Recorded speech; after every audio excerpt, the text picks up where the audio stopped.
Chapter 1 of The Cloven Foot by Mary Elizabeth Braddon. Read by Mark Leader. The Air Presumptive. The air was thick with falling snow, and the countryside looked a formless mass of chilly whiteness as the southwestern mail train carried John Treverton on a lonely midnight journey. There were not many people in the train on that bleak night, and Mr. Treverton had a second-class compartment to himself. He had tried to sleep, but had failed ignominiously in the endeavor, waking with a start after 5 minutes' doze, and remaining broad awake for an hour at a time, pondering upon the perplexities of his life, and hating himself for the follies that had made it what it was. It had been a very hard life of late, for the world had gone ill with John Treverton.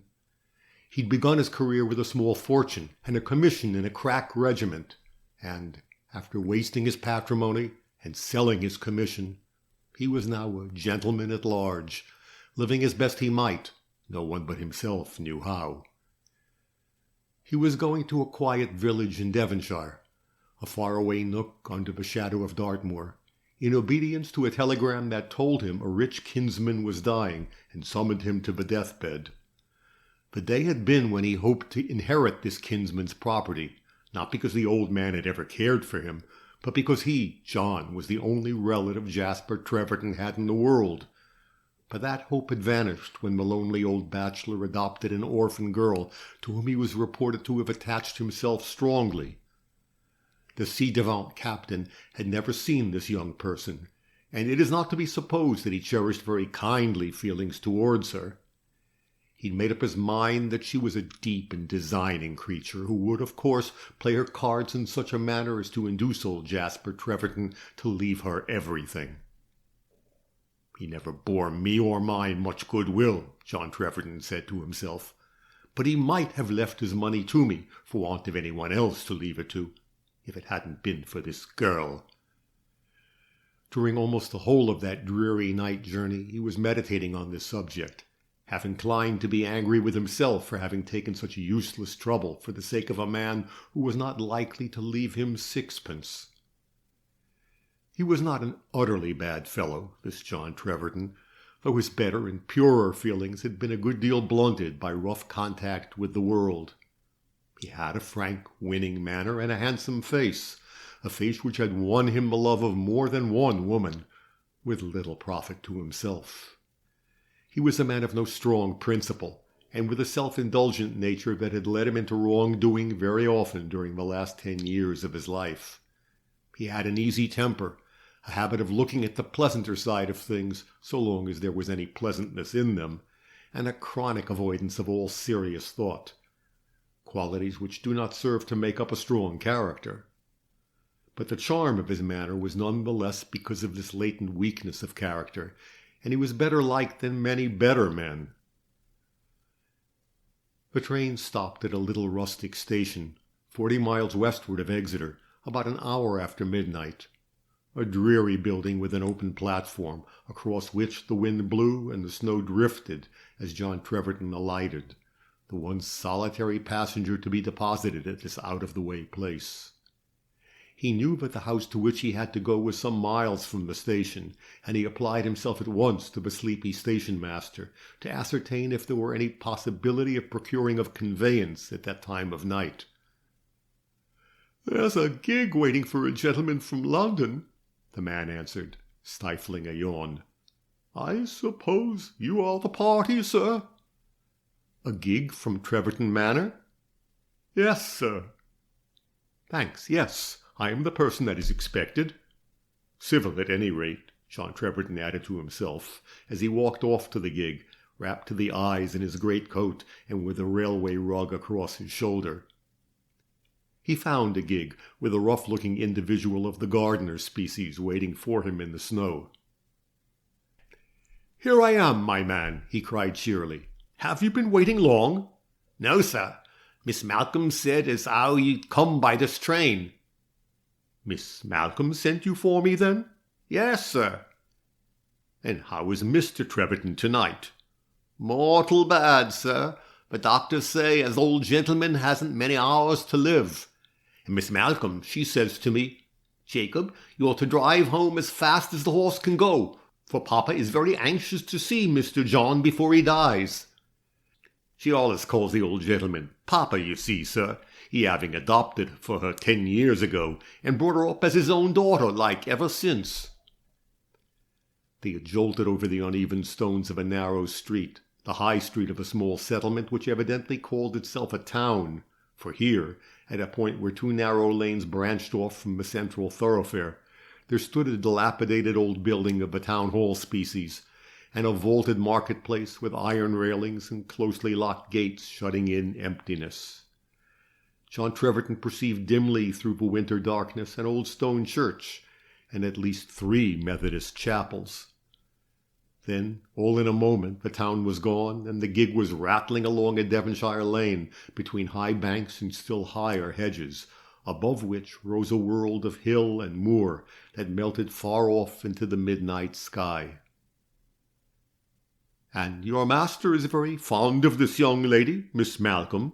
John Treverton inquired presently, when the horse, after rattling along for a mile and a half at a tremendous pace, was slowly climbing a hill which seemed to lead nowhere in particular, for one could hardly imagine any definite end or aim in a lane that went undulating like a snake amidst a chaos of hills.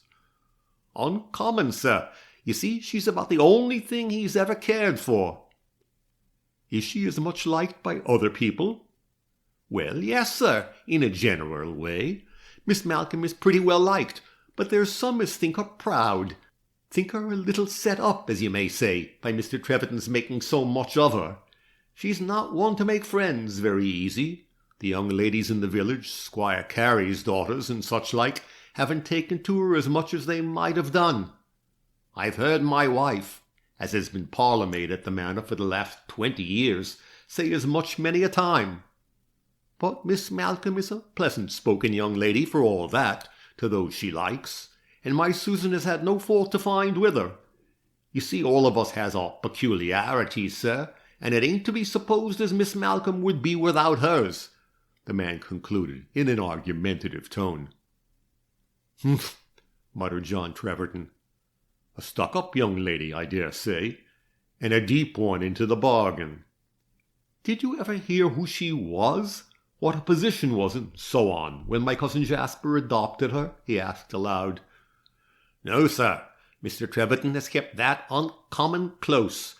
He's been away from the manor a 12-month when he brought her home without a word of warning to anyone in the house, and told his old housekeeper as how he'd adopted this little girl, who was an orphan, the daughter of an old friend of his, and that's all he ever said about her from that time to this. Miss Malcolm was about 7 or 8 years old at that time, as pretty a little girl as you could see, and she's grown up to be a beautiful young woman." Beautiful? Oh, this artful young person was beautiful, was she? John Treverton determined that her good looks should have no influence upon his opinions. The man was quite willing to talk, but his companion asked no more questions. He felt, indeed, that he'd already asked more than he was warranted in asking, and felt a little ashamed of himself for having done so. The rest of the drive, therefore, passed for the most part in silence. The journey had seemed long to John Treverton, partly because of his own impatience, partly on account of the numerous ups and downs of that everlasting lane. But it was little more than half an hour after leaving the station when they entered a village street where there was not a glimmer of light at this hour, except one solitary lamp shining feebly before the door of the general shop and post office. This was the village of Hazelhurst, near which Hazelhurst Manor House was situated. They drove to the end of this quiet street, and along a high road bordered by tall elms which looked black against the night sky, till they came to a pair of great iron gates. The man handed the reins to his companion, and then dismounted and opened these gates. John Treverton drove slowly into a winding carriage drive that led up to the house, a great red brick mansion with many long, narrow windows, and a massive carved stone shell over the door, which was approached on each side by a flight of broad stone steps. There was light enough from the stars for John Treverton to see all this as he drove slowly up to the hall door. His coming had evidently been awaited anxiously, as the door was opened before he had alighted from the gig, and an old manservant peered out into the night. He opened the door wide when he saw John Treverton. The gardener, or groom, whichever he might happen to be, led the gig slowly away to a gate at the side of the house, opening into a stable yard. John Treverton went into the hall, which looked very bright and cheerful after his dreary drive. A great square hall hung with family portraits and old armour, and with crimson sheepskins and tawny hides of savage beasts lying about on the black and white marble pavement. There was a roomy old fireplace on one side of this hall, with a great fire burning in it, a fire which was welcome as meat and drink to a traveller this cold night. There were ponderous carved oak chairs with dark red velvet cushions, looking more comfortable and better adapted for the repose of the human frame than such chairs are wont to be. And at the end of the hall there was a great antique buffet adorned with curious bowls and bottle-shaped jars in oriental china. John Treverton had time to see these things as he sat before the fire with his long legs stretched out upon the hearth, while the old servant went to announce his arrival to Miss Malcolm. "A pleasant old place," he said to himself, "and to think of my never having seen it before, thanks to my father's folly in having quarrelled with old Jasper Treverton, and never having taken the trouble to heal the breach, as he might have done, I dare say, with some slight exercise of diplomacy. I wonder whether the old fellow is very rich. Such a place as this might be kept up on a couple of thousand a year, but I have a notion that Jasper Treverton has 6 times as much as that." The old butler came downstairs in about 5 minutes to say that Miss Malcolm would be pleased to see Mr. Treverton if he liked. His master had fallen asleep, and was sleeping more peacefully than he had done for some time. John Treverton followed the man up a broad staircase with massive oak banisters. Here, as in the hall, there were family portraits on the walls, and armour and old china in every available corner. At the top of the staircase was a gallery, lighted by a lantern in the roof, and with numerous doors opening out of it. The butler opened one of these doors and ushered John Treverton into a bright-looking, lamp-lit sitting-room with panelled walls. A heavy green damask curtain hung before a door opening into an adjoining room. The mantelpiece was high and exquisitely carved with flowers and cupids, and was ornamented by a row of eggshell cups and saucers and the quaintest of oriental teapots. The room had a comfortable, homelike look, John Treverton thought, a look that struck him all the more, perhaps, because he had no settled home of his own, nor had ever known one since his boyhood. A lady was sitting by the fire, dressed in a dark blue gown, which contrasted wonderfully with the auburn tints of her hair and the transparent pallor of her complexion. As she rose and turned her face towards John Treverton, he saw that she was indeed a very beautiful young woman, and there was something in her beauty which took him a little by surprise, in spite of what he had heard from his companion in the gig. "Thank God you've come in time, Mr. Treverton," she said earnestly, an earnestness which John Treverton was inclined to consider hypocritical. What interest could she have in his arrival? What feeling could there be between them but jealousy? "I suppose she feels so secure about the old man's will that she can afford to be civil," he thought as he seated himself by the fireside, after 2 or 3 polite commonplaces about his journey. "There is no hope of my cousin's recovery, I suppose?" he hazarded presently. "Not the faintest," Laurel Malcolm answered, very sadly. "The London physician was here for the last time today. He's been down every week for the last 2 months. He said today that there would be no occasion for him to come any more. He did not think Papa, I've always called your cousin by that name, could live through the night. He's been less restless and troubled since then, and he's now sleeping very quietly. He may linger a little longer than the physician seemed to think likely, but beyond that I have no hope whatever." This was said with a quiet, restrained manner that was more indicative of sorrow than any demonstrative lamentation could have been. There was something almost like despair in the girl's look and tone, a dreary hopelessness, as if there was nothing left for her in life when the friend and protector of her girlhood should be taken from her. John Treverton watched her closely as she sat looking at the fire, with her dark eyes shrouded by their long lashes. Yes, she was very beautiful. That was a fact about which there was no possibility of doubt. Those large hazel eyes alone would have given a charm to the plainest face, and in this face there was no fault to be redeemed. "You seem to be much attracted to my cousin, Miss Malcolm," Mr. Treverton said presently. "I love him dearly," she answered, looking up at him with those deep dark eyes, which had a melancholy expression tonight.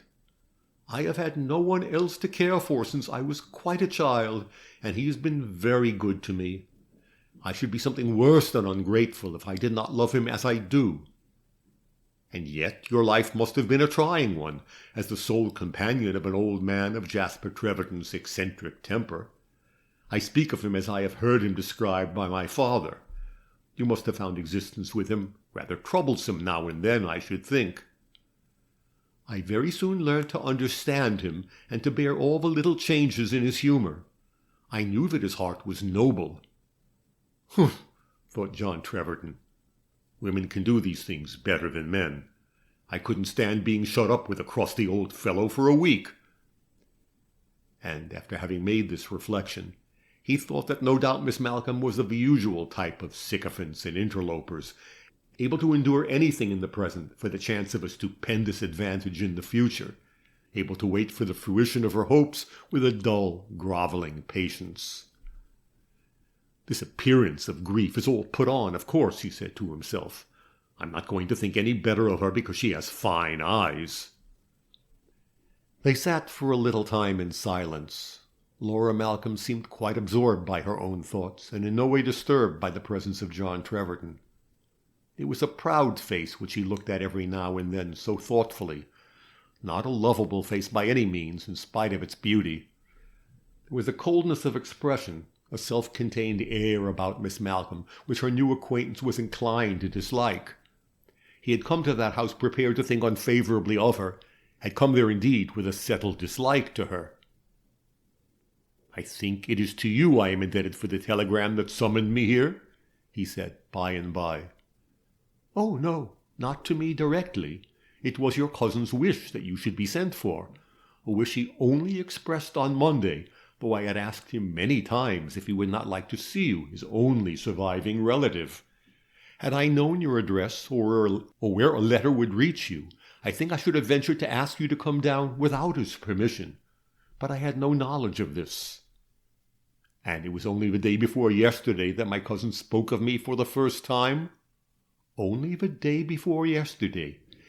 On every previous occasion he gave me a short, impatient answer, telling me not to worry him and that he had no wish to see anyone. But on Monday he mentioned your name and told me he wanted particularly to see you. He had no idea where you were to be found, but he thought a telegram addressed to your father's old lawyer would reach you. I sent the message as he directed. The lawyer had some difficulty in hunting me out, but I lost no time after I got your message. I cannot, of course, pretend any attachment to a man whom I never saw in my life, but I am pleased that Jasper Treverton should have thought of me at the last, nevertheless. I am here to testify my respect for him in a perfectly independent character, having not the faintest expectation of inheriting 1 shilling of his wealth." "I don't know why you should not expect to inherit his estate, Mr. Treverton," Laura Malcolm answered quietly. "To whom else should he leave it if not to you?" John Treverton thought this question a piece of gratuitous hypocrisy. "Why, to you, of course," he replied, "his adopted daughter, who have earned his favour by years of patient submission to all his whims and fancies. Surely you must be quite aware of his intentions upon this point, Miss Malcolm, and this affected ignorance of the subject is intended to hoodwink me." "I am sorry you should think so badly of me, Mr. Treverton.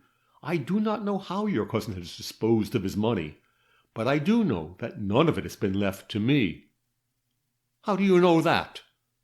"I have been assured of it by his own lips, not once but many times. When he first adopted me, he made a vow that he would leave me no part of his wealth.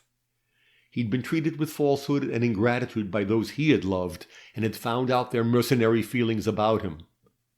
This had soured him a great deal, and he was determined, when he took me under his care out of motives of the purest charity, that he would have one person about him who should love him for his own sake, or not pretend to love him at all. He took an oath to this effect on the night he first brought me home to this house, and fully explained the meaning of that oath to me, though I was quite a child at that time. "I have had toadies and sycophants about me, Laura," he said, "until I have come to distrust every smiling face. Your smile shall be true, my dear, for you shall have no motive for falsehood." On my 18th birthday, he placed in trust £6,000 for my benefit, in order that his death should not leave me unprovided for. But he took occasion at the same time to remind me that this gift was all I must ever expect at his hands. John Treverton heard this with a quickened breath, and a new life and eagerness in the expression of his face. The aspect of affairs was quite altered by the fact of this oath sworn long ago by the eccentric old man. He must leave his money to someone. What if he should indeed leave it to him, John Treverton? For some few minutes his heart beat high with a new hope, and then sank again suddenly. Was it not much more likely that Jasper Treverton would find some means of evading the letter of his vow, for the benefit of a beloved adopted daughter, than that he should bequeath his fortune to a kinsman who was a stranger to him? "Don't let me be a fool," John Treverton said to himself. "There's not the faintest chance of any such luck for me, and I dare say this girl knows as much, though she's artful enough to pretend complete ignorance of the old man's designs." The butler came in presently to announce that supper was ready for Mr. Treverton in the dining-room below. He went downstairs in answer to this summons, after begging Miss Malcolm to send for him the moment the invalid awoke. The dining-room was handsomely furnished with massive sideboard and chairs of carved oak, the long narrow windows draped with dark red velvet. There was a fine old Venetian glass over the sideboard, and a smaller circular mirror above the old inlaid bureau that occupied the space between the windows opposite. There were a few good cabinet pictures of the Dutch school on the panelled walls, and a pair of fine blue and white Delft jars on the high carved oak chimney-piece. A wood fire burned cheerily in the wide grate, and the small round table on which the traveller's supper had been laid was wheeled close to the edge of a Turkey hearthrug, and had a very comfortable appearance in the eyes of Mr. John Treverton as he seated himself in one of the capacious oak chairs. In his disturbed state of mind, he had little inclination to eat, though the cook had prepared a cosy supper that might have tempted an anchorite. But he did justice to a bottle of excellent claret, and sat for some time, sipping his wine and looking about him thoughtfully, now at the curious old silver tankards and rose-water dishes on the sideboard, now at the kipes and ostades on the dark oak walls. To whom would all these things belong when Jasper Treverton was no more? Throughout the house there were indications of wealth that inspired an almost savage longing in this man's mind. What a changed life his would be if he should inherit only half of his cousin's possessions. He thought, with a weary sigh, of the wretched hand-to-mouth existence that he had led of late years, and then thought of the things that he would do if he came in for any share of the old man's money. He sat meditating thus until the servant came to tell him that Mr. Treverton was awake and had asked to see him. He followed the man back to the study, where he had found Miss Malcolm. The room was empty now, but the curtain was drawn aside from the door of communication, and he passed through this into Jasper Treverton's bedroom. Laura Malcolm was seated at the bedside, but she rose as John entered, and slipped quietly away by another door, leaving him alone with his cousin. "Sit down, John," the old man said in a feeble voice, pointing to the empty chair by the bedside. "It is rather late in the day for us two to meet," he went on, after a brief pause. "But perhaps it is better for us to see each other once before I die. I won't speak of your father's quarrel with me. You know all about that, I dare say. We were both in the wrong, very likely, but it has long been too late to undo that. I loved him once, God knows. Yes, there was a day when I loved Richard Treverton dearly. I have heard him say as much, sir, John answered in subdued tones. I regret that he should have quarrelled with you. I regret much more that he should not have sought a reconciliation. Your father was always a proud man, John. Perhaps I liked him all the better for that. Most men in his position would have courted me for the sake of my money. He never did that. It was not in him to do it, sir. He had his faults, I have no doubt, but a sordid nature was not one of them. I know that, answered Jasper Treverton, nor have you ever sought me out, John, or tried to worm yourself into my favor. Yet I suppose you know that you are my sole surviving relative.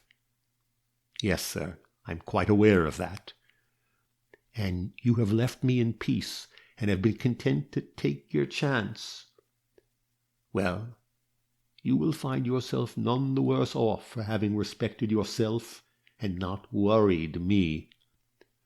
John Treverton's face flushed, and the beating of his heart quickened again, as it had quickened when Laura Malcolm told him of his kinsman's vow. My death will make you a rich man, returned Jasper, always speaking with a painful effort, and in so low a voice that John was obliged to bend over his pillow in order to hear him. On one condition, a condition which I do not think you will find it difficult to comply with. You are very good, sir, faltered the young man, almost too agitated to speak. Believe me, I had no expectation of this. I dare say not, replied the other. I took a foolish oath some years ago, and bound myself not to leave any fortune to the only creature I really love. To whom else should I leave it, then, but to you, my next of kin? I know nothing against you. I have lived too remote from the world to hear its scandals, and I know not whether you have won good or evil repute among your fellow men. But I do know that you are the son of a man I once loved, and that it will be in your power to carry out my wishes in the spirit, if not in the letter. The rest I trust to Providence. After having said this, the dying man lay back upon the pillows and remained silent for some minutes, resting after the exertion involved in so long a speech. John Treverton waited for him to speak again, waited with tumultuous sense of gladness in his breast, looking round the room now and then. It was a spacious apartment with handsome antique furniture and panelled walls hung with old pictures like those in the dining room below. Dark green velvet curtains were closely drawn before the three lofty windows, and in the spaces between them there were curious old cabinets of carved ebony, inlaid with silver. John Treverton looked at all these things, which seemed to be his already, after what the dying man had said to him. How different from the home he had left, the shabby genteel London lodging with its tawdry finery and decrepit chairs and tables. "What do you think of my adopted daughter, John Treverton?" the old man asked presently, turning his dim eyes towards his cousin. The young man hesitated a little before replying. The question had taken him by surprise. His thoughts had been far away from Laura Malcolm. "I think she's very handsome, sir," he said, "and I dare say she's amiable. But I really have had very little opportunity of forming any opinion about the young lady." "No, you have seen nothing of her as yet. You will like her better when you come to know her. I cannot doubt that. Her father and I were warm friends once upon a time. We were at Oxford together, and travelled a good deal in Spain and Italy together, and loved each other well enough, I believe, till circumstances parted us. I need have no shame in owning the cause of our parting now. We loved the same woman, and Stephen Malcolm won her. I thought, whether rightly or wrongly, that I had not been fairly treated in the matter, and Stephen and I parted, never to meet as friends again till Stephen was on his deathbed. The lady jilted him after all, and he did not marry until some years later. When I heard of him next, he was in reduced circumstances. I sought him out, found him in a pitiable condition, and adopted his daughter, an only child, doubly orphaned. I cannot tell you how dear she soon became to me, but I had made an oath I would leave her nothing, and I have not broken that oath, dearly as I love her. But you have made some provision for her future, sir. Yes, I have striven to provide for her future. God grant it may be a happy one. And now, call my servant, if you please, John. I have talked a great deal too much as it is. Only one word before I call the man. Let me tell you, sir, that I am grateful, said John Treverton, kneeling down beside the bed, and taking the old man's wasted hand in his. Prove it when I am gone, John, by trying to carry out my wishes. And now, good night. You'd better go to bed. Will you allow me to sit with you for the rest of the night, sir? I have not the least inclination to sleep. No, there would be no use in your sitting up. If I am well enough to see you again in the morning, I will do so. Till then, good-bye. The old man's tone was decisive. John Treverton went out of the room by a door that opened on the gallery. Here he found Jasper Treverton's valet, a grave-looking, grey-haired man dozing upon a window-seat. He told this man that he was wanted in the sick-room, and then went to the study. Miss Malcolm was still there, sitting in a thoughtful attitude, looking at the fire.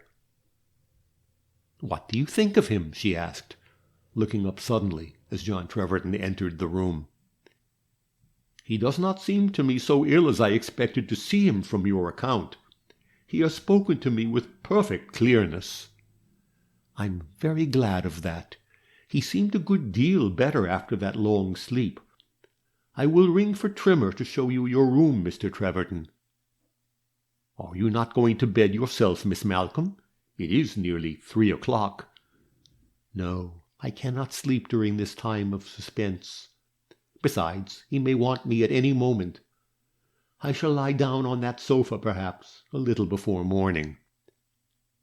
"Have you been keeping watch like this many nights?" "For more than a week. But I am not tired. I think when the mind is so anxious, the body has no capability of feeling fatigue." "You will find the reaction very severe by and by, I fear," Mr. Treverton replied. And Trimmer, the old butler, having appeared by this time with a candle, he wished Miss Malcolm good night. The room to which Trimmer led John Treverton was on the other side of the house, a large room with a comfortable fire blazing on the hearth, and reflecting itself in a border of old Dutch tiles.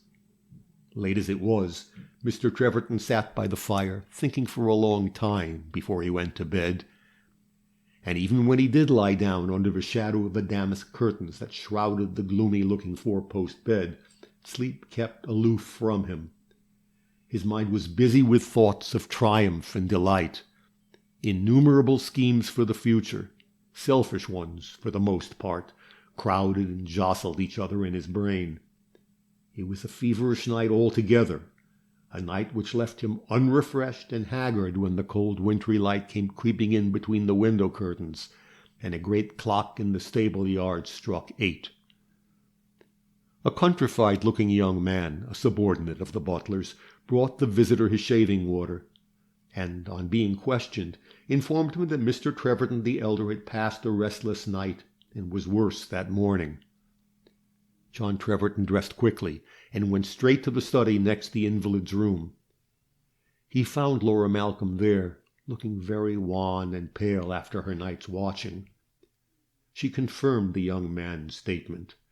Jasper Treverton was much worse. His mind had wandered towards daybreak, and he now seemed to recognize no one. His old friend the vicar had been with him, and had read the prayers for the sick, but the dying man had been able to take no part in them. The end was very near at hand, Laura feared.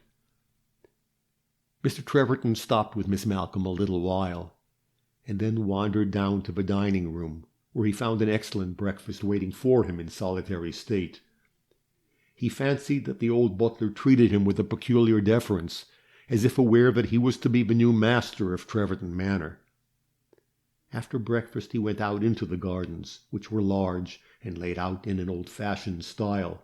Straight walks, formal grass plats, and flower beds of geometrical design. John Treverton walked here for some time, smoking his cigar and looking up thoughtfully at the great red brick house with its many windows glittering in the chill January sunshine and its air of old-world repose. "It will be the beginning of a new life," he said to himself. "I feel myself 10 years younger since my interview with the old man last night. Let me see. I shall be 30 on my next birthday. Young enough to begin life afresh.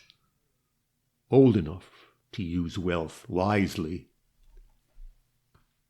This ends Chapter 1 of The Cloven Hoof. Chapter 2 of The Cloven Foot. Jasper Treverton's Will.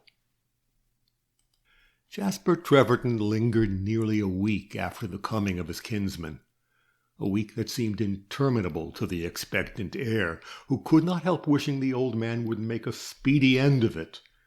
What use was that last remnant of life to him, lying helpless on his bed, restless, weary, and for the greater part of his time delirious? John Treverton saw him for a few minutes, once or twice every day, and looked at him with a sympathizing and appropriate expression of countenance, and did really feel compassionately towards him. But his busy thoughts pressed forward to the time when he should have the handling of that feeble sufferer's wealth, and should be free to begin that new life, bright glimpses whereof shone upon his roving fancy like visions of paradise.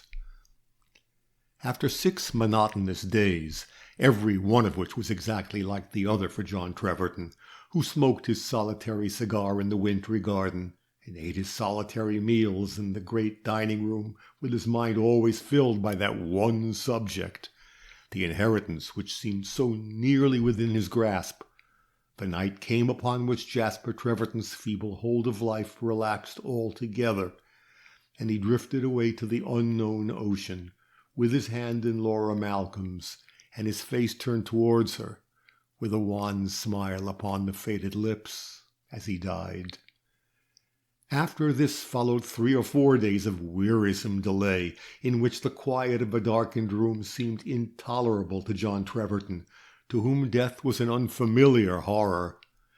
He avoided the house in these days as much as possible, and spent the greater part of his time in long rambles out into the open country, leaving all the arrangements of the funeral to Mr. Clare, the vicar, who'd been Jasper Treverton's closest friend, and to Mr. Sampson, an inhabitant of the village, who'd been the dead man's solicitor.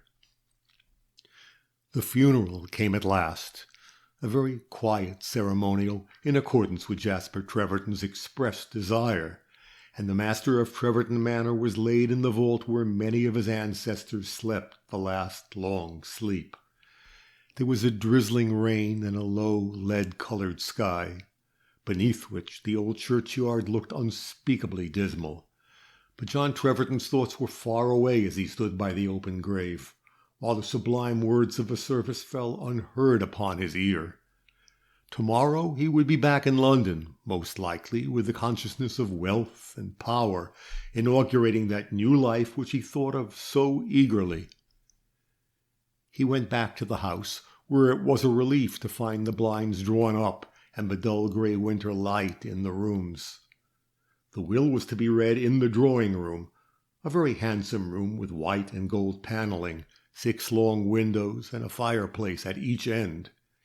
Here Mr. Sampson, the lawyer, seated himself at a table to read the will, in the presence of Mr. Clare, the vicar, Laura Malcolm, and the upper servants of the manor house, who took their places in a little group near the door. The will was very simply worded. It commenced with some bequests to the old servants, a small annuity to Andrew Trimmer, the butler, and sums varying from £50 to £200 to the coachmen and women servants. There was a complimentary legacy of 100 guineas to Thomas Sampson, and a bequest of old plate to Theodore Clare, the vicar. After these things had been duly set forth, the testator went on to leave the remainder of his property, real and personal, to his cousin, John Treverton, provided the said John Treverton should marry his dearly beloved adopted daughter, Laura Malcolm, within 1 year of his decease. The estate was to be held in trust during this interval by Theodore Clare and Thomas Sampson, together with all moneys therefrom arising. In the event of this marriage not taking place within the said time, the whole of the estate was to pass into the hands of the said Theodore Clare and the said Thomas Sampson, in trust for the erection of a hospital in the adjacent market town of Beechhampton. Miss Malcolm looked up with a startled expression as the strange bequest was read. John Treverton's face assumed a sudden pallor that was by no means flattering to the lady whose fate was involved in the singular condition which attached to his inheritance. The situation was an awkward one for both. Laura rose directly the reading of the will was finished and left the room without a word. The servants retired immediately after, and John Treverton was left alone with the vicar and the lawyer. "Allow me to congratulate you, Mr. Treverton," said Thomas Sampson, folding up the will, and coming to the fireplace by which John Treverton was seated. "You will find yourself a very rich man." "A 12-month hence, Mr. Sampson," the other answered doubtfully, "always provided that Miss Malcolm is willing to accept me for her husband, which she may not be." "She will scarcely fly in the face of her adopted father's desire, Mr. Treverton." "I don't know about that. A woman seldom cares for a husband of anyone else's choosing. I don't want to look a gift horse in the mouth, or to seem ungrateful to my cousin Jasper, from whom I entertained no expectations whatever a week or so ago. But I cannot help thinking he would have done better by dividing his property between Miss Malcolm and myself, leaving us both free." He spoke in a slow, meditative way, and he was pale to the very lips. There was no appearance of triumph or gladness, only an anxious, disappointed expression, which made his handsome face look strangely worn and haggard. "There are not many men who would think Laura Malcolm an encumbrance to any fortune, Mr. Treverton," said Mr. Clare. "I think you will be happier in the possession of such a wife than in the enjoyment of your cousin's wealth, large as it is." "In the event of a lady's accepting me as her husband," John Treverton again interposed doubtfully. "You have an interval of a 12-month in which to win her," replied the vicar, "and things will go hard with you if you fail. I think I can answer for the fact that Miss Malcolm's affections are disengaged. Of course, she, like yourself, is a little startled by the eccentricity of this condition. The position is much more embarrassing for her than for you." John Treverton did not reply to this remark, but there was a very blank look in his face as he stood by the fire listening to the vicar's and the lawyer's praises of his departed kinsman. "Will Miss Malcolm continue to occupy this house?" he asked presently. "I scarcely know what her wishes may be," replied Mr. Clare, "but I think it would be well if the house were placed at her disposal. I suppose that we as trustees would have power to make her such an offer, Mr. Sampson and with Mr. Treverton's concurrence." "Of course." "I concur most heartily in any arrangement that may be agreeable to the young lady," John Treverton said, in rather a mechanical way. "I suppose there's nothing further to detain me here. I can go back to town tomorrow." "Wouldn't you like to go over the estate before you return to London, Mr. Treverton?" asked Thomas Sampson. "It would be just as well for you to see the extent of a property that is pretty sure to be your own. If you don't mind taking things in a plain way, I should be very much pleased by your spending a week or so at my house. There's no one knows the estate better than I do, and I can show you every rood of it." "You're very kind, Mr. Sampson. I shall be glad to accept your hospitality." "That's what I call friendly. When will you come over to us? This evening? We are all to dine together, I believe. Why shouldn't you go home with me after dinner? Your presence here can only embarrass Miss Malcolm." Having accepted the lawyer's invitation, John Treverton did not care how soon his visit took place, so it was agreed that he should walk over to the Laurels with Mr. Sampson that evening after dinner. But before he went, it would be necessary to take some kind of farewell of Laura Malcolm, and the idea of this was now painfully embarrassing to him. It was a thing that must be done, however, and it would be well that it should be done at a seasonable hour. So in the twilight, before dinner, he went up to the study, which he knew was Miss Malcolm's favorite room, and found her there with an open book lying on her lap and a small tea tray on the table by her side. She looked up at him without any appearance of confusion, but with a very pale, sad face. He seated himself opposite her, and it was some moments before he could find words for the simple announcement he had to make. That calm, beautiful face, turned towards him with a grave, expectant look, embarrassed him more than he could have imagined possible. "I have accepted an invitation from Mr. Sampson to spend a few days with him before I go back to town, and I have come to bid you good-bye, Miss Malcolm," he said at last. "I fancy that at such a time as this it would be pleasanter for you to feel yourself quite alone." "You are very good. I do not suppose I shall stay here many days." "I hope you will stay here altogether. Mr. Sampson and Mr. Clare, the trustees, wish it very much. I do not think that I have much power in the affair, but believe me, it is my earnest desire that you should not be in a hurry to leave your old home." "You are very good. I do not think I could stay here alone in this dear old house, where I have been so happy. I know some respectable people in the village who let lodgings. I think I would rather remove to their house as soon as my trunks are packed. I have plenty to live upon, you know, Mr. Treverton. The £6,000 your cousin gave me yields an income of over 200 a year." "You must consult your own wishes, Miss Malcolm. I cannot presume to interfere with your views, anxious as I am for your welfare." This was about as much as he would venture to say at this early stage of affairs. He felt his position indescribably awkward, and he wondered at Laura Malcolm's composure. What ought he to say or do? What could he say that would not seem dictated by the most sordid motive? What disinterested feeling could there ever arise between these two, who were bound together by their common interest in a great estate, who met as strangers to find themselves suddenly dependent upon each other's caprice? "I may call upon you before I leave Hazelhurst, may I not, Miss Malcolm?" he asked presently, with a kind of desperation. "I shall be happy to see you whenever you call."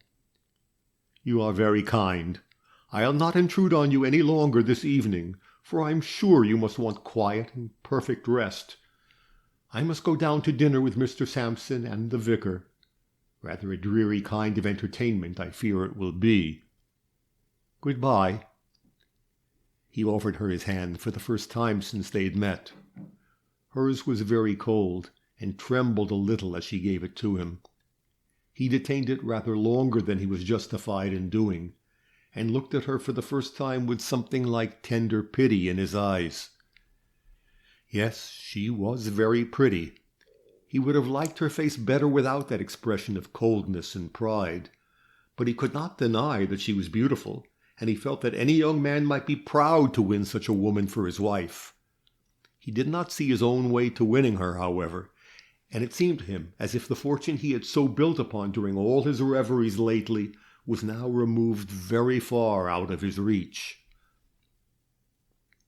The dinner was not such a dismal feast as he had imagined it would be. People are apt to accustom themselves very easily to an old friend's removal, and the vicar and the lawyer seemed tolerably cheerful about their departed neighbor. They discussed his little eccentricities, his virtues, and his foibles in an agreeable spirit, and did ample justice to his claret, of which, however, Mr. Clare said he'd never been quite so good a judge as he had believed himself to be. They sat for a couple of hours over their dessert, sipping some Burgundy, of which Jasper Treverton had been especially proud, and John Treverton was the only one of the three who seemed troubled by gloomy thoughts. It was 10 o'clock when Mr. Sampson proposed an adjournment to his own abode. He sent a little note home to his sister before dinner, telling her of Mr. Treverton's intended visit, and had ordered a fly from the inn, in which vehicle he and his guest drove to the Laurels, a trim, bright-looking, modern house, with small rooms which were the very pink of neatness, so neat and new-looking, indeed, that John Treverton fancied they could never have been lived in, and that the furniture must have been sent home from the upholsterer that very day. Thomas Sampson was a young man and a bachelor. He had inherited an excellent business from his father, and had done a good deal to improve it himself, having a considerable capacity for getting on in life and an ardent love of money-making. He had one sister who lived with him. She was tolerably good-looking in a pale, insipid way, with eyes of a cold light blue and straight, silky hair of a nondescript brown. This young lady, whose name was Eliza, welcomed John Treverton with much politeness. There were not many men in the neighborhood of Hazelhurst who could have borne comparison with that splendid, military-looking stranger, and Miss Sampson, who did not yet know the terms of Jasper Treverton's will, supposed that this handsome young man was now master of the manor and all its dependencies. For his sake she had bestowed considerable pains on the adornment of the spare bedroom, which she had embellished with more fanciful pincushions and ring-stands and Bohemian glass scent bottles than are consistent with the masculine idea of comfort. For his gratification also, she had ordered a reckless expenditure of coals in the keeping up of a blazing fire in the same smartly furnished chamber, which looked unspeakably small and mean to the eyes of John Treverton after the spacious rooms at the manor house. "I know of a room that will look meaner still," he said to himself, "for this, at least, is clean and neat." He went to bed and slept better than he had done for many nights. But his dreams were full of Laura Malcolm. He dreamt that they were being married, and that as she stood beside him at the altar, her face changed in some strange, ghastly way into another face, a face he knew only too well. This ends Chapter 2. Chapter 3 of The Cloven Foot. A Mysterious Visitor. The next day was fine, and Mr. Sampson and his visitor set out in a dog-cart directly after breakfast on a tour of inspection. They got over a good deal of ground between an 8 o'clock breakfast and a 6 o'clock dinner, and John Treverton had the pleasure of surveying many of the broad acres that were in all probability to be his own. But the farms which lay within a drive of Hazelhurst did not constitute a third of Jasper Treverton's possessions. Mr. Sampson told his companion that the estates were worth about 11,000 a year altogether, besides which there was an income of about 3,000 more accruing from money in the funds. The old man had begun life with only 6,000 a year, but some of his land bordered closely on the town of Beechhampton, and had developed from agricultural land into building land in a manner that had increased its value sevenfold. He had lived quietly and had added to his estate year after year by fresh purchases and investments until it reached its present amount. To hear of such wealth was like some dream of fairyland to John Treverton. Mr. Sampson spoke of it as if, to all intents and purposes, it were already in the other's possession. His sound legal mind could not conceive the possibility of any sentimental objection on the part of either the gentleman or the lady to the carrying out of a condition which was to secure the possession of that noble estate to both. Of course, in due time Mr. Treverton would make Miss Malcolm a formal offer, and she would accept him. Idiocy so abject on the part of either the gentleman or the lady as a refusal to comply with so easy a condition was scarcely within the limits of human folly. Looking at the matter from this point of view, Mr. Sampson was surprised to perceive a certain air of gloom and despondency about his companion, which seemed quite unnatural to a man in his position. John Treverton's eye kindled with a gleam of triumph as he gazed across the broad, bare fields which the lawyer showed him. But in the next minute his face grew sombre again, and he listened to the description of the property with an absent air that was inexplicable to Thomas Sampson. The solicitor ventured to say as much by and by, when they were driving homeward through the winter dusk. "Well, you see, my dear Sampson, there's many a slip between the cup and the lip," John Treverton answered, with that light, airy tone which most people found particularly agreeable. "I must confess that the manner in which this estate has been left is rather a disappointment to me. My cousin Jasper told me that his death would make me a rich man. Instead of this, I find myself with a blank year of waiting before me, and with my chances of coming into possession of this fortune entirely dependent upon the whims and caprices of a young lady." "You don't suppose for a moment that Miss Malcolm will refuse you?" John Treverton was so long before he answered this question that the lawyer presently repeated it in a louder tone, fancying that it had not been heard upon the first occasion. "Do I think she'll refuse me?" repeated Mr. Treverton, in rather an absent tone.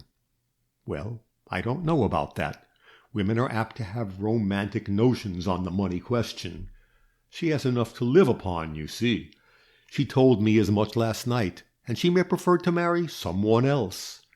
The very terms of this will are calculated to set a high-spirited girl against me.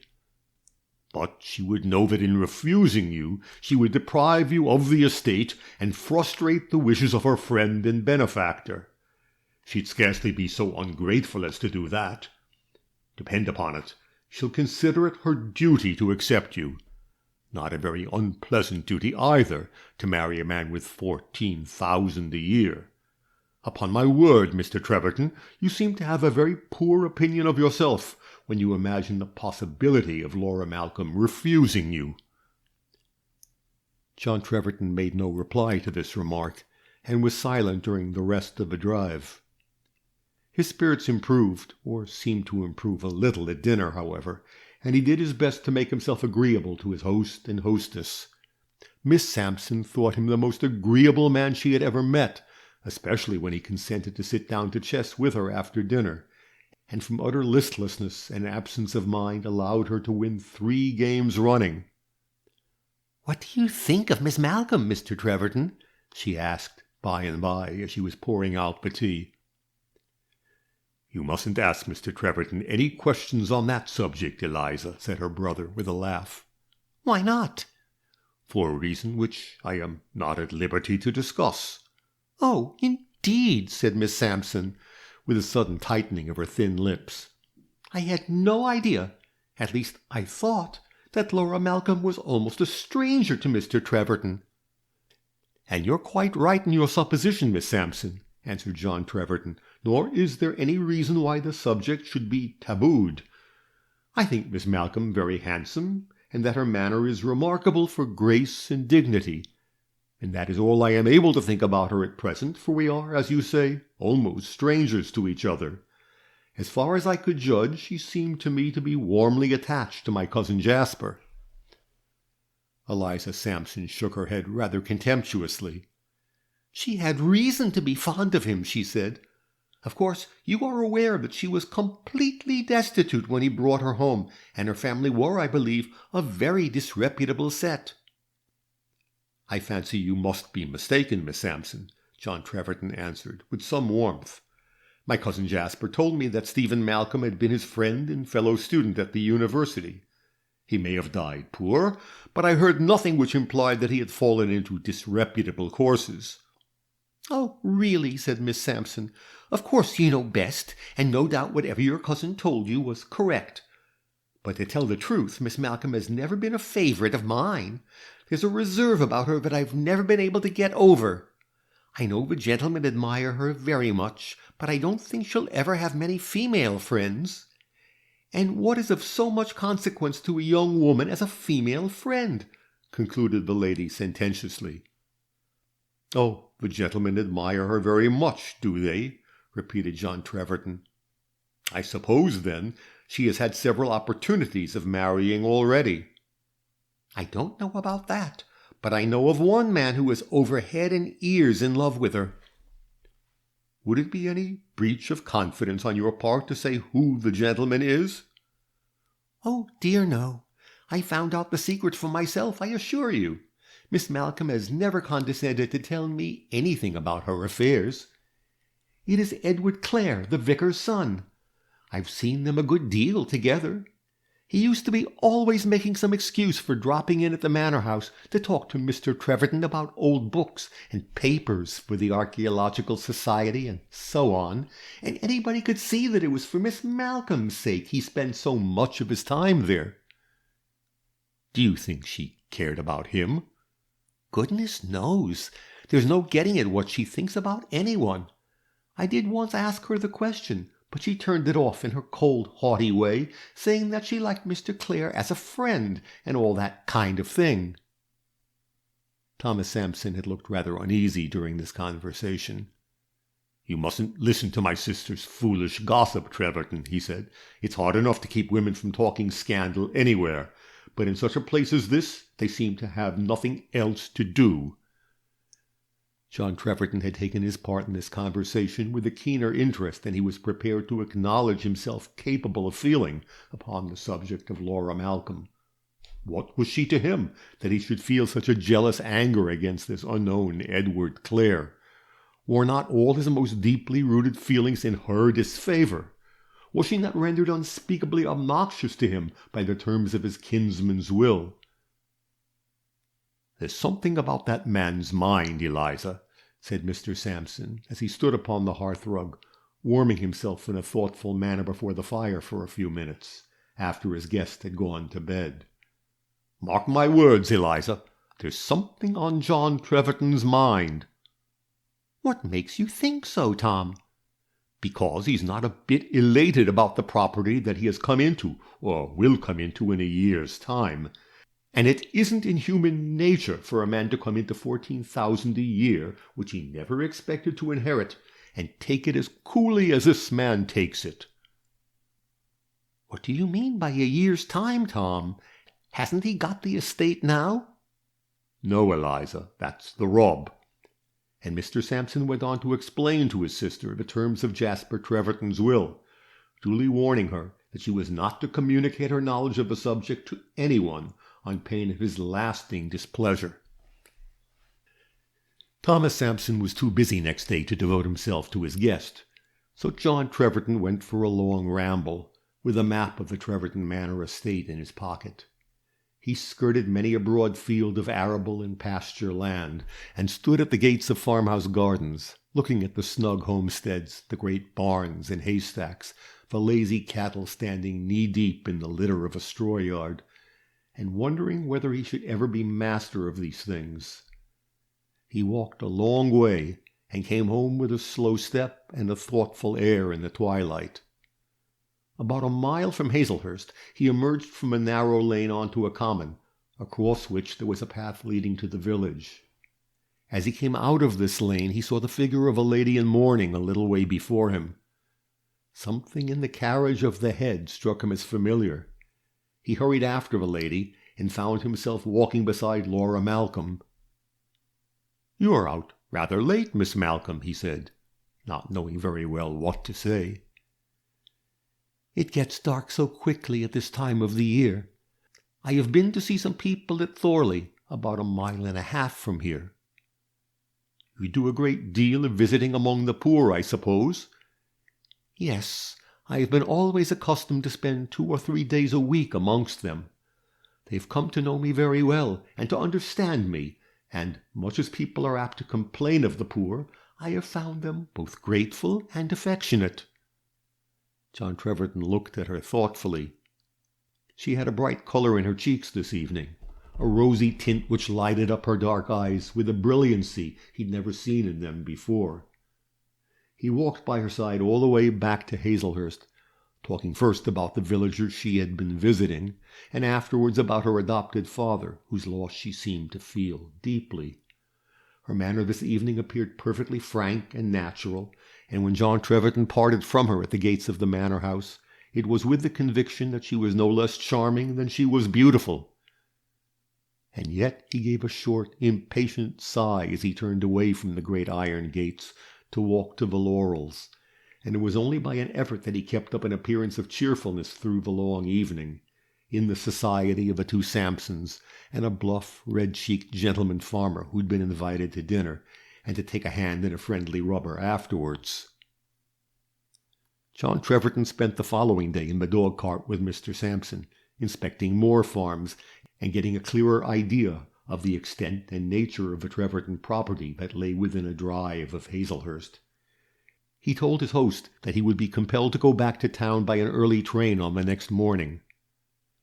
After dinner that evening, Mr. Sampson had occasion to retire to his office for an hour's work upon some important piece of business. So John Treverton, not very highly appreciating the privilege of a prolonged tete-a-tete with the fair Eliza, put on his hat and went out of doors to smoke a cigar in the village street. Some fancy, he scarcely knew what, led him towards the manor house, perhaps because the lane outside the high garden wall at the side of the house was a quiet place for the smoking of a meditative cigar. In this solitary lane he paced for some time, coming round to the iron gates 2 or 3 times to look across the park-like grounds at the front of the house, whose closely shuttered windows showed no ray of light. "I wonder if I could be a happy man," he asked himself, "as the master of that house, with a beautiful wife and an ample fortune. There was a time when I fancied I could only exist in the stir and bustle of a London life, but perhaps, after all, I should not make a bad country gentleman if I were happy." On going back to the lane after one of these meditative pauses before the iron gates, John Treverton was surprised to find that he was no longer alone there. A tall man, wrapped in a loose greatcoat, and with the lower part of his face hidden in the folds of a woolen scarf, was walking slowly to and fro before a narrow little wooden door in the garden wall. In that uncertain light, and with so much of his face hidden by the brim of his hat and the folds of his scarf, it was impossible to tell what this man was like. But John Treverton looked at him with a very suspicious feeling as he passed him near the garden door and walked on to the end of the lane. When he turned back, he was surprised to see that the door was open and that the man was standing on the threshold, talking to someone within. He went quickly back in order to see, if possible, who this someone was, and as he came closer to the garden door he heard a voice that he knew very well indeed, the voice of Laura Malcolm. "There is no fear of our being interrupted," she said. "I would rather talk to you in the garden." The man seemed to hesitate a little, muttered something about the servants, and then went into the garden, the door of which was immediately shut. John Treverton was almost petrified by this circumstance. Who could this man be whom Miss Malcolm admitted to her presence in this stealthy manner? Who could he be except some secret lover, some suitor she knew to be unworthy of her, and whose visit she was fain to receive in this ignoble fashion? The revelation was unspeakably shocking to John Treverton, but he could in no other manner account for the incident which he had just witnessed. He lit another cigar, determined to wait in the lane till the man came out again. He walked up and down for about 20 minutes, at the end of which time the garden door was reopened, and the stranger emerged and walked hastily away, John following him at a respectable distance. he went to an inn not far from the manor house, where there was a gig waiting for him, with a man nodding sleepily over the reins. He jumped lightly into the vehicle, took the reins from the man's hands, and drove away at a smart pace, very much to the discomfiture of Mr. Treverton, who had not been able to see his face, and who had no means of tracing him any further. He did indeed go into the little inn and call for soda water and brandy, in order to have an excuse for asking who the gentleman was who had just driven away. But the innkeeper knew nothing more than that the gig had stopped before his door half an hour or so, and that the horse had had a mouthful of hay. "The man as stopped with the horse and gig came in for a glass of brandy to take out to the gentleman," he said, "but I didn't see the gentleman's face." John Treverton went back to the Laurels after this, very ill at ease. He determined to see Miss Malcolm next morning before he left Hazelhurst, in order, if possible, to find out something about this mysterious reception of the unknown individual in the loose coat. He made his plans, therefore, for going to London by an afternoon train, and at 1 o'clock presented himself at the manor house. Miss Malcolm was at home, and he was ushered once more into the study where he had first seen her. He told her of his intended departure, an announcement which was not calculated to surprise her very much, as he had told her the same thing when they met on the common. They talked a little of indifferent subjects, she with perfect ease of manner, he with evident embarrassment, and then, after rather an awkward pause, he began, "Oh, by the way, Miss Malcolm, there is a circumstance which I think it is my duty to mention to you. It is perhaps of less importance than I am inclined to attach to it, but in a lonely country house like this one cannot be too careful. I was out walking rather late last night, smoking my solitary cigar, and I happened to pass through the lane at the side of these grounds." He paused a moment. Laura Malcolm gave a perceptible start, and he fancied that she was paler than she'd been before he began to speak of this affair. But her eyes met his with a steady, inquiring look, and never once faltered in their gaze as he went on. "I saw a tall man, very much muffled up in an overcoat and neckerchief, with his face quite hidden, in fact, walking up and down before the little door in the wall. And 5 minutes afterwards I was surprised by seeing the door opened and the man admitted to the garden. The secret kind of way in which the thing was done was calculated to alarm anyone interested in the inmates of this house. I concluded, of course, that it was one of the servants who admitted some follower of her own in this clandestine manner." He could not meet Laura Malcolm's eyes quite steadily as he said this, but the calm scrutiny of hers never changed. It was John Treverton who faltered and looked down. "Some follower of her own," Miss Malcolm repeated. "You know, then, that the person who let the stranger into the garden was a woman?" "Yes," he answered, not a little startled by her self-possession. "I heard a woman's voice. I took the trouble to follow the man when he came out again, and I discovered that he was a stranger to this place, a fact which, of course, makes the affair so much the more suspicious. I know that robberies are generally managed by collusion with some servant, and I know that the property in this house is of a kind to attract the attention of professional burglars. I considered it, therefore, my duty to inform you of what I had seen." "You are very good, but I can fortunately set your mind quite at rest with regard to the plate and other valuables in this house. The man you saw last night is not a burglar, and it was I who admitted him to the garden." "Indeed?" "Yes. He is a relation of mine, who wished to see me without making his appearance here the subject of gossip among the Hazelhurst people. He wrote to me, telling me that he was about to travel through this part of the country, and asking me to give him a private interview. It suited his humour best to come to this place after dark, and to leave it unobserved, as he thought. I trust you will not think me intrusive for having spoken of this subject, Miss Malcolm." "Not at all. It was natural you should be interested in the welfare of the house." "And in yours. I hope that you will believe that was nearer my thoughts than any sordid fears as to the safety of the old plate and pictures. Now that I am leaving Hazelhurst, Miss Malcolm, May I venture to ask your plans for the future?" "They are scarcely worth the name of plans. I intend moving from this house to the lodgings I spoke of the other day. That is all."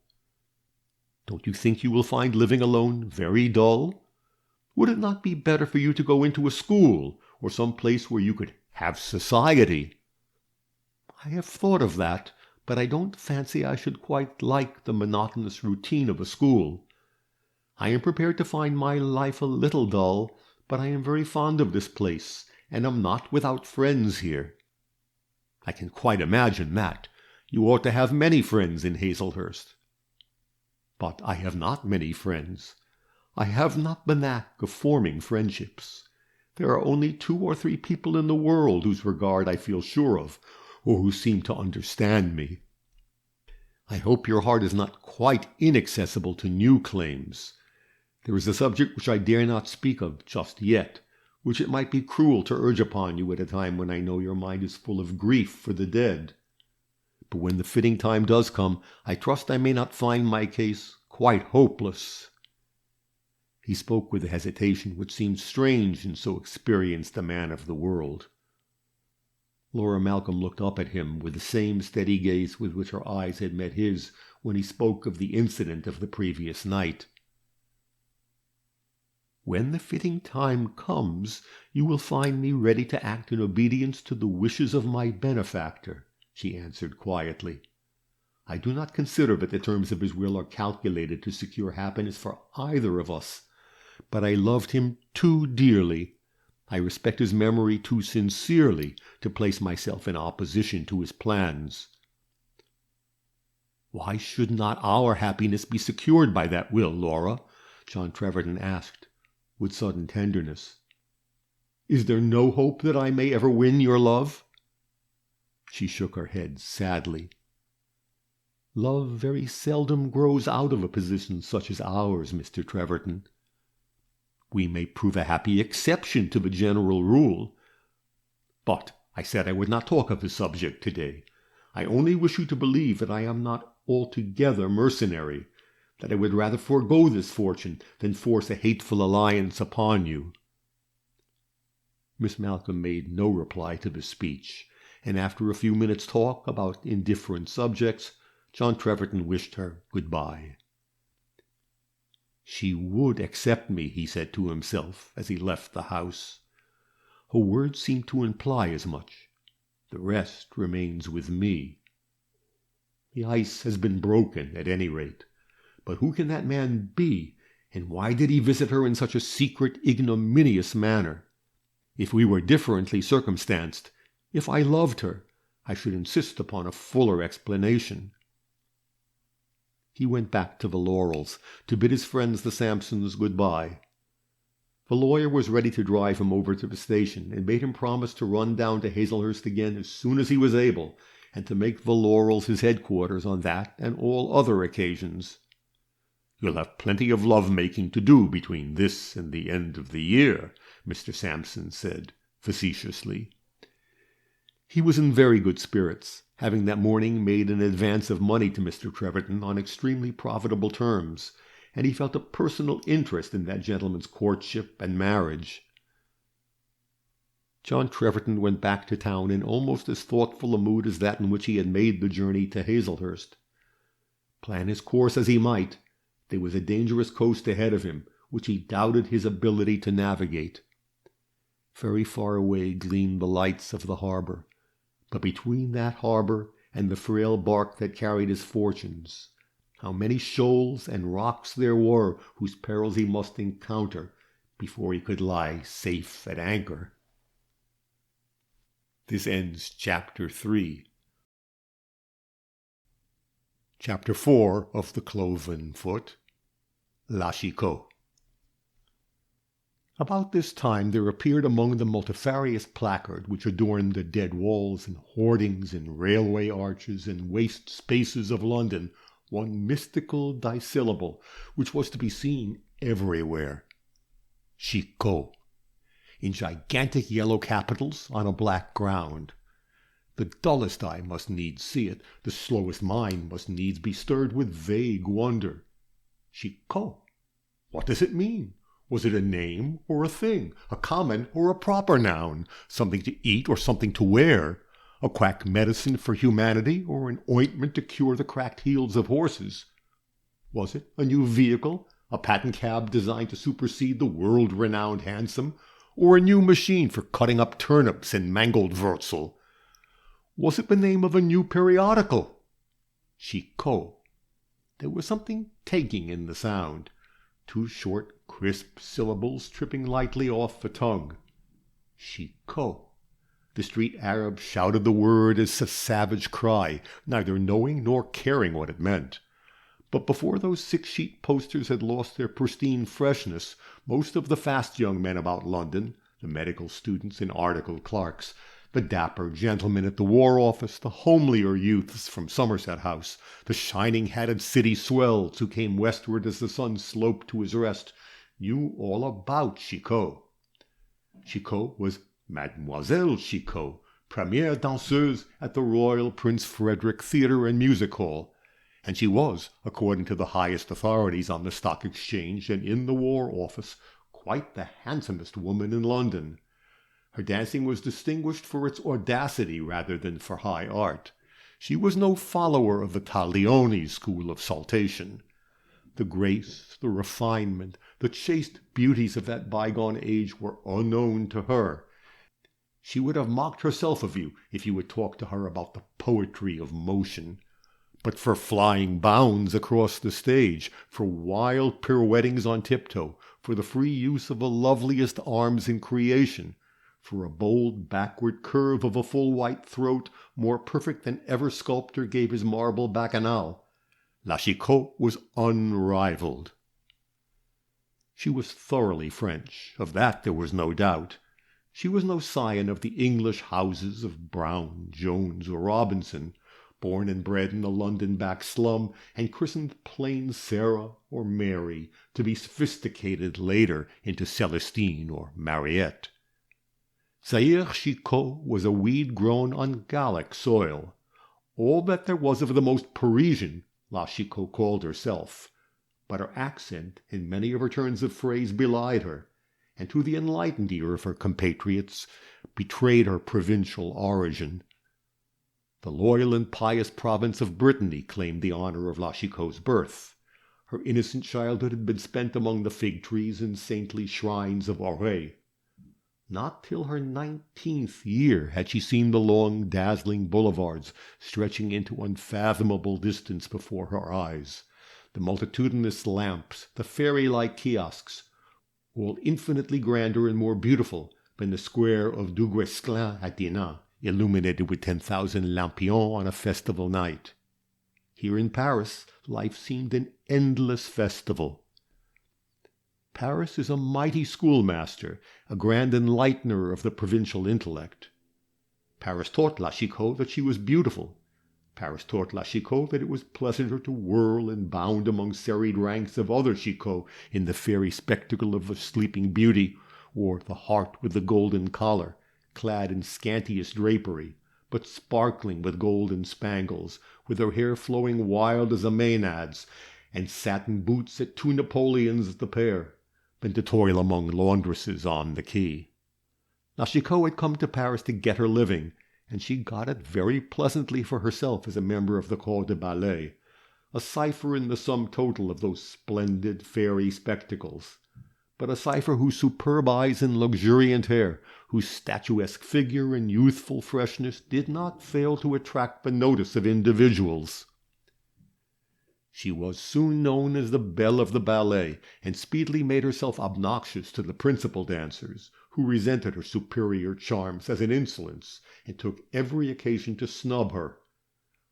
But while her own sex was unkind, the sterner sex showed itself gentle to La Belle Chicot. The ballet master taught her steps which he taught to none other of the sisterhood under his tuition. He made opportunities for giving her a solo dance now and then. He pushed her to the front, and at his advice she migrated from a large house where she was nobody to a smaller house in the students' quarter, a popular little theatre on the left bank of the Seine, amidst a labyrinth of narrow streets and tall houses, between the School of Medicine and the Sorbonne, where she soon became everybody. "C'était le plus gentil de Marat," cried the ballet master regretfully, when La Chicot had been tempted away. "Cette petite ira loin," said the manager, vexed with himself for having let his handsomest coryphée slip through his fingers. "Elle a du chien." At the Students' Theatre it was that La Chicot met with her fate, or, in other words, it was here that her husband first saw her. He was an Englishman, leading a rather wild life in the students' quarter of Paris, living from hand to mouth, very poor, very clever, very badly qualified to get his own living. He was gifted with those versatile talents which rarely come to a focus or achieve any important result. He painted, he etched, he sang, he played on 3 or 4 instruments with taste and fancy, but little technical skill. He wrote for the comic papers, but the comic papers generally rejected or neglected his contributions. If he had invented a lucifer match or originated an improvement in the sewing machine, he might have carved his way to fortune. But these drawing-room accomplishments of his hardly served to keep him from starving. Not a very eligible suitor, one would imagine, for a young lady from the provinces who wished to make a great figure in life. But he was handsome, well-bred, with that unmistakable air of gentle birth which neither poverty nor bohemianism can destroy, and in the opinion of La Chicot, the most fascinating man she had ever seen. In a word, he admired the lovely ballet dancer, and the ballet dancer adored him. It was an infatuation on both sides, his first great passion and hers. Both were strong in their faith in their own talents and the future. Both believed that they had only to live in order to become rich and famous. La Chicot was not of a calculating temper. She was fond of money, but only of money to spend in the immediate present, money for fine dresses, good dinners, wine that foamed and sparkled, and plenty of promenading in hired carriages in the Bois de Boulogne. Money for the future, for sickness, for old age, for the innumerable necessities of life she never thought of. Without ever having read Horace, or perhaps ever having heard of his existence, she was profoundly Horatian in her philosophy. To snatch the pleasure of the day and let tomorrow take care of itself was the beginning and end of her wisdom. She loved the young Englishman, and she married him, knowing that he had not a Napoleon beyond the coin that was to pay for their wedding dinner, utterly reckless as to the consequences of their marriage, and as ignorant and unreasoning in her happiness as a child. To have a handsome man, a gentleman by birth and education, for her lover and slave, to have the one man who had ensnared her fancy tied to her apron string forever, this was La Chicot's notion of happiness. She was a strong-minded young woman, who to this point had made her way in life unaided by relatives or friends, uncared for, uncounseled, untaught, a mere straw upon the tide of life, but not without a fixed idea of her own as to where she wanted to drift. She desired no guardianship from a husband. She did not expect him to work for her or support her. She was quite resigned to the idea that she was to be the breadwinner. This child of the people set a curious value upon the name gentleman. The fact that her husband belonged to a superior race made up, in her mind, for a great many shortcomings. That he should be variable, reckless, a creature of fits and starts, beginning a picture with zeal in the morning, to throw it aside with disgust in the evening, seemed only natural. That was race. Could you put a hunter to the same kind of work which the patient pack-horse performs without a symptom of revolt? La Chicot hugged the notion of her husband's superiority to that drudging herd from which she had sprung. His very vices were, in her mind, virtues. They were married, and as La Chicot was a person of some importance in her own small world, while the young Englishman had done nothing to distinguish himself, the husband came somehow to be known by the name of the wife, and was spoken of everywhere as Monsieur Chicot. It was an odd kind of life which these two led in their meagerly furnished rooms, on the 3rd floor of a dingy house in a dingy street of a student's quarter.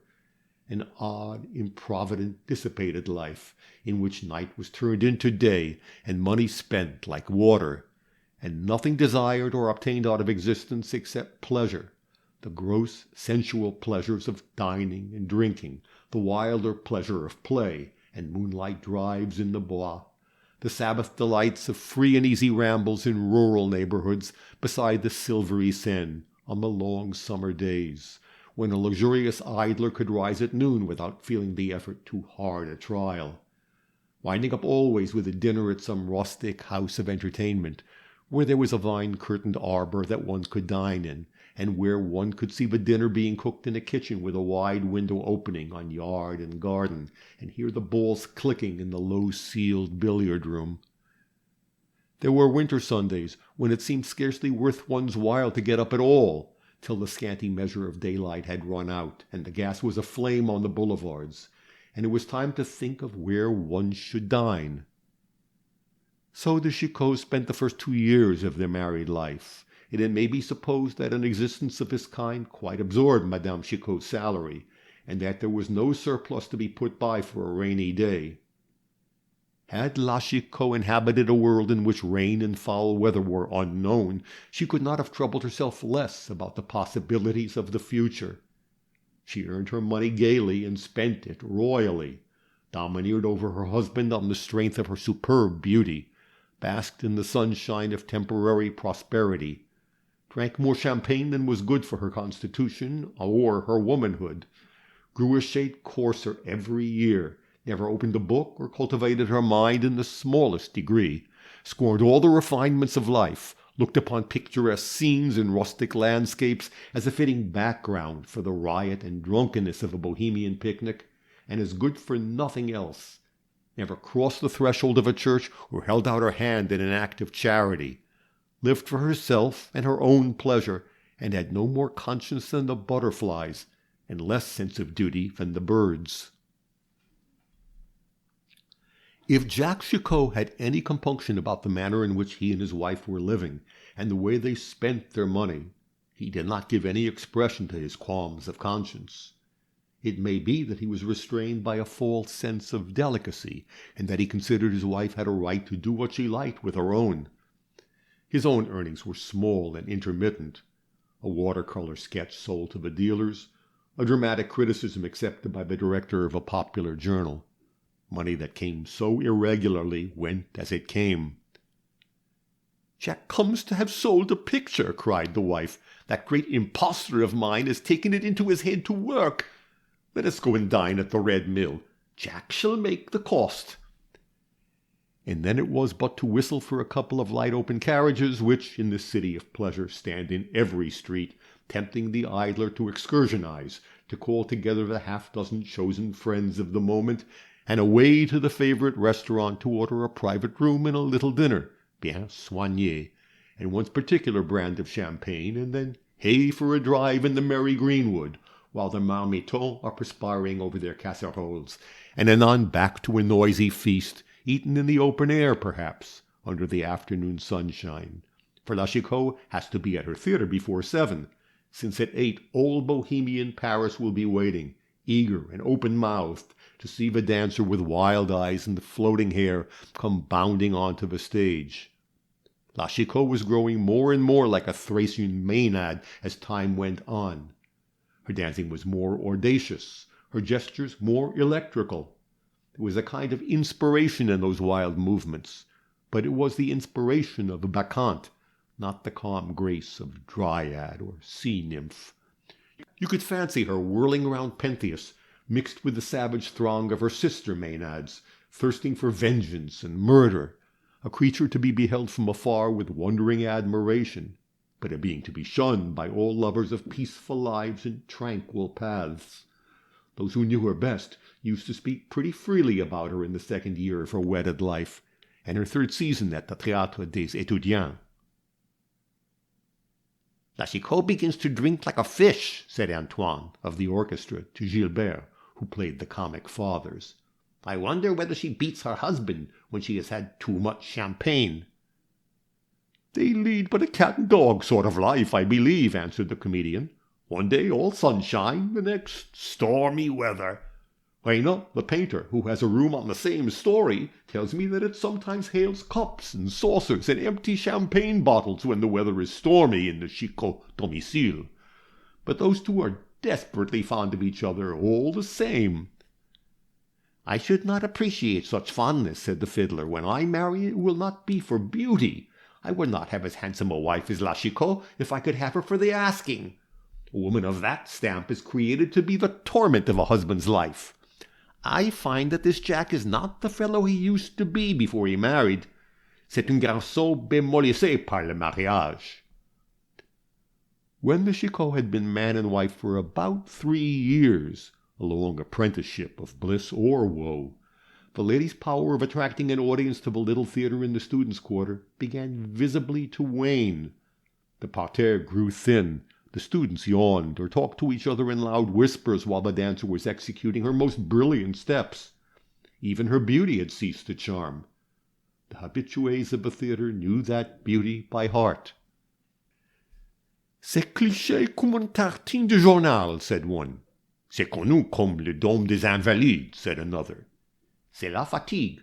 On commence à se désillusionner sur La Chicot. La Chicot saw the decline of her star, and that lively temper of hers, which had been growing more and more impulsive during the last 3 years, took reverse of fortune in no good spirit. She used to come home from the theatre in diabolical humor, after having danced to empty benches and a languid audience, and Jacques Chicot had to pay the cost. She would quarrel with him about a straw, a nothing, on these occasions. She abused the students who stayed away from the theatre in roundest and strongest phraseology. She was still more angry with those who came and did not applaud. She upbraided Jacques for his helplessness. Was there ever such a husband? He could not advance her interests in the smallest degree. Had she married anyone else, one of those little gentlemen who wrote for the papers, for instance, she would have been engaged at one of the boulevard theatres before now. She would be the rage among the best people in Paris. She would be earning thousands. But her husband had no influence with managers or newspapers, not enough to get a puff paragraph inserted in the lowest of the little journals.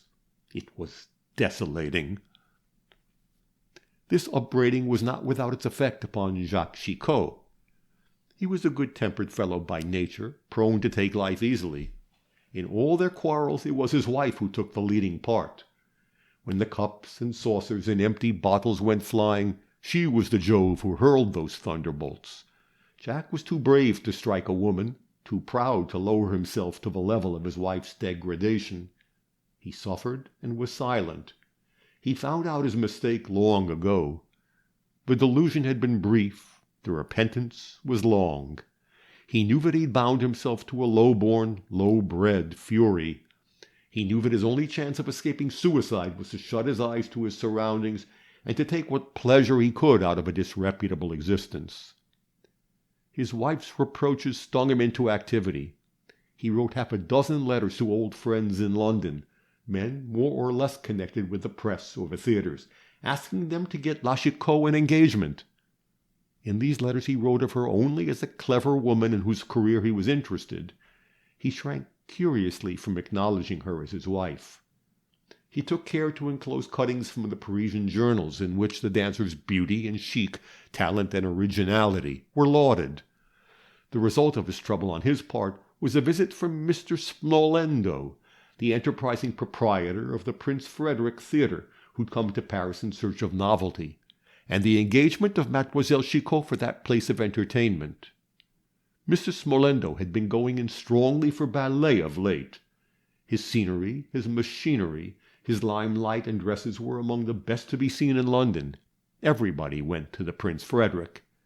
It had begun its career as a music hall, and had only lately been licensed as a theatre. There was a flavor of bohemianism about the house, but it only gave a zest to the entertainment. All the most notorious Parisian successes in the way of spectacular drama, all the fairy extravaganzas and demon ballets and comic operettas were reproduced by Mr. Smolendo at the Prince Frederick. He knew where to find the prettiest actresses, the best dancers, the freshest voices. His chorus and his ballet were the most perfect in London. In a word, Mr. Smolendo had discovered the secret of dramatic success. He had found out that perfection always pays. La Chicot's beauty was startling and incontestable. There could not be two opinions about that. Her dancing was eccentric and clever.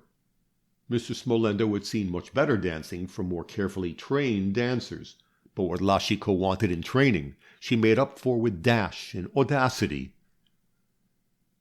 "She won't last many seasons. She's like one of those high-stepping horses that knock themselves to pieces in a year or two," Mr. Smolendo said to himself. "But she'll take the town by storm, and she'll draw better for her first 3 seasons than any star I've had since I began management." La Chicot was delighted at being engaged by a London manager who offered her a better salary than she was getting at the Students' Theatre. She did not like the idea of London, which she imagined a city given over to fog and lung disease, but she was very glad to leave the scene where she felt that her laurels were fast withering. She gave her husband no thanks for his intervention, and went on railing at him for not having got her an engagement on the boulevard. "It is to bury myself to go to your dismal London," she exclaimed, "but anything is better than to dance to an assembly of idiots and crétins." "London is not half a bad place," answered Jacques Chicot, with his listless air, as of a man long wearied of life and needing a stimulant as strong as aquafortis to rouse him to animation. "It is a big crowd in which one may lose one's identity. Nobody knows one. One knows nobody. A man's sense of shame gets comfortably deadened in London. He can walk the streets without feeling that fingers are being pointed at him. It is all the same to the herd whether he has just come out of a penitentiary or a palace. Nobody cares." The Chicots crossed the Channel and took lodgings in a street in the neighborhood of Leicester Square, near which, as everyone knows, the Prince Frederick is situated. It was a dingy street, offering scanty attractions to the stranger, but it was a street from which the days of Garrick and Woofington had been favored by actors and actresses, and Mr. Smolendo recommended the Chicots to seek a lodging there. He gave them the names of 3 or 4 householders who let lodgings to the profession, and among these Madame Chicot made her choice. The apartments which pleased her best were 2 fair-sized rooms on a first floor, furnished with a tawdry pretentiousness which would have been odious to a refined eye, and which was particularly offensive to Jack's artistic taste.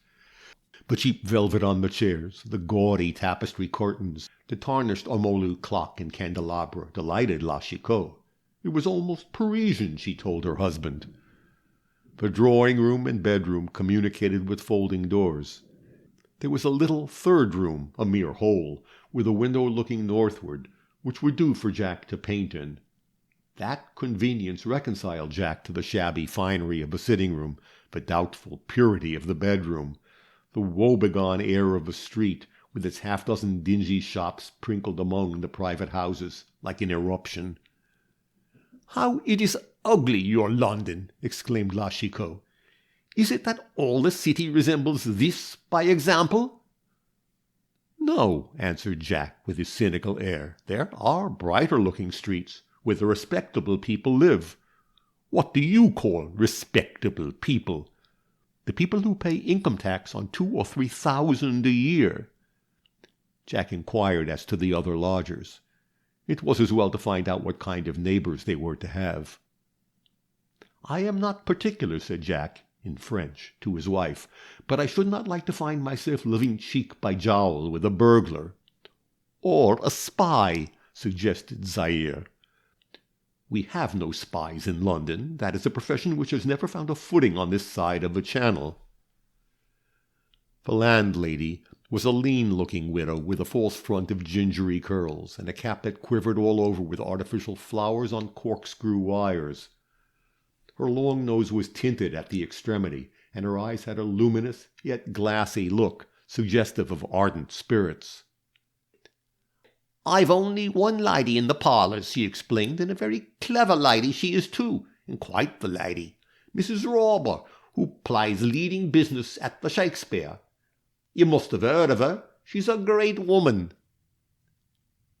Mr. Chicot apologized for his ignorance. He'd been living so long in Paris that he knew nothing of Mrs. Rawber. "Ah," sighed the landlady, "you don't know how much you've lost. Lady Macbeth is as fine as Mrs. Siddons." "Did you ever see Mrs. Siddons?" "No, but I've heard my mother talk about her. She couldn't have been much greater in the part than Mrs. Rawber. You should go and see her some night. She'll make your flesh creep." "And a respectable old party, I suppose," suggested Jacques Chicot. "As regular as clockwork. Church every Sunday morning and evening. No hot suppers. Crust of bread and cheese and glass of ale left ready on a table against she comes home. Lets herself in with her key. No sitting up for her. Chop an imperial pint of Guinness at 2 o'clock when there ain't no rehearsal. Something plain and simple that can be kept hot on the oven top when the rehearsal's late. She's a model lodger, no perquisites, but pay as regular as the Saturday comes round, and always the lady." "Ah," said Jack, "that's satisfactory. How about upstairs? I suppose you've another pattern of commonplace respectability on your second floor?" The landlady gave a faint cough, as if she were troubled with a sudden catching of the breath, and her eyes wandered absently to the window, where she seemed to ask counsel from the grey October sky. "Who are your upstairs lodgers?" asked Jacques Chicot, repeating his inquiry with a shade of impatience. "Lodgers? No, sir. There's only one gentleman on my second floor. I have never laid myself out for families. Children are such mischievous young monkeys, and always tramping up and down stairs, or endangering their lives leaning out a window, or leaving the street door open. And the damage they do to furniture! Well, nobody can understand that except them as has passed them through the ordeal. No, sir, for the last 6 years I haven't had a child across my threshold." "I wasn't inquiring about children," said Mr. Chicot. "I was asking about your upstairs lodger." "He's a single gentleman, sir." "Young?" "No, sir. Middle-aged." "An actor?" "No, sir. It's nothing to do with the theatres." "What is he?" "Well, sir, he is a gentleman. Everyone can see that, but a gentleman as has run through his property. I should gather from his wife that he must have had a great deal of property, and that he's run through most of it. He's not quite so regular in his payments as I could wish, but he does pay, and he's very little trouble, for he's often away for a week at a time, the rent running on all the same, of course." "That would hardly matter to him if he doesn't pay it," said Chicot. "Oh, but he does pay, sir. He's dilatory, but I get my money. A poor widow like me couldn't afford to lose by the best of lodgers." "What is the gentleman's name?" "Mr. Desrolles." "That sounds like a foreign name." "It may, sir, but the gentleman's English. I haven't in a general way laid myself out for foreigners," said the landlady, with a glance at La Chicot, "though this is rather a foreign neighbourhood." The lodgings were taken, and Jacques Chicot and his wife began a new phase of existence in London. The life lacked much that had made their life in Paris tolerable: the careless gaiety, the brighter skies, the bohemian pleasures of the French city. And Jacques Chicot felt as if a dense black curtain had been drawn across his youth and all its delusions, leaving him outside in a cold, commonplace world, a worn-out, disappointed man, old before his time. He missed the gay, happy-go-lucky comrades who'd helped him to forget his troubles. He missed the drives in the leafy wood, the excursions to suburban dining-houses, the riotous suppers after midnight, all the merry dissipations of his Parisian life. London pleasures were dull and heavy. London suppers meant no more than eating and drinking too many oysters and too much wine. Mr. Smolendo's expectations were fully realized. La Chicot made a hit at the Prince Frederick. Those flaming posters under every railway arch and on every hoarding in London were not in vain. The theatre was crowded nightly, and Lachicot was applauded to the echo. She breathed anew the intoxicating breath of success, and she grew daily more insolent and more reckless, spent more money, drank more champagne, and was more eager for pleasure, flattery, and fine dress. The husband looked on with a gloomy face. They were no longer the adoring young couple who had walked away arm in arm from the Mairie, smiling and happy, to share their wedding dinner with the chosen companions of the moment. The wife was now only affectionate by fits and starts. The husband had a settled air of despondency, which nothing but wine could banish, and which, like the 7 other spirits, returned with greater power after a temporary banishment. The wife loved the husband just well enough to be desperately jealous of his least civility to another woman. The husband had long ceased to be jealous, except of his own honor. Among the frequenters of the Prince Frederick, there was one who at this time was to be seen there almost nightly. He was a man of about 25, tall, broad-shouldered, with strongly marked features and the eye of a hawk, a man whose clothes were well worn and whose whole appearance was slovenly, yet who looked like a gentleman, evidently uncared for, possibly destitute, but however low he might have sunk, a gentleman still. He was a medical student and one of the hardest workers at St. Thomas's, a man who had chosen his profession because he loved it, and whose love increased with his labor. Those who knew most about him said that he was a man destined to make a mark upon the age in which he lived. But he was not a man to achieve rapid success, to distinguish himself by a happy accident. He went slowly to work, sounded the bottom of every well, took up every subject as resolutely as if it were the one subject he had chosen for his especial study, flung himself into every scientific question with the feverish ardor of a lover, yet worked with the steadiness and self-denial of a Greek athlete. For all the vulgar pleasures of life, for wine or play, for horse racing or riot of any kind, this young surgeon cared not a jot. He was so little a haunter of theatres that those of his fellow students who recognized him night after night at the Prince Frederick were surprised at his frequent presence in such a place. "What has come to Gerard?" cried Joe Latimer, of Guy's, to Harry Brown, of St. Thomas's. "I thought he despised ballet dancing. Yet this is the 3rd time I've seen him looking on at this rot, with his attention as fixed as if he were watching Paget using the knife." "Can't you see what it all means?" exclaimed Brown. "Gerard is in love." "In love?"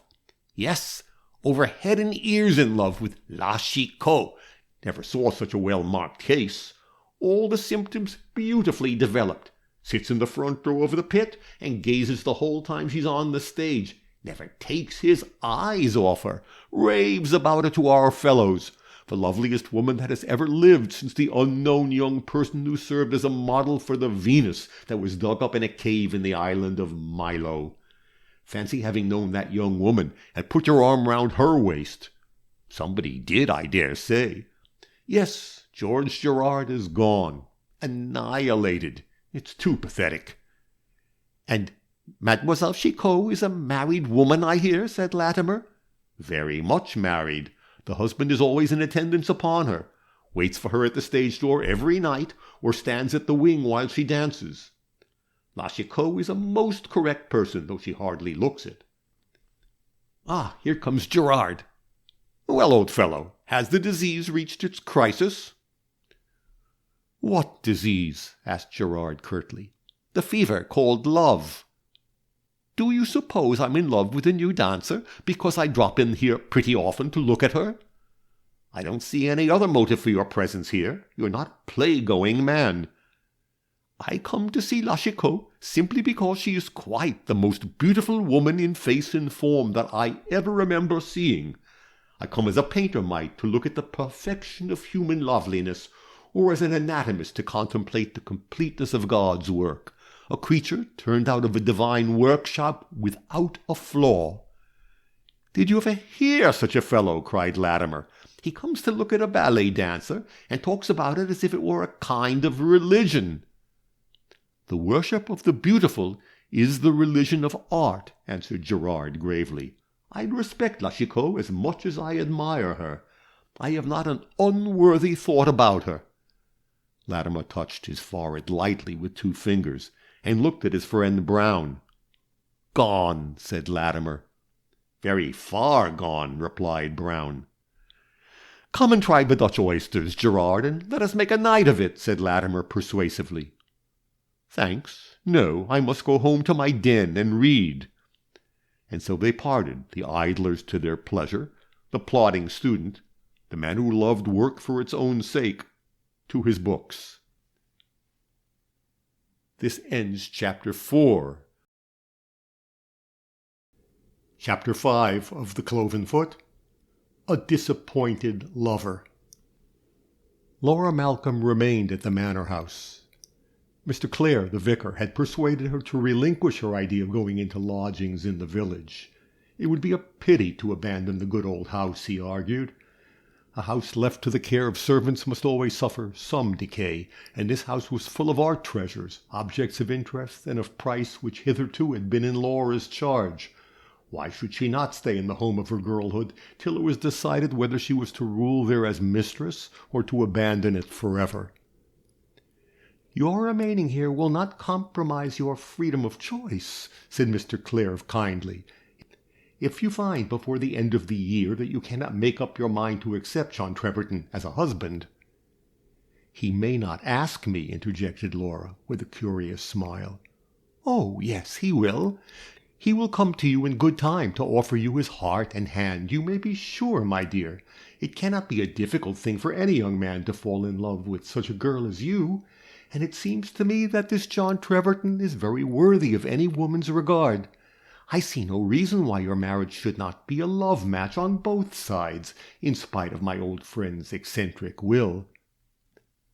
"I'm afraid that can never be," answered Laura, with a sigh. "Mr. Treverton will never be able to think of me as he might of any other woman. I must always seem to him an obstacle to his freedom and his happiness. He's constrained to assume an affection for me, or to surrender a splendid fortune. If he is mercenary, he will not hesitate. He will take the fortune and me, and I shall despise him for his readiness to accept a wife chosen for him by another.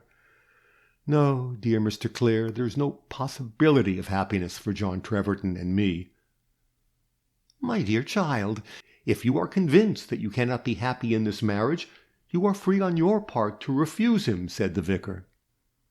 Laura's pale cheek crimsoned. "That would be to doom him to poverty, and to frustrate his cousin's wish," she answered falteringly. "I should hate myself if I could be so selfish as to do that." "Then, my dear girl, you must resign yourself to the alternative, and if John Treverton and you are not as passionately in love as the young people who defy their parents and run away to Gretna Green to be married, or did when I was a young man, you may at least enjoy a sober kind of happiness, and get on as well together as the princes and princesses whose marriages are arranged by cabinet councils and foreign powers." "Do you know anything about Mr. Treverton?" asked Laura thoughtfully. "Very little. He's an only son, an only child, I believe. His father and mother died while he was a boy, and he became a ward in Chancery. He had a nice little property when he came of age, and ran through it nicely, after the manner of idle young men without friends to advise and guide them. He began his career in the army, but sold out after he had spent his money. I have no idea what he's been doing since. Living by his wits, I'm afraid." So it was settled that Laura was to remain at the manor house, with so many of the old servants as would suffice to keep things in good order, the servants to be paid and fed at the expense of the estate, Laura to maintain herself out of her own modest income. She was a young lady of particularly independent temper, and upon this point she was resolute. "The money is nobody's money at present," she said. "I will not touch a penny of it." Sad as were the associations of the house, dreary as was the blank left in the familiar rooms by the absence of one revered figure, dismal as was the silence which that voice could never break again, Laura was better pleased to stay in her old home than she would have been to leave it. Even the mute, lifeless things among which she had lived so long had some part of her love, some hold upon her heart. She would have felt herself a waif and stray in a stranger's house. Here she felt always at home. If the rooms were haunted by the shadow of the dead, the ghost was a friendly one, and looked upon her with loving eyes. She had never thwarted, or neglected, or wronged her adopted father. There was no remorse mingled with her grief. She thought of him with deepest sadness, but without pain. The vicar was anxious that Miss Malcolm should have a companion. There were plenty of homeless young women, women of spotless reputation and genteel connections, who would no doubt have been delighted to be her unsalaried companion for the sake of a pleasant home. But Laura declared she wanted no companion. "You must think me very empty-minded if you suppose I cannot endure my life without a young woman of the same age to sit opposite me and answer to all my idle fancies like an echo, or to walk out with me and help me admire the landscape, or to advise me what I should order for dinner," she said. "No, dear Mr. Clare, I want no companion, except Celia now and then. You will let her come and see me very often, won't you?" "As often as you like, or as often as she can be spared from her parish work," answered the vicar. "Ah, you are all such hard workers at the vicarage," exclaimed Laura. "Some of us work hard enough, I believe," answered Mr. Clare with a sigh. "I wish my son could make up his mind to work a little harder." "That will come in good time." "I hope so, but I'm almost tired of waiting for that good time." "He is clever and artistic," said Laura. "His cleverness allowed him to leave the university without a degree, and his artistic faculties will never help him to a living," answered the vicar bitterly. This only son of the vicar's was a thorn in his side. Edward Clare was everybody's favorite and nobody's enemy but his own. That was what the village said of him. He was good-looking, clever, agreeable, but he had no ballast. He was a feather to be blown by every puff of wind. He had never been able to discover the work which he had been sent into the world to do, but he had speedily found out the work for which he was not adapted. At the university he discovered that the curriculum of an English classical education was not fitted to the peculiar cast of his mind. How much better he could have done at Heidelberg or Bonn! But when he made this discovery he had wasted 3 years at Oxford, and had cost his father something very close to £1,000. The vicar wanted his only son to go into the church, and Edward had been educated with that view, but after failing to get his degree, Edward found out that he had a conscientious repugnance to the church. His opinions were too broad. "A man who admires Ernest Renan as warmly as I do has no right to be a parson," said Edward, with an agreeable frankness. So poor Mr. Clare had to submit to the disappointment of his most cherished hopes, because his son admired Renan. After having made up his mind upon this point, Edward stayed at home, read a good deal in a desultory way, wrote a little, sketched a little in fine weather, fished, shot, and dawdled away life in the pleasantest manner, finding his days never so sweet as when they were spent at the manor house. Jasper Treverton had warmly esteemed the vicar, and he had liked the son for the father's sake. Edward had always been welcome at the manor house while the old man lived, and as Edward's sister was Laura Malcolm's chosen friend, it was natural that the Oxonian should be very often in Laura's society. But now his visits to the good old house where he had felt himself so completely at home, the library in which he had read, the garden in whose formal walks he had delighted to smoke, were suddenly restricted. Miss Malcolm had given him to understand, through his sister, that she considered herself no longer at liberty to receive him. Her friendship for him was in no wise lessened, but it would not do for him to drop in at all hours, or to spend half his afternoons in the library, as in the days that were gone. "I don't see why there should be such restrictions among old friends," said Edward, with an injured air. "Laura and I are like sister and brother." Very likely, Ned. But then, you see, everybody knows you and Laura are not brother and sister, and I think there are a good many people in Hazelhurst who think that you feel something a good deal stronger than brotherly regard for her. If she and I were drowning, I know which of you would try to save." "You can swim," growled Edward, remembering Talleyrand's famous answer. "Well, I suppose I must submit to fate. Miss Malcolm no doubt considers herself engaged to the mysterious heir, who does not seem in any hurry to begin his courtship. If old Treverton had bequeathed such a chance to me, I should have seized upon my opportunity without an instant's hesitation." "I admire the delicacy which prompts Mr. Treverton to keep in the background, just at first," said Celia. "How do you know that it is delicacy which restrains him?" exclaimed Edward. "How do you know that it's not some entanglement, some degrading connection, perhaps, or at any rate a previous engagement of some kind which ties his hands and hinders his advancement with Laura? No man, unless so constrained, would be besotted enough to neglect such an opportunity or to hazard his chances of success. If he offends Laura, she's just the kind of girl to refuse him, fortune and all." "I don't think she would do that, except upon very serious grounds," said Celia. "Laura has a strong sense of duty, and she believes it her duty to her adopted father to assist in carrying out his wishes. I believe she would sacrifice her own inclination to that duty." "That's going far," said Edward discontentedly. "I begin to think that she has fallen in love with this fellow, meteoric as was his appearance here." "He stayed nearly a fortnight," remarked Celia, "and Laura saw him several times. I don't mean to say that she's in love with him. She has too much common sense to fall in love in that rapid way. But I am sure she does not dislike him." "Oh, when love begins, common sense ends. I dare say she is in love with him. Hasn't she told you as much now, Celia? Girls like to talk about such things."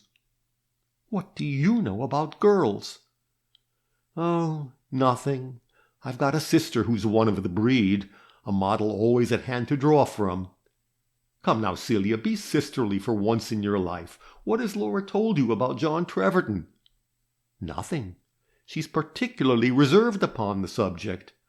I know that it is a painful one for her, and I rarely approach it." "Well, he is a lucky dog. I never hated a fellow so much. I have an instinctive idea that he is a scoundrel." "Are not instinctive ideas convictions that jump with your own inclinations?" speculated Celia, philosophically. "I'm heartily sorry for you, Ned dear, for I know you are fond of Laura, and it does seem hard to have her willed away from you like this. But seriously now, would you be pleased to marry her with no better portion than her own little income?" 6,000 in consols, said Edward meditatively. "That would not go very far with a young man and woman of refined tastes. We might love each other ever so dearly, and be ever so happy together. But I'm afraid we should starve, Celia, and that our children's only inheritance would be their legal claim on their own parish. I thought that wicked old man would leave her handsomely provided for." "You had no right to think that, knowing that he had pledged himself to leave her nothing." "Oh, there would always have been a way of evading that. I call his will absolutely shameful, to force a high-spirited girl to take a husband of his choosing, a fellow whom he had never seen when he'd made the stipulation." "He took care to see young Mr. Treverton before he died. I dare say, if he had not been favorably impressed, he would have altered his will at the last moment." This conversation took place nearly 4 months after Jasper Treverton's death. The hedgerows were growing green. The birds had eaten the last of the crocuses. The violets were all in bloom in the shrubbery borders. The grass grew fast enough to require weekly shearing, and the manor house garden was a pleasant place to walk in, full of budding trees and opening blossoms, and the songs of birds, telling each other rapturously that spring had come in earnest, and that winter days and a stony-hearted, frost-bound earth were things of the past. Edward Clare believed himself the most ill-used of young men. He was good-looking, nay, according to the general judgment of his particular circle, remarkably handsome. He was cleverer and more accomplished than most young men of his age and standing. If he had done nothing as yet to distinguish himself, it was not for lack of talent, he told himself complacently. It was only because he'd never yet put his shoulder to the wheel. He did not consider that duty strongly called upon every man to do his uttermost part in the labor of moving that mighty wheel. A clever young man, like himself, might stand on one side and watch other fellows toiling at the job, knowing that he could do it ever so much better if he only cared to try. 4 years ago, when he first went to Oxford, he had made up his mind that he was to be Laura Malcolm's husband. Of course, Jasper Treverton would leave her a handsome fortune, most likely his entire estate. There must be a dozen ways of evading that ridiculous oath. The old man might make over his property to Laura by deed of gift. He might leave it to trustees for her use and benefit. In some manner or other she would be his heiress. Edward felt very sure of that, seeing as he did Jasper's deep love of his adopted daughter. So when he found himself falling in love with Laura's sweet face and winning ways, the young Oxonian made no struggle against Cupid, the mighty conqueror. To fall in love with Laura was the high road to fortune, infinitely better than church or bar. But he was in no hurry to declare himself. He was not an impulsive young man, slow and cautious rather. To make Laura an offer and be rejected would mean banishment from her society. He thought she liked him, but he wanted to be very sure as to the strength of her feelings before he declared himself her lover. His position as her friend was too advantageous to be lightly hazarded. This ends Chapter 5. Chapter 6 of The Cloven Foot. La Chicot has her own way. Slowly, reluctantly, Winter crawled away to his hidden lair and made room for a chilly, uncomfortable spring. It had been the longest, dullest winter that Jacques Chicot had ever lived through. He did not wonder that the continental idea associated London fog and suicide in a natural sequence. Never had he felt himself so inclined to self-destruction as in the foggy December afternoons, the bleak January twilights, when he paced the dull gray streets under the dull gray sky, smoking his solitary cigar, and thinking what a dismal ruin he had made of himself and his life. He who had entered upon the bustling scene of manhood 10 years ago with such bright hopes, such an honorable ambition, such an arrogant confidence in the future as the bringer of all good things. Now, where was he? What was he? The husband of La Chicot, a being in himself so worthless, so aimless and obscure that no one ever took the trouble to inquire his real name. His wife's name, the name made notorious by a ballet dancer, the goddess of medical students and lawyers' clerks, was good enough for him. In himself and by himself he was nothing. He was only the husband of La Chicot, a woman who drank like a fish and swore like a trooper. It was a sorry pass for a man to have come to, in whom the sense of shame was not utterly dead.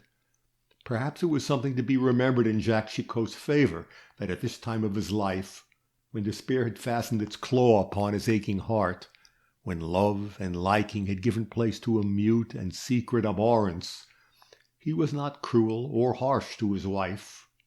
He never said hard or bitter things to her.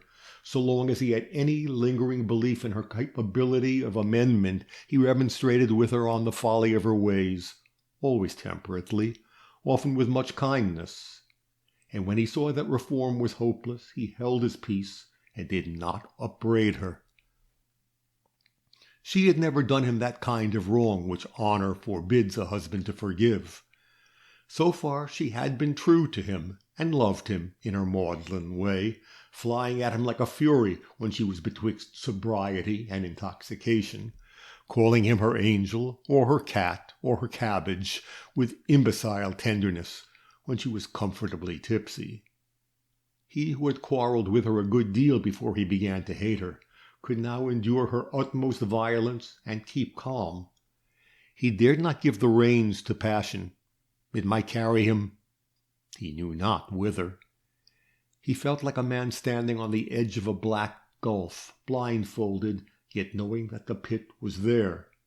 One false step might be fatal. He had been luckier in this gloomy London than in his much-regretted Paris, so far as the exercise of his own small talents went. He had obtained a regular engagement as draftsman on one of the comic journals, and his caricatures, penciled on a wood block while his heart ached with misery and his head burned with fever, amused the idle youth of London with reminiscences of Cham and Gavarni. By the use of his pencil he contrived to earn something like £2 a week, more than enough for his own wants, so La Chicot could spend every sixpence of her salary on herself, an arrangement which suited her temper admirably. She had a bottle of wine in her dressing-room every night, and finished it before she went on for her great pas. So long as she abstained from brandy, this meant sobriety. She was a woman of limited ideas, and as in San Francisco champagne is wine par excellence, no meaner liquor being deemed worthy of a noble name, so with La Chicot, champagne was the only wine worth drinking. When she felt that its sustaining power was insufficient, she fortified it with brandy, and then La Chicot was a creature to be shunned. Winter lingered late that year.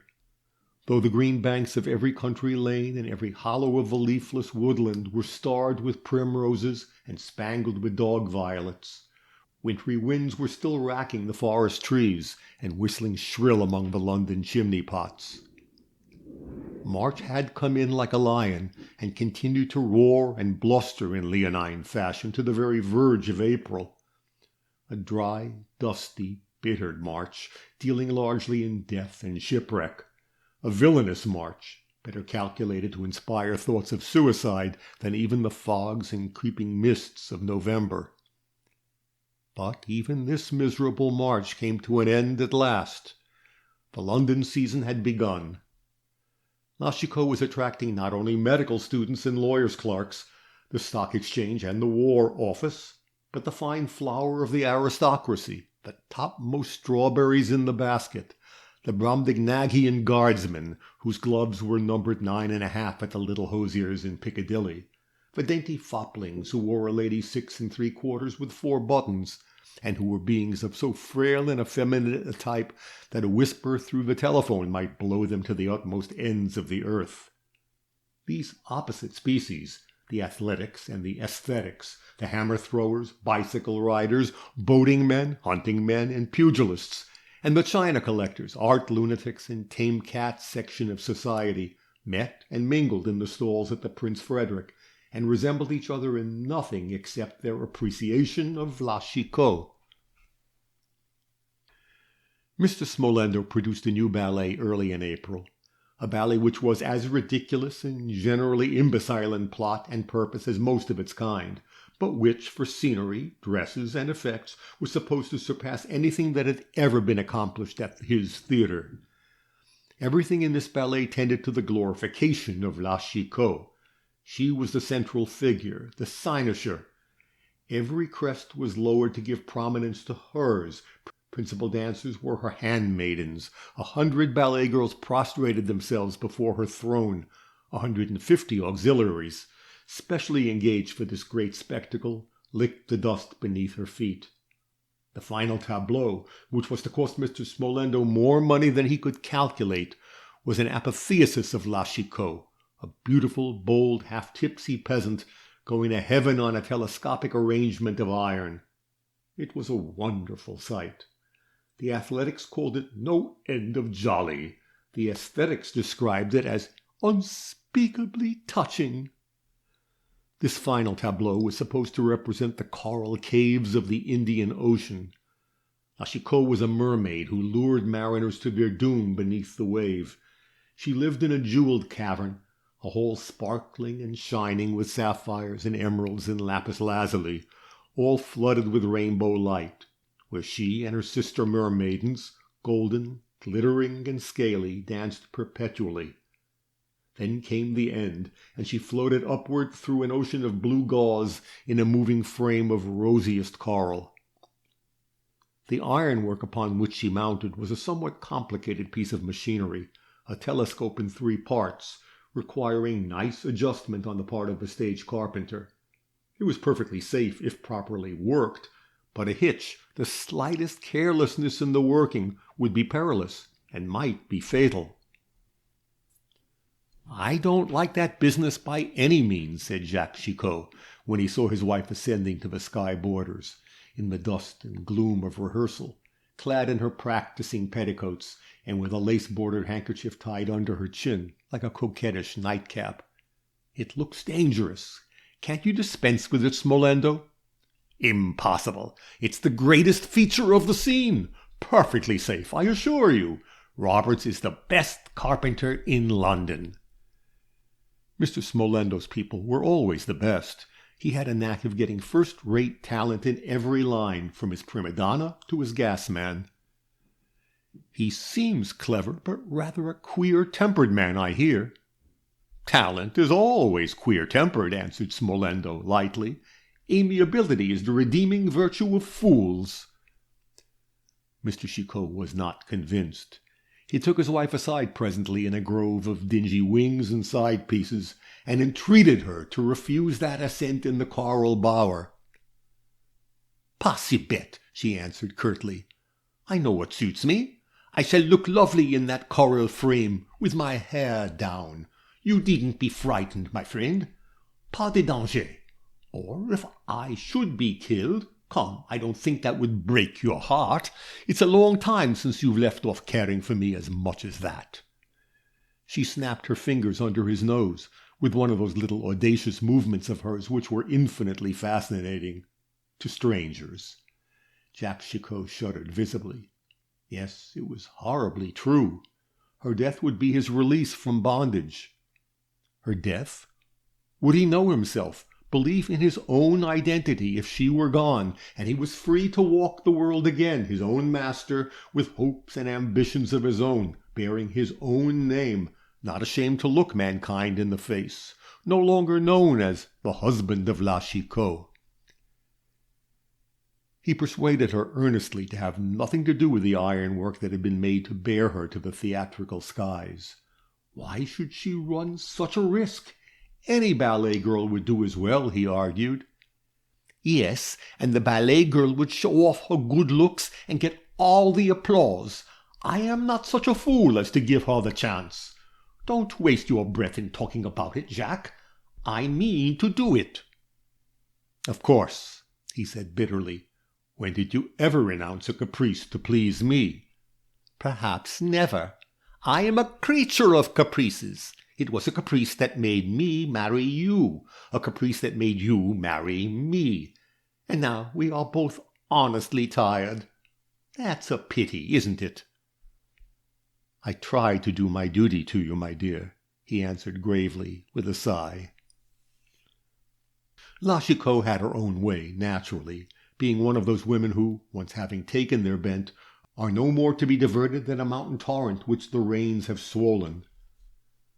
The new ballet was a success. The final tableau was a triumph for La Chicot. She looked lovely in an attitude more perfect than anything was ever done in marble. Her round white arms lifted above her head, flinging back the loose branches of coral, her black hair covering her like a mantle. That long, rich hair was one of her chief beauties, something to be remembered where all was beautiful. The machinery worked splendidly. Jack was at the wings the first night, anxious and watchful. A fragment of conversation, which he heard just behind him while the coral bower was rising, did not tend to reassure him. "It's all very well tonight," said one of the scene-shifters to his mate. "They're both sober, but when she's drunk, and he's drunk, God help her." Jack went to Mr. Smolendo directly the curtain was down. "Well," cried the manager, radiant, "a screaming success! There's money in it. I shall run this 300 nights. I don't like that ascent of my wife's. I hear that the man who works the machinery is a drunkard." "My dear fellow, these men all drink," answered Smolendo cheerfully. "But Roberts is a treasure. He's always sober in business." Again Jack tried the effect of remonstrance with his wife, just as vainly as before.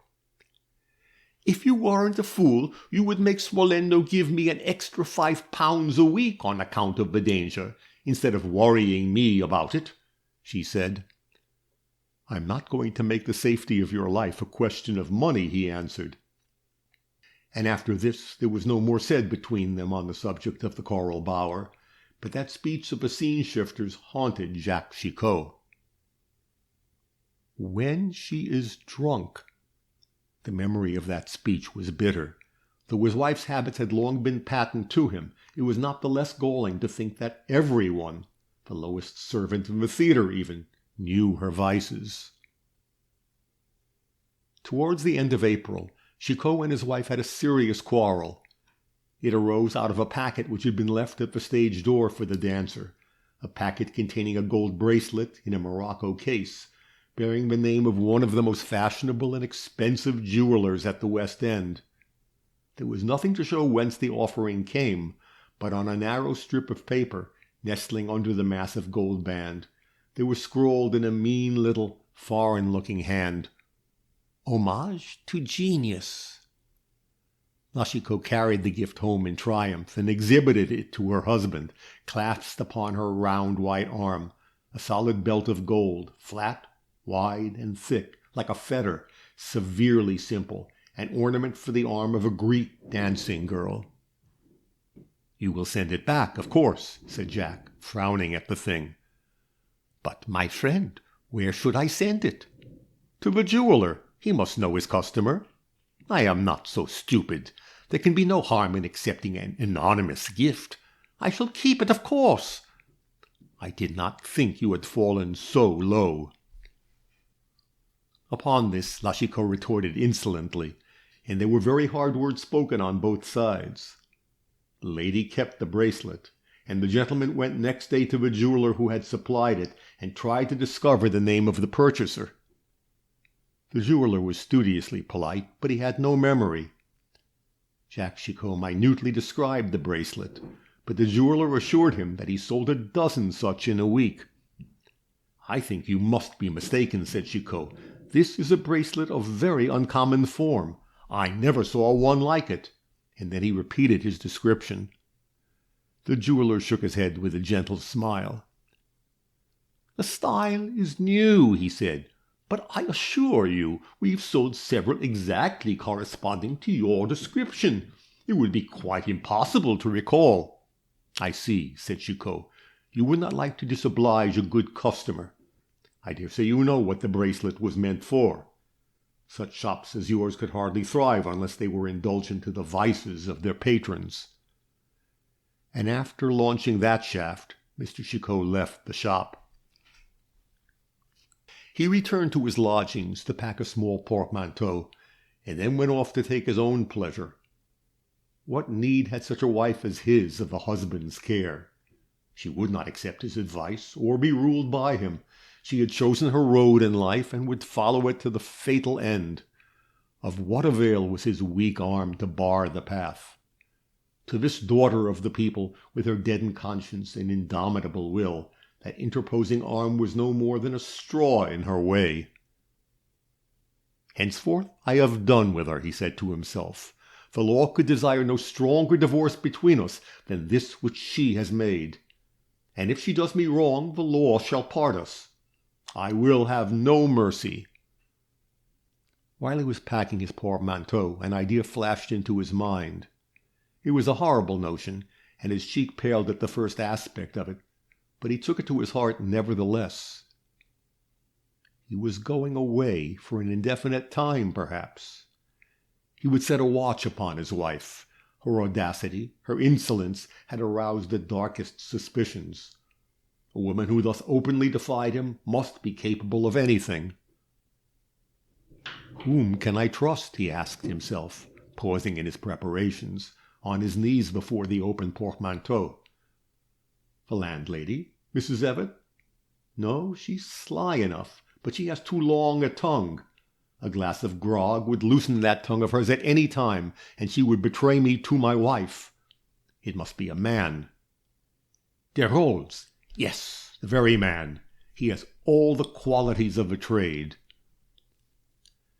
Chicot locked his portmanteau, strapped it, and carried it out to the landing. Then he ran up to the second floor and knocked at the door of the front room. "Come in," said a languid voice, and Jacques Chicot went in. The room smelt of brandy and stale cigars. It was shabbier and tawdrier than the sitting-room on the first floor, a sordid copy of that sordid original. There was the same attempt at finery, tarnished amolu, gaudy chintz curtains and chair covers, where roses and lilies were almost effaced by dirt. The cheap tapestry carpet was threadbare, a desert of arid canvas, where here and there an oasis of faded color, which hinted at the former richness of the soil. The windows were clouded with London grime and London smoke, and lent an additional gloom to the chilly sky and the dingy street upon which they looked. The cracked and bulging ceiling was brown with the smoke of ages. Dirt was the pervading impression which the room left upon the stranger's mind. On a rickety old sofa lay the present proprietor of the apartment, dozing gently at noontide, with the Daily Telegraph slipping from his loosened grasp. The remains of a bachelor breakfast, a half-empty eggshell, a fragment of toast, and a cracked coffee-cup, indicated that he had but lately taken his morning meal. He lifted himself lazily from the crumpled pillow, and confronted his visitor with a prolonged and audible yawn. "Dear boy," he exclaimed, "what an untimely hour! What has happened that you are astir so early?" He was not a common-looking man. He was tall, broad, and deep of chest, with lean, muscular arms, an aquiline nose, large and somewhat prominent eyes, bloodshot and tarnished by long years of evil experience, thin iron-gray hair, worn unduly long to conceal its scantiness, a complexion of a dull leaden hue, stained with patches of bistre, the complexion of a man to whom fresh air was an unusual luxury, thin lips, a high, narrow forehead. He wore a threadbare frock-coat, closely buttoned, a frayed black satin stock, grey trousers, tightly strapped over well-worn boots that had begun their career as dress boots. Despite the shabbiness of his attire, the man looked every inch a gentleman. That he was a gentleman who had fallen about as low as gentle breeding can fall outside the Old Bailey, there was no doubt. Vice had set its mark upon him so deeply that the brand of crime itself could scarcely have done more to separate him from respectability. A man must have been very young indeed, and utterly unlearned in the experience of life, who would have trusted Mr. Desrolles in any virtuous enterprise. But Jacques Chicot showed himself by no means wanting in penetration when he pitched upon Mr. Desrolles as a likely instrument for doing dirty work. He was the material of which the French mouchard is made. "I've been worried, Desrolles," answered Jack, dropping wearily into a chair.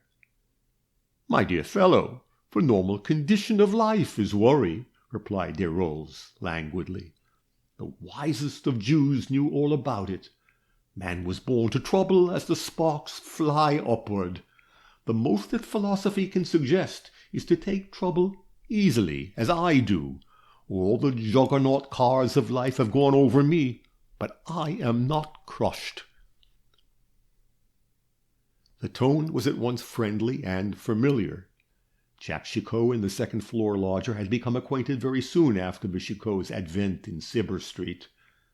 They met each other on the stairs, first smiled, then nodded, then loitered to discuss and generally to anathematize the weather, then went a little further and talked about the events of the day, the shocking murder recorded in the morning paper, the fire down Millwall way, the chances of war or disturbances in the political atmosphere.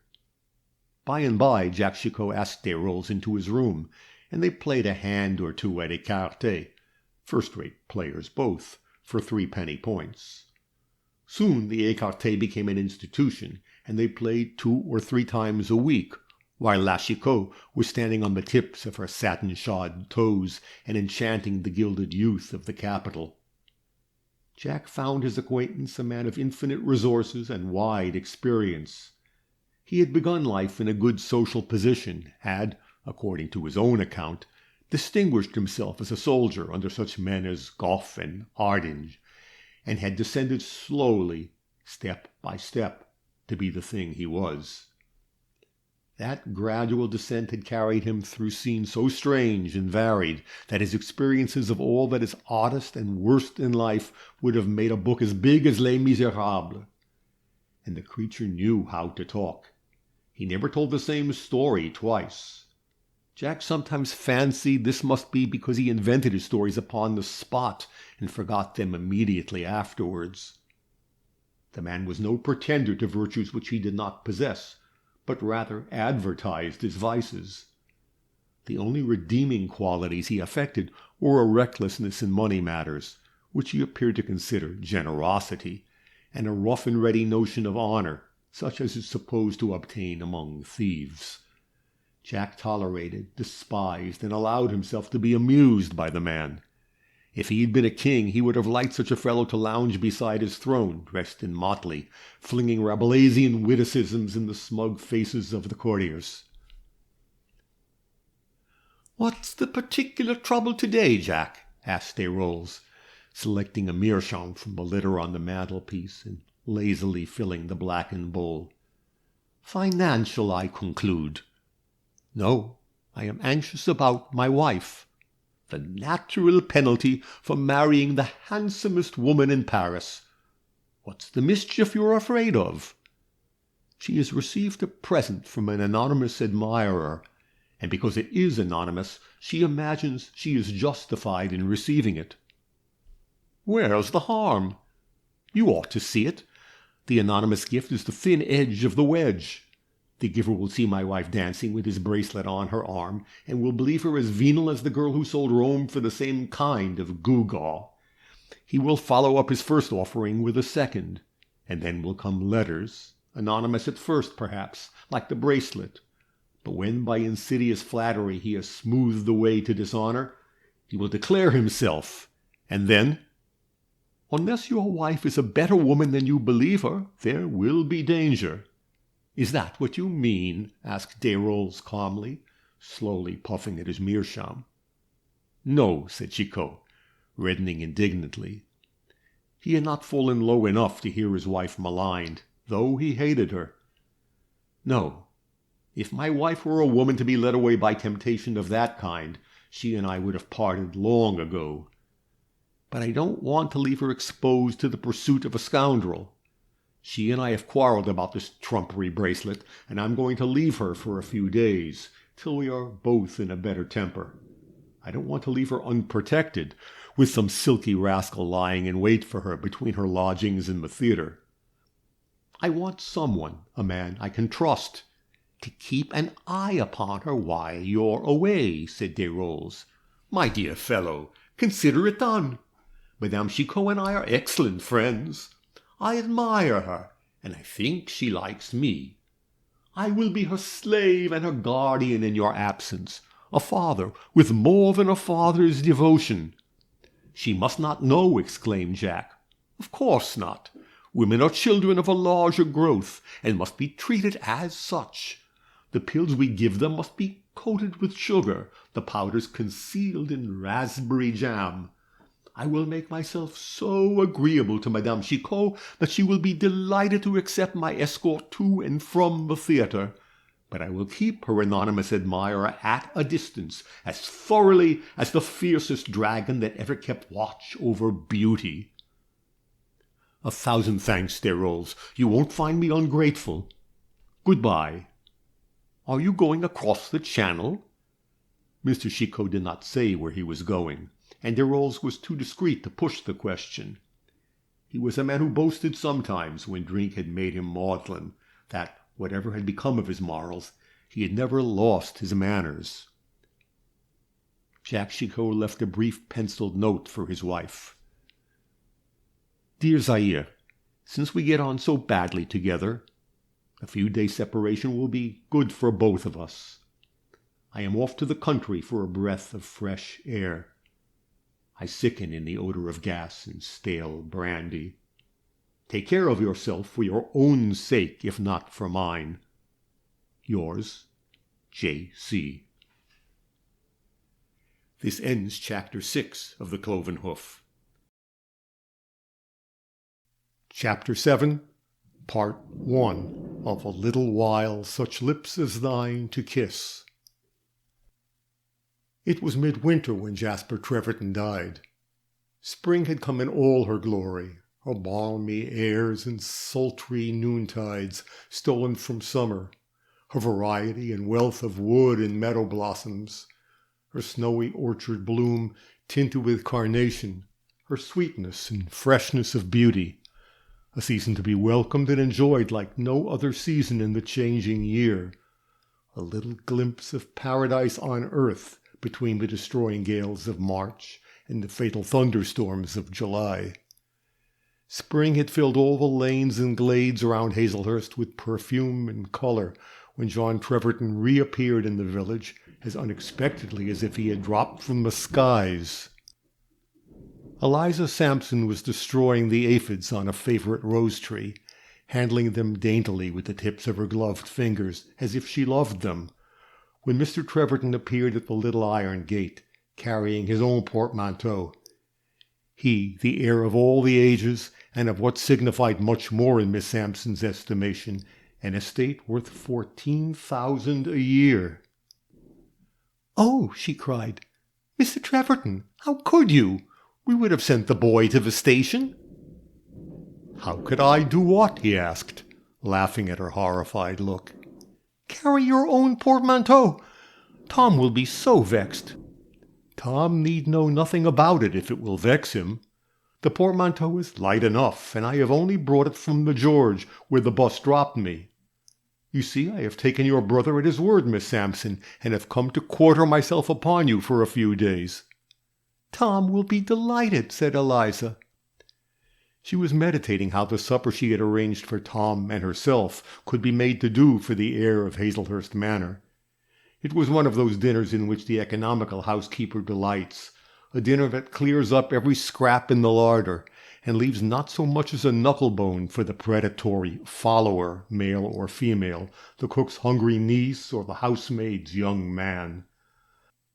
A little soup, squeezed as by hydraulic pressure out of cleanly picked bones and odd remnants of gristle. A dish of hashed mutton, a very small hash, fenced round with a machicolated parapet of toasted bread. A beefsteak pudding with a kidney in it, boiled in a basin the size of a breakfast cup. This latter savory mess was intended to gratify Tom, who was prejudiced against hashed mutton, and always pretended that it disagreed with him. For entremets sucrés, there were a dish of stewed rhubarb and a mould of boiled rice. Wholesome, simple, and inexpensive. It was a little dinner which did honor to Miss Sampson's head and heart, but she felt that it was not good enough for the future lord of Hazelhurst, a gentleman out of whom her brother hoped to make plenty of money by and by. "I'll go and see about your room while you have a chat with Tom in the office," she said, tripping lightly away, and leaving John Treverton on the lawn in front of the drawing-room windows, a closely shorn piece of grass about 50 feet by 25. "Pray don't give yourself any trouble," he called after her. "I'm used to roughing it." Eliza was in the kitchen before he had finished his sentence. She was deep in consultation with the cook, who would have resented the unannounced arrival of any ordinary guest, but who felt that Mr. Treverton was a person for whom people must be expected to put themselves out. He had given liberal vails, too, after his last visit, and that was much in his favor. "We must have some fish, Mary," said Eliza, "and poultry. It's dreadfully dear at this time of year, and Trimson does impose so, but we must have it." Trimson was the only fishmonger and poulterer of Hazelhurst, a trader whose stock sometimes consisted of 1.5 pounds of salmon and a single fowl, long-necked and skinny, hanging in solitary glory above the slate slab, where the salmon steak lay frizzling in the afternoon sun, which shone full upon Trimson's shop. "Well, miss, if I was you, I'd have a pair of soles and a duck to follow, with the beefsteak pudding for a bottom dish," suggested cook. "But, lawks, what's the good of talking? We must have what we can get." "But I saw 2 ducks in Trimson's window this morning when I went up street." "Put on your bonnet, Mary, and run and see what you can do," said Eliza. And then, while Mary ran off, without stopping to put on her bonnet, Miss Sampson and the housemaid went upstairs together and took out lavender-scented linen and decorated the spare room with all those pin trays, china candlesticks, and pomatum pots which went into retirement when there was no company. "Of course, he's come to make her an offer," mused Eliza, as she lingered to give a finishing touch to the room, after the housemaid had gone downstairs. "He's waited a proper time after the old gentleman's death, and now he's come down to ask her to marry him, and I dare say they'll be married before the summer is over.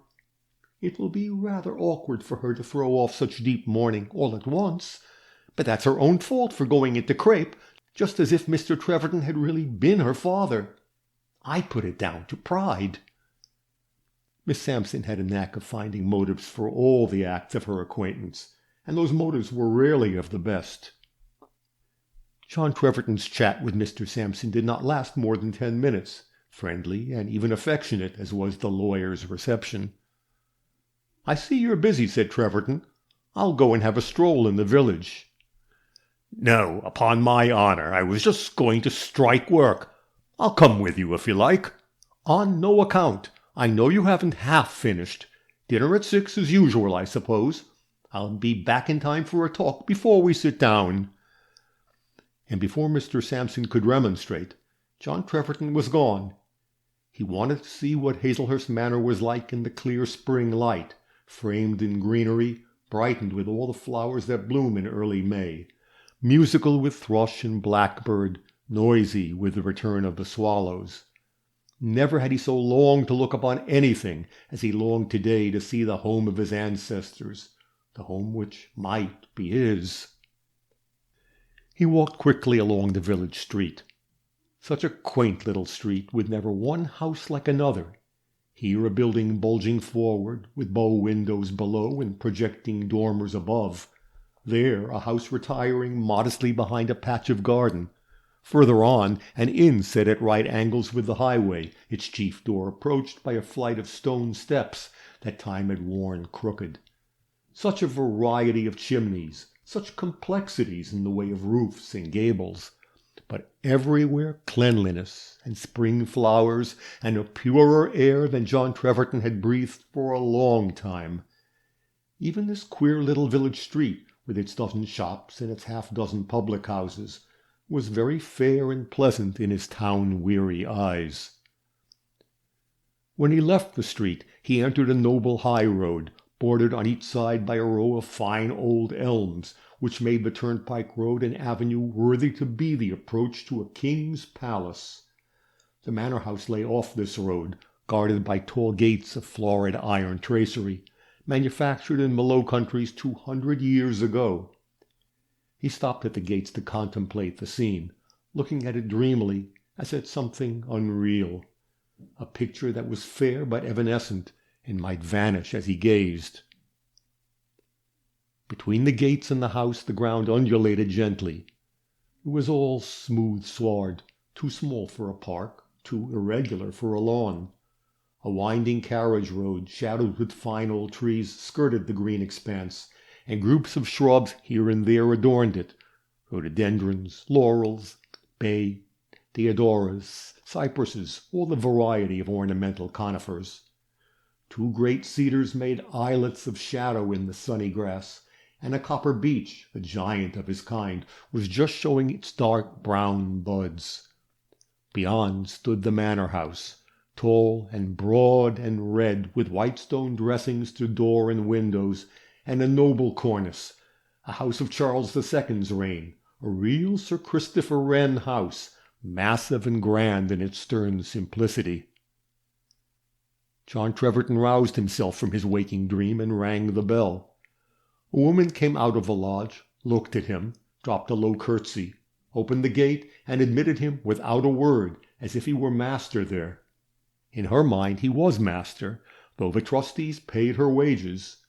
It was an understood thing in the household that Mr. Treverton was going to marry Miss Malcolm and reign at Hazelhurst Manor. He walked slowly across the smooth, well-kept grass. Everything was changed and improved by the altered season. House and grounds seemed new to him. He remembered the flower garden on the left of the house, the cheerless garden without a flower, where he'd walked in the bleak winter mornings, smoking his solitary cigar. He remembered the walled fruit garden beyond, to which he had seen that strange guest admitted under cover of darkness. The thought of that night scene in the winter disturbed him even today, despite the apparent frankness of Laura's explanation. "I suppose there is a mystery in every life," he said with a sigh. "And after all, what can it matter to me?" He had heard nothing of the change in Miss Malcolm's plans, and supposed the house abandoned to the care of servants. He was surprised to see the drawing-room windows open, flowers on the tables, and a look of domesticity everywhere. He went past the house and into the flower garden, a garden of the Dutch school, prim and formal, with long straight walks, box borders, junipers clipped into obelisks, a dense yew hedge 8 feet high, with arches cut in it to give admittance to the adjoining orchard. The beds and borders were a blaze of red and yellow tulips, which shone out against the verdure of the close-shorn bowling green and the tawny hue of the gravel, and made a feast of vivid color, like the painted windows of a cathedral. John Treverton, who had not seen such a garden for years, was almost dazzled by its homely beauty. He walked slowly to the end of a long path, looking about him in dreamy contentment. The sweet, soft air, the sunshine, just at that quiet hour of the afternoon when the light begins to be golden, the whistling of the blackbirds in the shrubbery, the freshness and beauty of all things, steeped his soul in a new delight. His life of late had been spent in cities, fenced from the beauty of earth by the wilderness of walls, the glory of heaven screened by smoke, the air thick and foul with the breath of men. This placid garden scene was as new to him as if he had come straight from the bottom of a mine. Presently he stopped, as if struck with a new thought, looked straight before him, and muttered between clenched teeth, "I shall be a fool if I let it slip from my hand." It meant Hazelhurst Manor, and the lands and fortune thereto belonging. He was standing within a few yards of the yew-tree hedge, and just at this moment the green arch opposite him became the frame of a living picture, and that a lovely one. Laura Malcolm stood there, bareheaded, dressed in black, with a basket of flowers upon her arm. Laura, whom he had no idea of meeting in this place. The western sky was behind her, and she stood, a tall, slim figure in straight black drapery, against the golden background, like a saint in an early Italian picture, an edge of light upon her chestnut hair making almost an aureole, her face in shadow. For a few moments she paused, evidently startled at the apparition of a stranger, then recognized the intruder and came forward and offered him her hand frankly, as if he'd been quite a commonplace acquaintance. "Pray forgive me for coming in unannounced," he said. "I had no idea I should find you here. Yet it is natural that you should come sometimes to look at the old gardens." "I am living here," answered Laura. "Didn't you know?" "No, indeed. No one informed me of the change in your plans." "I am so fond of a dear old house and garden, and the place is so full of associations for me, that I was easily induced to stay when Mr. Clare told me that it would be better for the house. I am a kind of housekeeper in charge of everything." "I hope you will stay here all your life," said Treverton quickly, and then he colored crimson, as if he'd said something awful. The same crimson flush mounted almost as quickly to Laura's pale cheeks and brow.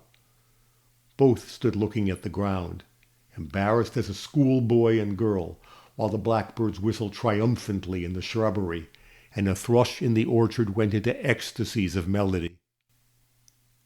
Laura was the first to recover. "Have you been staying long at Hazelhurst?" she asked quietly. "I only came an hour ago. My first visit was to the manor, though I expected to find it an empty house." Another picture now appeared in the green frame. A young lady with a neat little figure, a retroussé nose, and an agreeably vivacious countenance. "Come here, Celia," cried Laura, "and let me introduce Mr. Treverton. You've heard your father talk about him. Mr. Treverton, Miss Clare."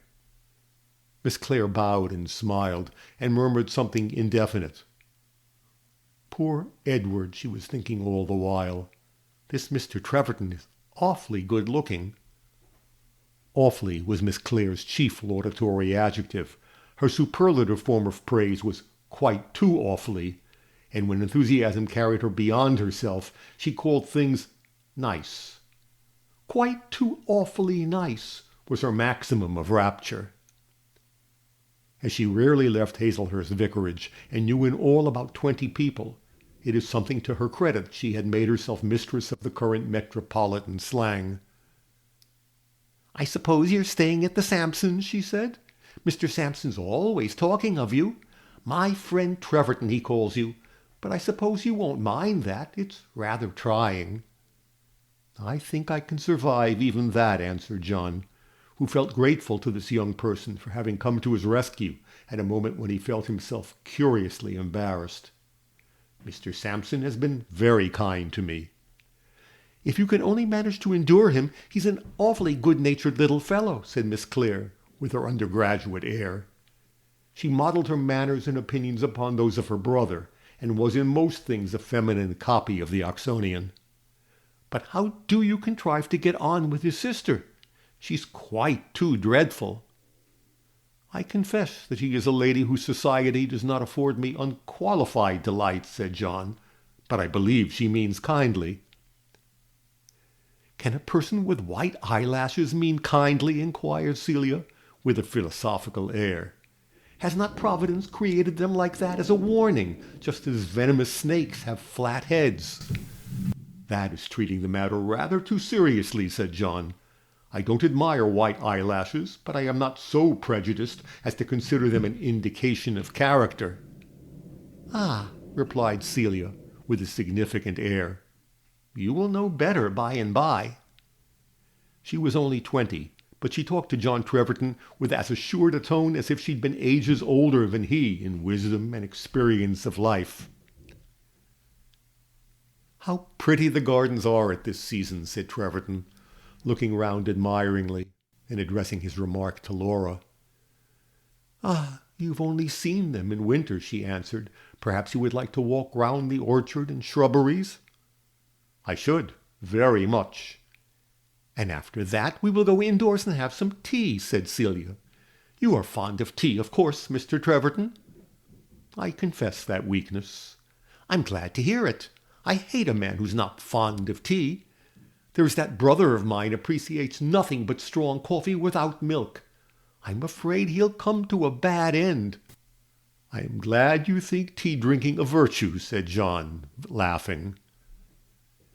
And then they all three went under the yew-tree arch into the loveliest of orchards, an orchard of 7 or 8 acres, an orchard that had been growing a century and a half. Pears, plums, cherries, apples, here and there a walnut tree towering above the rest, here and there a grey old medlar, a pool in a corner overshadowed by 2 rugged old quinces, grass so soft and deep and mossy, primroses, daffodils, pale purple crocuses, the whole bounded by a sloping bank on which the ferns were just unfolding their snaky grey coils and revealing young leaves of tenderest green under a straggling hedge of hawthorn, honeysuckle, and eglantine. Here among the old gnarled trunks and on the hillocky grass, Mr. Treverton and the 2 young ladies walked for about half an hour, enjoying the beauty and freshness of the place, in this sweetest period of the balmy spring day. Celia talked much, and John Treverton talked a little, but Miss Malcolm was for the most part silent. And yet John did not think her dull or stupid. It was enough for him to look at that delicate yet firmly modelled profile, the thoughtful brow, grave lips, and calm dark eyes, to know that neither intellect nor goodness were wanting in her whom his kinsman had designed for his wife. Poor old man, he thought. He meant to secure my happiness without jeopardizing hers. If he could have known. If he could have known. They returned to the garden by a different arch. They visited the hothouses, where the rose-hued azaleas and camellias made pyramids of vivid color. They glanced at the kitchen garden, with its asparagus beds and narrow box-edged borders, its all-pervading odor of sweet herbs and wallflowers. "I am positively expiring for want of a cup of tea," cried Celia. "Didn't you hear the church clock strike 5, Laura?" John remembered the 6 o'clock dinner at the Laurels. "I really think I must deny myself that cup of tea," he said. "The Sampsons dine at 6. "What of that?" exclaimed Celia, who never would let a man out of her clutches till stern necessity snatched him from her. "It's not above 10 minutes' walk from here to the Laurels." "What an excellent walker you must be, Miss Clare. Well, I'll hazard everything for that cup of tea." They went into a pretty room, opening out of the garden, a room with 2 long windows wreathed round with passion flower and starry white clematis, the clematis montana, which flowers in spring. It was not large enough for a library, so it was called the book room, and was lined from floor to ceiling with books, a great many of which had been collected by Laura. It was quite a lady's collection. There were all the modern poets from Scott and Byron downwards, a good many French and German books, Macaulay, De Quincey, Lamartine, Victor Hugo, a good deal of history and belles lettres, but no politics, no science, no travels. The room was the essence of snugness, flowers on mantelpiece and tables, basket work, easy chairs, cushions adorned with crewel work, delightful little tables, after Chippendale, and on one of the tables a scarlet Japanese tea tray with the quaintest of old silver teapots, and cups and saucers in willow-pattern Nankin ware.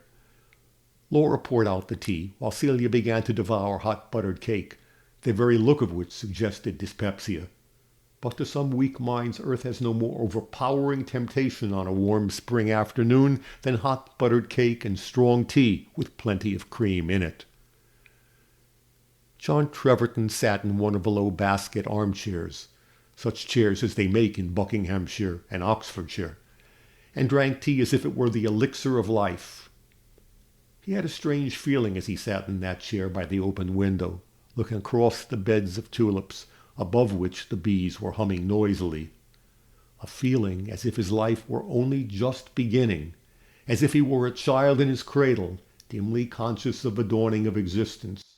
No burdens on mind or conscience, no tie or encumbrance, no engagement of honor or faith, a dead blank behind him, and before him life, happiness, the glory and freshness of earth, love, home, all things which fate reserved for the man born to good luck.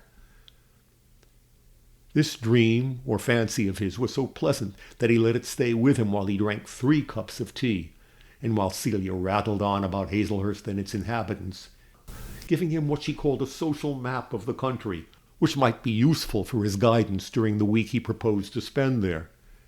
He only roused himself when the church clock chimed the 3/4, and then he pulled himself out of the basket chair with a jerk, put down his cup and saucer, and wished Laura good-bye.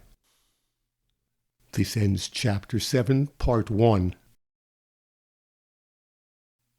Chapter 7, Part 2. A little while such lips as thine to kiss. "I shall have to do the distance in 10 minutes, Miss Clare," he said, as he shook hands with that vivacious young lady. "I'm afraid I ought to have said 10 minutes for a bicycle," replied Celia, but the Sampsons won't mind waiting dinner for you, and I don't suppose the delay will hurt their dinner." "It will be nearer for you through the orchard," said Laura. So John Treverton went through the orchard, at the end of which there was a gate that opened into a lane leading to the high road. It was the same lane that skirted the walled fruit garden, with a little door that John had seen mysteriously opened that winter night. The sight of a little wooden door made him curiously thoughtful. "I'll never believe there was anything approaching guilt in that mystery," he said to himself. "No, I've looked into those lovely eyes of hers, and I believe her incapable of an unworthy thought. Some poor relation, I dare say, a scamp whom she would have been ashamed of before the servants, so she received him secretly, doubtless to help him with money." "What an extraordinary girl you are, Laura," said Celia, draining the teapot. "Why did you never tell me that John Treverton was so perfectly lovely?" "My dear Celia, how am I to know what constitutes your idea of perfect loveliness in a young man? I've heard you praise so many, all distinctly different. I told you that Mr. Treverton was gentlemanlike and good-looking." "Good-looking!" cried Celia. "He is absolutely perfect. To see him sitting in that chair, drinking tea and looking dreamily out of the garden with those exquisite eyes of his. Oh, he is quite too awfully nice. Do you know the color of his eyes?" "I have not the slightest idea." "They are a greeny gray, a color that changes every minute, a tint between blue and brown. I never saw it before. And his complexion, just that olive paleness which is so positively delightful. His nose is slightly irregular in line, not straight enough to be Grecian and not curved enough to be aquiline. But his mouth is awfully nice, so firm and resolute looking, yet lapsing now and then into dreamy thought. Did you see him lapse into dreamy thought, Laura?" Miss Malcolm blushed indignantly, vexed, no doubt, at such foolishness. "Really, Celia, you are too ridiculous. I can't think how you can indulge in such absurd raptures about a strange man." "Why not about a strange man?" asked Celia with her philosophical air. "Why should the perfection of a strange man be a forbidden subject? One may rave about a landscape, one may be as enthusiastic as one likes about the stars, or the moon, the sea, or a sunset, or even the last popular novel. Why must not one admire a man? I'm not going to put a padlock upon my lips to flatter such an absurd prejudice. As for you, Laura, it is all very well to sit there stitching at that faded blackberry leaf. You're putting too much brown in it, I'm sure, and looking the image of all that is demure. To my mind, you are more to be envied than any girl I ever heard of, except the Sleeping Beauty in the wood." "Why should I be envied?" "Because you are to have a splendid fortune, and John Treverton for your husband." "Celia, I shall be so grateful to you if you will be quite silent on that subject, supposing you can be silent about anything." "I can't," said Celia frankly. "It is by no means certain that I shall marry Mr. Treverton." "Would you be so utterly idiotic as to refuse him?" "I would not accept him unless I could believe that he really liked me, better than any other woman he'd ever seen." "And of course he will. Of course he does," cried Celia. "You know, as a matter of personal inclination, I would much rather you should marry poor Edward, who adores the ground you walk upon, and, of course, adores you much more than the ground. But there is a limpness about Ted's character which makes me fear that he will never get on in the world. He's a clever young man, and he thinks that he has nothing to do but go on being clever and write verses for the magazines, which even I, as his sister, must confess are the weakest dilution of Swinburne, and that fame will come and take him by the hand and lead him up the steps of her temple, while fortune will meet him in the portico with a big bag of gold. No, Laura, dearly as I love Ted, I should be sorry to see you sacrifice a splendid fortune and refuse such a man as John Treverton." "There will be time enough to debate the question when Mr. Treverton asks me to marry him," said Laura gravely. "Oh, that will come upon you all in a moment," retorted Celia, "when you won't have me to help you. You'd better make up your mind beforehand." "I should despise Mr. Treverton if he were to make me an offer before he knew a great deal more of me than he does now. But I forbid you to talk any more of this, Celia. And now we had better go and walk in the orchard for half an hour, or you will never be able to digest all the cake you have eaten." "What a pity digestion should be so difficult, when eating is so easy," said Celia. And then she went dancing along the garden paths with the airy lightness of a nymph who had never known the meaning of indigestion.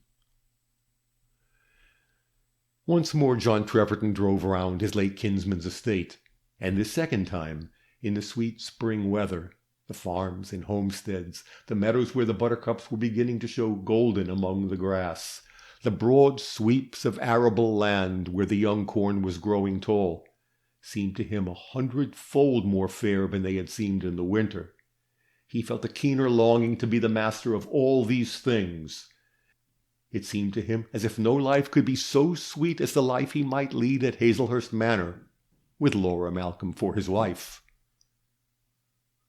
The life he might lead if... What was that if which barred the way to perfect bliss? There was more than one obstacle, he told himself gloomily, as he paced the Elm Avenue on the London road, one evening at sunset, after he'd been at Hazelhurst more than a week, during which week he had seen Laura very often. There was, among many questions, the doubt as to Laura's liking for him. She might consider herself constrained to accept him, were he to offer himself, in deference to the wish of her adopted father. But could he ever feel sure that she really cared for him, that he was the one man upon earth whom she would choose for her husband? A flattering whisper which crept into the ear of his mind, like a caressing breath of summer wind gently fanning his cheek, told him that he was already something nearer and dearer to this sweet girl than the ruck of mankind, that her lovely hazel eyes took a new light and color at his coming, that their beauty was shadowed with sadness in the moment of parting from him, but there were tender, broken tones of voice, fleeting blushes, half-smiles, sudden droopings of darkly fringed eyelids, and many other more subtle signs that told of something more than common friendship. Believing this, what had he to do but snatch the prize? Alas! Between him and the light and glory of life stood a dark, forbidding figure, a veiled face, and arms sternly extended to stop the way. "It is not to be thought of," he said to himself. "I honor her too much. Yes, I love her too well. The estate must go, and she and I must go on our several ways in the wilderness of life, to meet by chance, perhaps, half a century hence, when we have grown old and hardly remember each other." It was to be his last evening at Hazelhurst, and he was going to the manor house to bid Laura and her friend good-bye. A very simple act of politeness, assuredly, yet he hung back from the performance of it, and walked slowly up and down under the elm trees, smoking a meditative cigar and chewing the cud of fancies which were mostly bitter. At last, just when the topmost edge of a sinking sun dropped below the dark line of distant woods, John Treverton made up his mind there was no more time to be lost if he meant to call at the manor house that evening. He quickened his pace, anxious to find Laura in the garden, where she spent most of her life in this balmy spring weather. He felt himself more at ease with her in the garden than when he was brought face to face with her within four walls.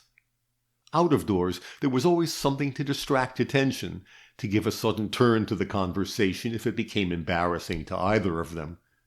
Here, too, it was easier to escape Celia's searching eye, which was so often upon them indoors, when she had very little to occupy her attention. He went in at the lodge gate, as usual, unquestioned. All the old servants agreed in regarding him as the future owner of the estate. They wondered that he asserted himself so little, and went in and out as if he were nobody. The way to the old Dutch garden was by this time very familiar to him. He'd been there at almost every hour of the day, from golden noon to grey evening. As he went round by the house, he heard voices, a man's voice among them, and the sound of that masculine voice was not welcome to his ear. Celia's shrill little laugh rang out merrily. The Skye Terrier yapped in sympathy. They were evidently enjoying themselves very much in the Dutch garden, and John Treverton felt as if their enjoyment were an affront to him. He turned the angle of the house, and saw the group seated on a little lawn in front of the book-room windows. Laura and Celia in rustic chairs, a young man on the grass at their feet, the dog dancing round him. John Treverton guessed at once that the young man was the Edward, or Ted, about whom he had heard Celia Clare so often discourse. The Edward Clare who, according to Miss Sampson, was in love with Laura Malcolm. Laura half rose to shake hands with her guest. Her face, at least, was grave. She had not been laughing at the nonsense which provoked Celia's mirth. John Treverton was glad of that. "Mr. Clare, Mr. Treverton." Edward Clare looked up and nodded. A rather supercilious nod, John thought, but he did not expect much friendliness from the vicar's son. He gave the young man a grave bow, and remained standing by Laura's chair. "I hope you will forgive my late visit, Miss Malcolm," he said. "I have come to wish you good-bye." She glanced up at him with a startled look, and he fancied, yes, he dared to fancy, that she was sorry. "You have not stopped long at Hazelhurst," she said, after a palpable pause. "As if anyone would who was not absolutely obliged," cried Celia. "I can't imagine how Mr. Treverton has existed through an entire week." "I assure you that I have not found my existence a burden," said John, addressing himself to Celia. "I shall leave Hazelhurst with deep regret." He could not for worlds in his present mood have said as much to Laura. "Then you must be one of two things," said Celia. "What things?" "You must be either a poet or intensely in love. There is my brother here. He never seems tired of roaming about Hazelhurst. But then he is a poet, and writes verses about March violets, and the first leaf buds on the willows, and the reappearance of the mayfly, or the return of the swallow. And he smokes no end, and he reads novels to an extent that is absolutely demoralizing. It's dreadful to see a man dependent upon Moody for getting through his life," exclaimed Celia, making a face that expressed extreme contempt. "I am not a poet, Miss Clare," said John Treverton quietly, "yet I confess to having been very happy at Hazelhurst." He stole a glance at Laura to see if the shot told. She was looking down, her sweet, grave face pure and pale as ivory in the clear evening light. "It's very civil of you towards the parish to say as much," said Edward with a veiled sneer. "And it is kind of you to shrink from wounding our feelings as aborigines, but I'm sure you must have been ineffably bored. There's positively nothing to do at Hazelhurst." "I suppose that's why the place suits you, Ted," observed Miss Clare innocently. The conversation had an uncomfortable tone which was quite out of harmony with the soft evening sky and shadowy garden, where the flowers were losing their color as the light declined. John Treverton looked curiously at the man he knew to be his rival. He saw a man of about 26, of the middle height, slim almost to fragility, yet with a compactness of form which indicated activity and possibly strength. Grey eyes inclining to blue, long lashes, delicately penciled eyebrows, a fair complexion, low narrow brow and regular features, a pale brown moustache, more silky than abundant, made up a face that was very handsome in the estimation of some people, but which assuredly erred on the side of effeminacy. It was a face that would have suited the velvet and brocade of one of the French Henry's minions, or the lovelocks and jewel-broidered doublet of one of James Stuart's silken favourites. It would have been difficult to imagine the owner of that face doing any good or great work in the world, or leaving any mark upon his time, save some petty episode of vanity, profligacy, and selfishness in the memoirs of a modern Saint-Simon. "Anything new in the evening papers?" asked Mr. Clare, with a stifled yawn. The languid inquiry followed upon a silence that had lasted rather too long to be pleasant. "Sampson has not got his globe when I left him," answered John Treverton. "But in the present stagnation of everything at home and abroad, I confess to feeling very little interest in the evening papers." "I should like to have heard if that unlucky dancer is dead," said Celia. John Treverton, who'd been standing beside Laura's chair like a man lost in a waking dream, turned suddenly at this remark. "What dancer?" he asked. "La Chicot. Of course you've seen her dance. You happy Londoners see everything under the sun that's worth seeing. She's something wonderful, is she not? And now I suppose I shall never see her." "She's a very handsome woman and a very fine dancer in her particular style," answered Treverton. "But what did you mean just now when you talked about her death? She is as much alive as you and I are. At least I know that her name was on all the walls, and she was dancing nightly when I left London." "That was a week ago," said Celia. "Surely you saw the account of the accident in this morning's Times? There was nearly a column about it." "I did not look at the Times. Mr. Sampson and I started early this morning for a long round." "What was this accident?" "Oh, quite too dreadful!" exclaimed Celia. "It made my blood run cold to read the description. It seems that the poor thing had to go up into the flies, or the skies, or something, hooked onto some movable irons, a kind of telescopic arrangement, you know." Yes, I know," said Treverton. "Well, of course, that would be awfully jolly as long as it was safely done, for she must look lovely floating upwards with the limelight shining on her. But it seems the man who had the management of the iron machine got tipsy and did not know what he was doing. So the irons were not properly braced together, and just as she was near the top, the thing gave way, and she came down headlong." "And was killed?" asked John Treverton, breathlessly. "No, she was not killed on the spot, but her leg was broken, a compound fracture, I think they call it, and she was hurt about the head, and the paper said she was altogether in a very precarious state.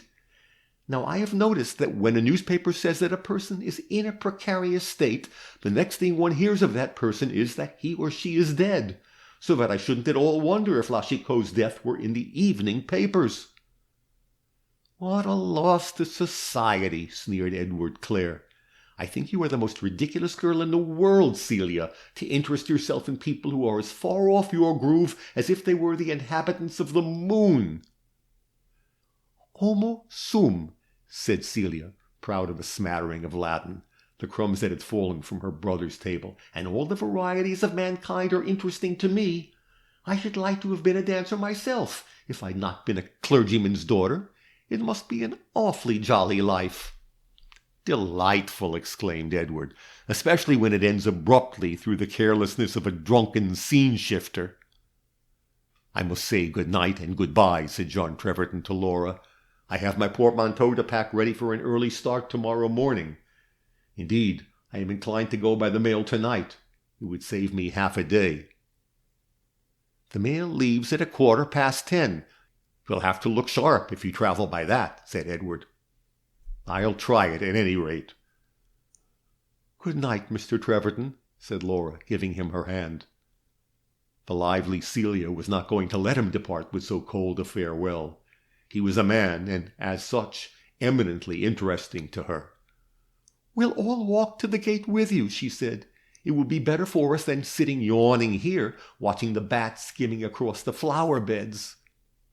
They all went, and it happened somehow, to John Treverton's tremulous delight, that Laura and he were side by side, a little behind the other two. "I am sorry you are obliged to leave so soon," said Laura, anxious to say something vaguely civil. "I should go away more happy than I can tell you if I thought my going could make you sorry." "Oh, I did not mean in such a particular sense," she said, with a little laugh. "I'm sorry for your own sake that you have to leave the country just when it is so lovely, and to go back to smoky London." If you knew how I hate that world of smoke and all foul things, you would pity me with the uttermost compassion your kind heart can feel," he answered, very much in earnest. "I am going from all I love to all I detest, and I know not how long it may be before I can return. But if I should be able to come quickly, will you promise me a kindly welcome, Laura? Will you promise to be as glad of my return as I am sorry to go tonight?" "I cannot make any such bargain," she said gently, "for I cannot measure your sadness tonight. You are altogether a mysterious person. I've not even begun to understand you. But I hope you may come back soon, when our roses are in bloom and our nightingales are singing. And if their welcome is not enough for you, I will promise to add mine." There was a tender playfulness in her tone which was unspeakably sweet to him. They were quite alone, in a part of the carriage drive where the trees grew thickest, the shadow of chestnut leaves folding them round, the low breath of the evening wind whispering in their ears. It was an hour for tender avowals, for unworldly thoughts. John Treverton took Laura's hand and held it unreproved. "Tell me that you do not hate the memory of my cousin Jasper because of that absurd will," he said. "Could I hate the memory of one who was so good to me, the only father I ever knew?" "Say then that you do not hate me because of my cousin's will." "It would be very unchristian-like to hate you for an act of which you are innocent." "No doubt, but I can imagine a woman hating a man under such circumstances." "You take away your hand." "Yes, I feel convinced that you detest me." "I took away my hand because I thought you had forgotten to let it go," said Laura, determined not to be too serious. "Will it really make you more satisfied with yourself if I tell you that I heartily forgive my adopted father for his will?" "Infinitely. And that, in spite of our ridiculous position towards each other, I do not quite hate you. Laura, you are making me the happiest of men." "But I am saying very little." "If you knew how much it is to me, a world of hope, a world of delight, an incentive to high thoughts and worthy deeds, a regeneration of body and soul." "You're talking wildly." "I'm wild with gladness. Laura, my love, my darling." "Stop," she said suddenly, turning to him with earnest eyes, very pale in the dim light, now completely serious. "Is it me or your cousin's estate you love? If it is the fortune you think of, let there be no stage play of love-making between us.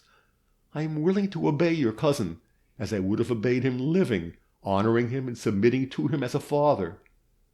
But let us be true and loyal to each other. Let us face life honestly and earnestly, and accept it for what it is worth.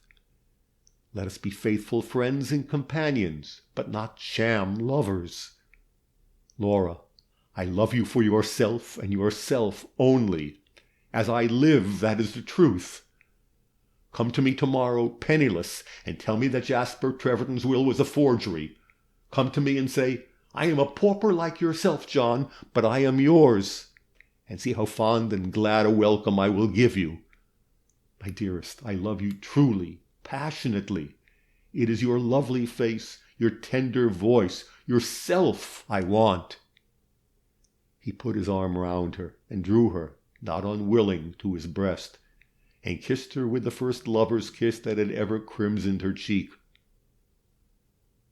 "I like to believe you," she said softly, resting contentedly in his arms. This was their parting.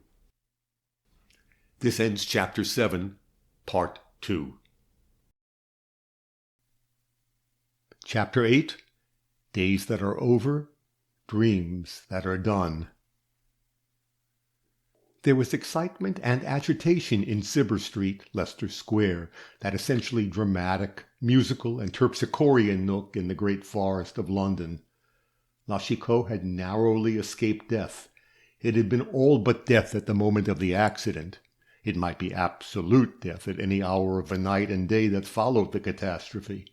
At least, this is what the inhabitants of Cibber Street told each other, and they were one and all as graphic and as full of detail as if they had just left La Chicot's bedside.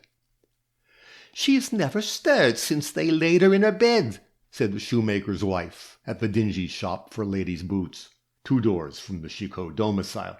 "She lies there like a piece of waxwork, poor thing, and every 5 minutes they takes and wets her lips with a feather dipped in brandy, and sometimes she says, 'More, more,' very weak and pitiful." "That looks as if she was sensible at any rate," answered a good woman's gossip, a letter of lodgings at the end of the street. "I don't believe it's sense, Mrs. Bitters. I believe it's only an inward craving. She feels that low in her inside that the brandy's a relief to her." "Have they set her leg yet?" "Lord love you, Mrs. Bitters, it's a compound fracture, and the swelling ain't begun to go down. They've got a professional nurse from one of the hospitals, and she's never left off applying cooling lotion night or day to keep down the inflammation. The doctor hasn't left the house since it happened." "Is it Mr. Mivart?" "Lord, no, it's quite a stranger, a young man that's just been walking the hospital, but they say he's very clever. He was at the Prince Frederick when it happened, and see it all, and helped to bring her home, and if she was a duchess, he couldn't be more careful over her." "Where's the husband?" asked Mrs. Bitters. "Away in the country. No one knows where, if she hasn't sense to tell 'em, poor lamb. But from what Mrs. Everett tells me, they was never the happiest, the couples." "Ah," sighed Mrs. Bitters, with an air of widest worldly experience, "dancers and such didn't ought to marry. What do they want with husbands, courted and run after as they are? Out every night, too, like tomcats. How can they make a home happy?" "I can't say as I ever thought Mr. Chicot had a happy look," assented the shoemaker's wife. "He's got a way of walking with his eyes on the ground and his hands in his pockets, as if he didn't take no interest in life." Thus, and in various other manners, was the evil fate of La Chicot discussed in Cibber Street and the surrounding neighborhood. Everybody was interested in her welfare. If she'd been some patient domestic drudge, a devoted wife and mother, the interest would have been mild in comparison, the whole thing tame and commonplace. But La Chicot, whose name was on the walls in capitals 3 feet high, whose bold bright face smiled on the foot passenger at every turn in the road, La Chicot was a personage, and whether she was to draw the lot of life or death from fate's mysterious urn was a public question. It had been as the scene-shifter had shrewdly prophesied. She'd been drunk, and the stage carpenter had been drunk, and the result had been calamity. There'd been a perennial supply of champagne in La Chicot's dressing-room during the last week, thanks to the liberality of an anonymous admirer who'd sent a 3 dozen case of Rederer pints, fascinating little gold-tipped bottles that looked as innocent as flowers or butterflies.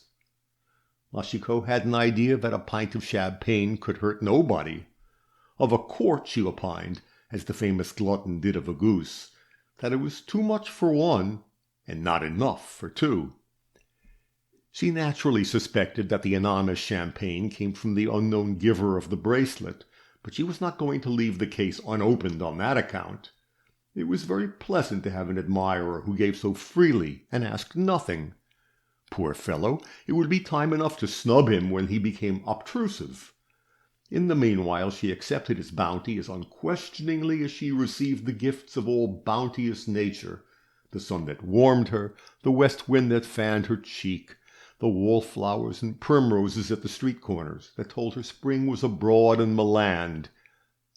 Yet she was a woman, and therefore naturally curious about her nameless admirer. Her splendid eyes roamed among the faces of the audience, especially among the gilded youth in the stalls, until they alighted on a countenance which La Chicot believed likely to be the one she sought. It was a face that watched her with a grave attention she'd seen in no other countenance, though all were attentive. a sallow face of a Jewish type, black eyes, and almost death-like pallor, a firmly molded mouth, the lips too thick for beauty, black hair, smooth and sleek. "That is the man," Lashiko said to herself, "and he looks inordinately rich." She stole a glance at him often after this, and she always saw the same expression in the pallid Israelitish face, an intensity she'd never seen in any other countenance. "C'est un homme à parvenir," she told herself. "Si ça était guerrier, il aurait vaincu un monde, comme Napoléon." The face fascinated her somehow, or at all events it made her think of the man. She drank his champagne with greater gusto after this, and on the night after her discovery, the weather being unusually sultry for the season, she drank 2 bottles in the course of her toilet. When she went down to the wings, glittering with silvery tinsel, clad in a cloud of snowy gauze, she could hardly stand. But dancing was a second nature with her, and she managed to get through her solos without disgrace. There was a certain wildness, an extra audacity, a shade too much of that peculiar quality which the English call go, and the French call chic. But the audience at the Prince Frederick liked extremes, and applauded her to the echo.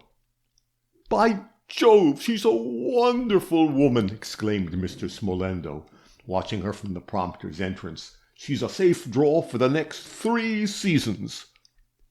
10 minutes afterwards came the ascent through the coral caves. The ironwork creaked, groaned, trembled, and then gave way. There was a shrill scream from the dancer, a cry of horror from the men at the wings, and Lashiko was lying in the middle of the stage, a confused heap of tumbled gauze and silver, silent and unconscious, while the green curtain came down with a run. It was late on the night after the accident when Jacques Chicot came home. He found his wife lying in a dull stupor, as the gossips had described her, life sustained by the frequent administration of brandy. The woman was as near death as she could be without being ready for her grave. A stranger was sitting by her bedside when Jack went into the room, a young man with a gravity of face and manner which was older than his years. The nurse was on the other side of the bed, applying a cooling lotion to Lashiko's burning forehead. The leg had been successfully set that afternoon by one of the cleverest surgeons in London, and was suspended in a cradle under the light coverlet. Jack went to the bedside and bent over the motionless figure, and looked at the dull white face. "My poor Zaire, this is bad," he murmured, and then he turned to the stranger who had risen and stood beside him. "You are the doctor, I suppose?" "I am the watchdog, if you like. Mr. Smolendo would not trust my inexperience with so delicate an operation as setting the broken leg. It was a terrible fracture, and required the highest art. He sent for Sir John Pelham, and everything has been done well and successfully. But he allowed me to remain as surgeon in charge. Your wife's state is perilous in the extreme. I fear the brain is injured. I was in the theatre when the accident happened. I'm deeply interested in this case. I have lately passed my examination creditably, and am a qualified practitioner. I shall be glad if you will allow me to attend your wife, under Pelham, of course. It is not a question of remuneration," the young man added hurriedly. "I am actuated only by my professional interest in Madame Chicot's recovery. I have no objection to my wife's profiting by your generous care, provided always that Sir John Pelham approves your treatment," answered Chicot, in a calmer tone than George Gerard expected from a man who had just come home after a week's absence to find his wife in peril of death. "Do you think she will recover?" This question was asked deliberately, with intense earnestness. Gerard saw that the eyes which looked at him were watching for the answering look in his own eyes, waiting as for the sentence of doom. That look set the surgeon wondering as to the relations between husband and wife. A minute ago he had wondered at Chicot's coldness. a tranquility that seemed almost indifference. Now the man was all intensity. What did the change mean? "Am I to tell you the truth?" asked Gerard. "By all means. Remember, I can give you only my opinion. It is an obscure case. The injury to the brain is not easily to be estimated. I will take your opinion for what it is worth. For God's sake, be candid." "Then, in my opinion, the chances are against her recovery." Jack Chicot drew a long breath, a strange, shivering sigh, which the surgeon, clever as he was, knew not how to interpret. "Poor thing," said the husband, after a brief silence, looking down at the dull, blank face. "And 3 years ago she and I came out of the Mairie very happy and loving each other dearly. C'est dommage que cela passe si vite." These last words were spoken too low for Gerard to hear. They were a brief lament over a love that was dead. "Tell me about the accident," said Jacques Chicot, sitting down in the chair Gerard had vacated. "You were in the theatre, you say. You saw it all." "I did, and it was I who picked your wife up. I was behind the scenes soon enough for that. The panic-stricken wretches about were afraid to touch her." Gerard told everything faithfully. Jacques Chicot listened with an unchanging face. He knew the worst that could be told him. The details could make little difference. "I said just now that in my opinion the chances were against your wife's recovery," said Gerard, full of earnestness. "But I did not say the case was hopeless. If I thought it were, I should not be so anxious to undertake the care of your wife. I ask you to let me watch her because I entertain the hope, a faint hope at present, I grant, of curing her." Jacques Chicot gave a little start and looked curiously at the speaker. "You must be tremendously in love with your profession to be so anxious about another man's wife," he said. "I am in love with my profession. I have no other mistress. I desire no other." "Well, you may do all you can to snatch her from the jaws of death," said Chicot. "Let her have her chance, poor soul. That is only fair. Poor butterfly. Last night the star of a crowded theatre, the delight of every eye. Tonight to lie thus, a mere log, living and yet dead. It is hard." He walked softly up and down the room, deep in thought. "Do you know, I implored her to refuse that assent," he said. "I had a foreboding that harm would come of it." "You should have forbidden it," said the surgeon, with his fingers on the patient's wrist. "Forbidden? You don't know my wife." "If I had a wife, she should obey me." "Ah, that's a common delusion of bachelors. Wait till you have a wife, and you will tell a different story."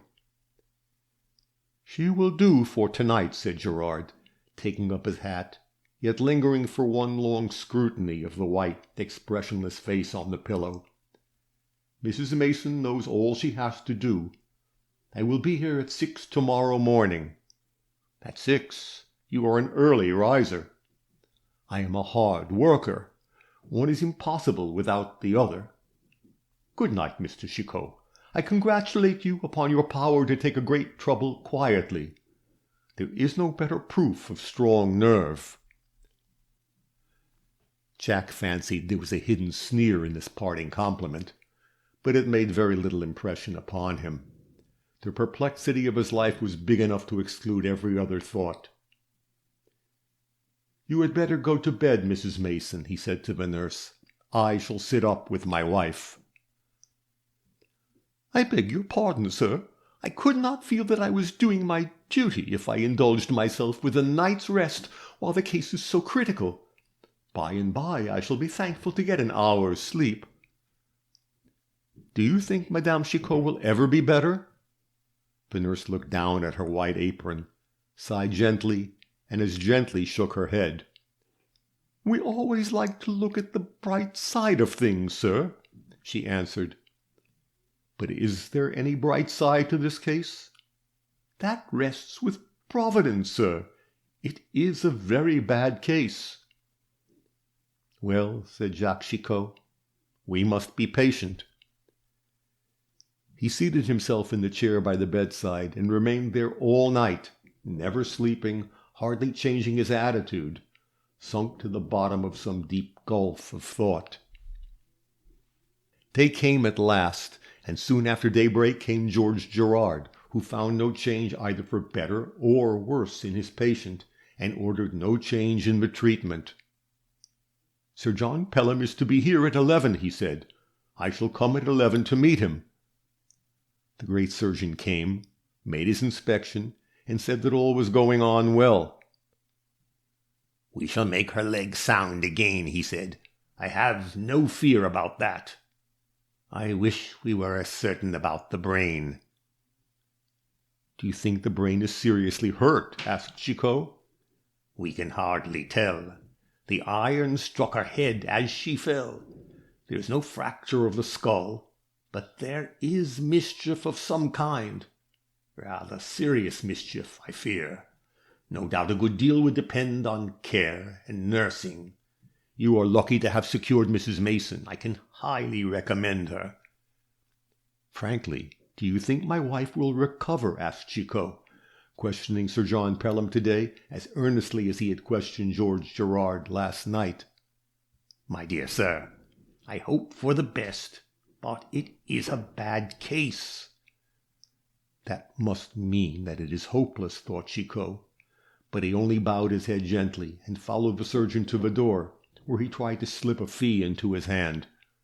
"No, no, my dear sir, Mr. Smolender will arrange that little matter," said the surgeon, rejecting the money, "and very properly, too, since your wife was injured in his service."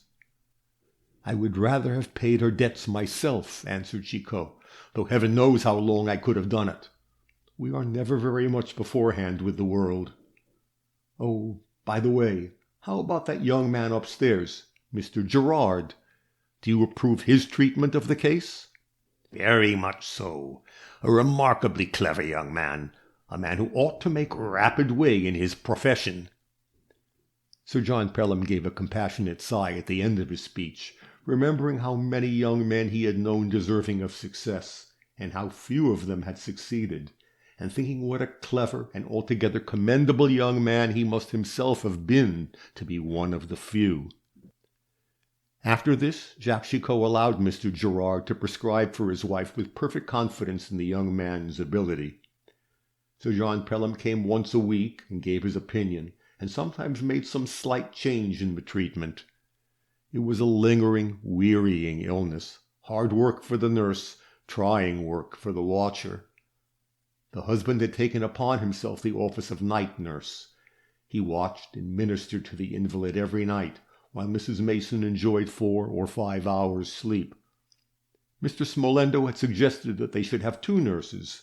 He was willing to pay for anything that could ameliorate the sufferer's condition, though Lachicot's accident had almost ruined his season. It had not been easy to get a novelty strong enough to replace her. "No," said Jacques Chicot, "I don't want to take more of your money than I can help, and I may as well do something for my wife. I'm useless enough at best." So Jack went on drawing for the comic periodicals, and worked at night beside his wife's bed. Her mind had never awakened since the accident. She was helpless and unconscious now as she had been when they had brought her home from the theatre. Even George Gerard was beginning to lose heart, but he in no way relaxed his efforts to bring about a cure. In the day, Jack went for long walks, getting as far away from that close and smoky region of Leicester Square as his long legs would take him. He tramped northward to Hampstead and Hendon, to Highgate, Barnet, Harrow, southward to Dulwich, Streatham, Beckenham, to breezy commons where the gorse was still golden, to woods where the perfume of pine trees filled the warm, still air, to hills below which he saw London lying, a silent city, wrapped in a mantle of blue smoke. The country had an inexpressible charm for him at this period of his life. He was not easy till he had shaken the dust of London off his feet. He who a year ago in Paris had wasted half his days playing billiards in the entresol of a café on the Boulevard Saint-Michel, or sauntering the stony length of the boulevards from the Madeleine to the Château d'Eau, was now a solitary rambler in suburban lanes, choosing every path that led him furthest from the haunts of men. "You are always out when I come in the daytime, Mr. Chicot," said Gerard one evening, when he had called later than usual and found Jack at home, dusty, tired after his day's ramble. "Is not that rather hard on Madame Chicot?" "What can it matter to her? She does not know when I am here. She's quite unconscious." "I'm not so sure of that. She seems unconscious, but beneath that apathy there may be some struggling sense of outward things. It is my hope that the mind is there still, under a dense cloud." The struggle was long and weary. There came a day on which even George Gerard despaired. The wound in the leg had been slow to heal, and the pain had weakened the patient. Despite all that watchful nursing could do, she had sunk to the lowest ebb. "She is very weak, is she not?" asked Jack, that summer afternoon. A sultry afternoon late in June, when the close London street was like a dusty oven, and faint odours from stale strawberries and half-rotten pineapples on the costermongers' barrows tainted the air with a sickly sweetness. "She is as weak as she can be and live," answered Gerard. "You begin to lose faith." "I begin to fear." As he spoke, he saw a look of ineffable relief flash into Jack Chicot's eyes. His own eyes caught and fixed that look, and the two men stood facing each other, one of them knowing that the secret of his heart was discovered. "I fear," said the surgeon deliberately, "but I am not going to leave off trying to save her. I mean to save her life if it is in human power to save it. I have set my heart upon it."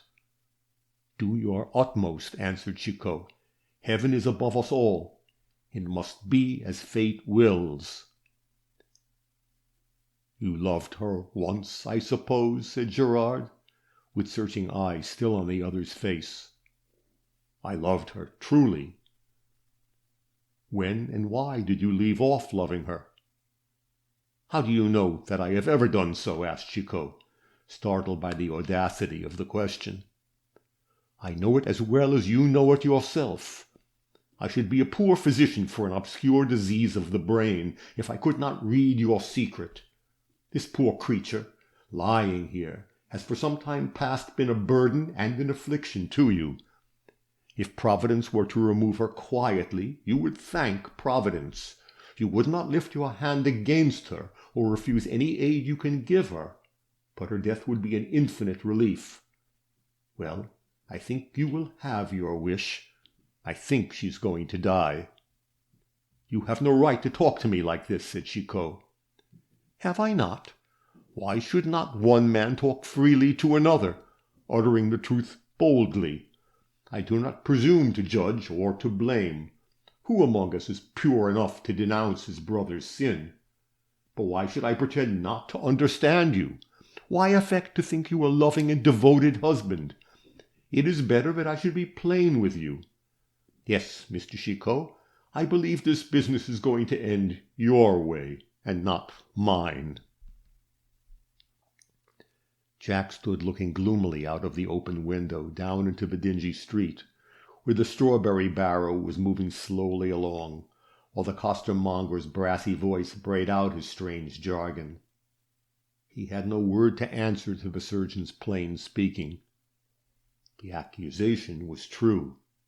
He could not gainsay it.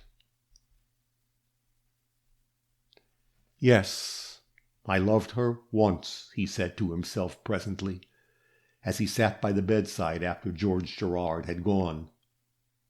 What kind of love was it, I wonder?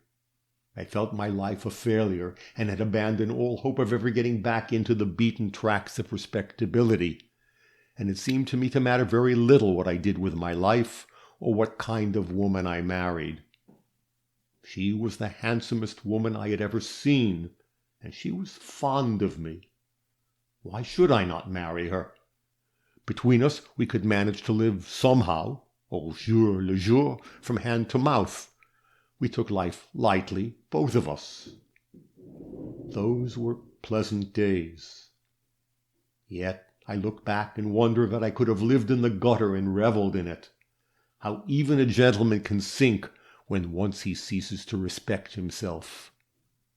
When did I first begin to be weary? When did I begin to hate her? Never till I had met, O paradise, which I've seen through the half-open gate, shall I verily be free to enter your shining fields, your garden of gladness and delight. He sat by the bed in thoughtful silence, till the nurse came in to take his place, and then he went out into the dusty streets, and walked northward in search of air. He had promised the nurse to be back at 10 o'clock, when she could have her supper and go to bed, leaving him in charge for the night. This was the usual routine. All may be over when I go home tonight, he said to himself, and it seemed to him as if the past few years, the period of his married life, were part of a confused dream. It was all over now. Its follies and its joys belonged to the past. He could look back and pity his wife and himself. Both had been foolish, both erring. It was done with. They had come to the last page of a volume that was speedily to be closed forever. He could forgive. He could pity and deplore all that foolish past, now that it was no longer to fetter the future. He rambled far that day. He was lighter afoot. The atmosphere out of London was clearer, or it seemed clearer, than usual. He walked to Harrow and lay on the grass below Byron's tomb, looking dreamily down at the dim world of London. It was after 11 when he got back to Cibber Street. The public house at the corner was closed. The latest of the gossips had deserted their doorsteps. He looked up to the first-floor windows. La Chicot's bed had been moved into the front room because it was more cheerful for her, the nurse said. But it was Mrs. Mason and not La Chicot who looked out of the window. The sickly yellow light shone through the dingy blind, just as it always did after dark. There was nothing to indicate any change. But all things would be the same, no doubt, if death were in the room. As Jack stood on the doorstep feeling in his pockets for the key, the door opened, and Desrolles, the second-floor lodger, came out. "I'm going to see if I can get a drop of brandy at the Crown and Sceptre," he said, explanatorily. "I've had one of my old attacks." Mr. Desrolles was a sufferer from some chronic complaint which he alluded to vaguely, and which necessitated frequent recourse to stimulants. "The Crown and Sceptre is closed," said Jack. "I've some brandy upstairs. I'll give you a little." "That's uncommonly good-natured of you," said Desrolles. "I should have a night of agony if I couldn't get a little brandy somewhere. How late you are!" "I've walked further than usual. It was such a fine evening." "Was it really? Hereabouts it was dull and grey. I thought we were going to have a thunderstorm." "Local, I suppose. I've got some good news for you." "Good news for me. The rarity of a thing will make it welcome." "Your wife's better, decidedly better. I looked in 2 hours ago to inquire. The nurse thinks she has taken a turn. Mr. Gerard was here at 8 and thinks the same. It's wonderful. She rallied in an extraordinary manner between 3 and 5 o'clock, took her nourishment with an appearance of appetite for the first time since she has been ill. Mrs. Mason is delighted. Wonderful, isn't it?" "Very wonderful," exclaimed Jacques Chicot. And who shall tell the bitterness of heart with which he turned from the shining vision of the future, the vision that had been with him all that evening, back to the dreary reality of the present. He found Mrs. Mason elated. She'd never seen a more marked change for the better. "She's as weak as a newborn infant, poor dear," she said of her patient. "But it's just as if life was coming gently and slowly back, like the tide coming in over the sands when it has ebbed as low as ever it can ebb." The improvement continued steadily from that hour. The brain, so long clouded, awakened as from sleep. Zaire recovered her strength, her senses, her beauty, her insolence and audacity. Before September she was the old Chicot, the woman whose portrait had flaunted on all the walls of London. Mr. Smolendo was in raptures. The broken leg was as sound as ever it had been. La Chicot would be able to dance early in November. A paragraph announcing this fact had already gone the round of the papers. Another paragraph, more familiar in tone, informed the town that Madame Chicot's beauty had gained new luster during the enforced retirement of her long illness. Mr. Smolendo knew his public. This ends Chapter 8. Chapter 9. And art thou come, and art thou true? It was late in November, and the trees were bare in the grounds of Hazelhurst Manor. The grand old mansion wore its air of grave dignity under the dull grey skies of late autumn. But the charms and graces of summer had gone, and there was a shade of melancholy in the stillness of the house and garden, in that pleasant enclosure, too big for a meadow and too small for a park, over which the rooks swept like a black cloud at evensong, going screaming home to their nests in the tall elms behind the house. In this dreary season of the year, Laura Malcolm was living quite alone at the manor house. Celia Clare had been invited to spend a month with a well-to-do aunt at Brighton, and Brighton in the winter season represented the highest form of terrestrial bliss that had ever come within Celia's experience. She had vague dreams of Paris, as of a city that must far surpass even Brighton in blissfulness, but she had no hope of seeing Paris unless, indeed, she were to get married, when she would insist on her husband taking her there for the honeymoon. "Of course, the poor creature would do anything I told him then," said Celia. "It would be different afterwards. I dare say when we had been married a year, he would try to trample on me." "I can't imagine anyone trampling upon you, Celia," said Laura, laughing. "Well, I think I should make it rather difficult for him. But all men are tyrants. Look at Papa, for instance, the best of men, with a heart of gold. Let the cook make a failure, and he goes on all dinner-time like the veriest heathen. Oh, they are altogether an inferior breed, believe me. There's your young man, Laura, very handsome, very gentlemanlike, but as weak as water." "Whom do you mean by my young man?" asked Laura. "You know, or you would not blush so violently. Of course, I mean John Treverton, your future husband. And by the by, you are to be married within a year after old Mr. Treverton's death. I hope you have begun to order your trousseau." "I wish you would not talk such nonsense, Celia. You know very well that I am not engaged to Mr. Treverton. I may never be engaged to him." "Then what were you two talking about that night under the chestnuts, when you lingered so far behind us?" "We are not engaged. That is quite enough for you to know." "Then if you are not engaged, you ought to be. That is all I can say. It is ridiculous to leave things to the last moment if you are ever so sure of each other. Old Mr. Treverton died early in January, and it's now late in November. I feel quite uncomfortable about going away and leaving your affairs in such an unsatisfactory state." Celia, who was the most frivolous of beings, affected a talent for business, and assumed an elder sister air towards Laura Malcolm that was pleasant in its absurdity. "You need not be uneasy, Celia. I can manage my own affairs." "I don't believe you can. You are awfully clever, and have read more books than I have ever seen the outside of in the whole course of my life. But you are not the least little bit practical or businesslike.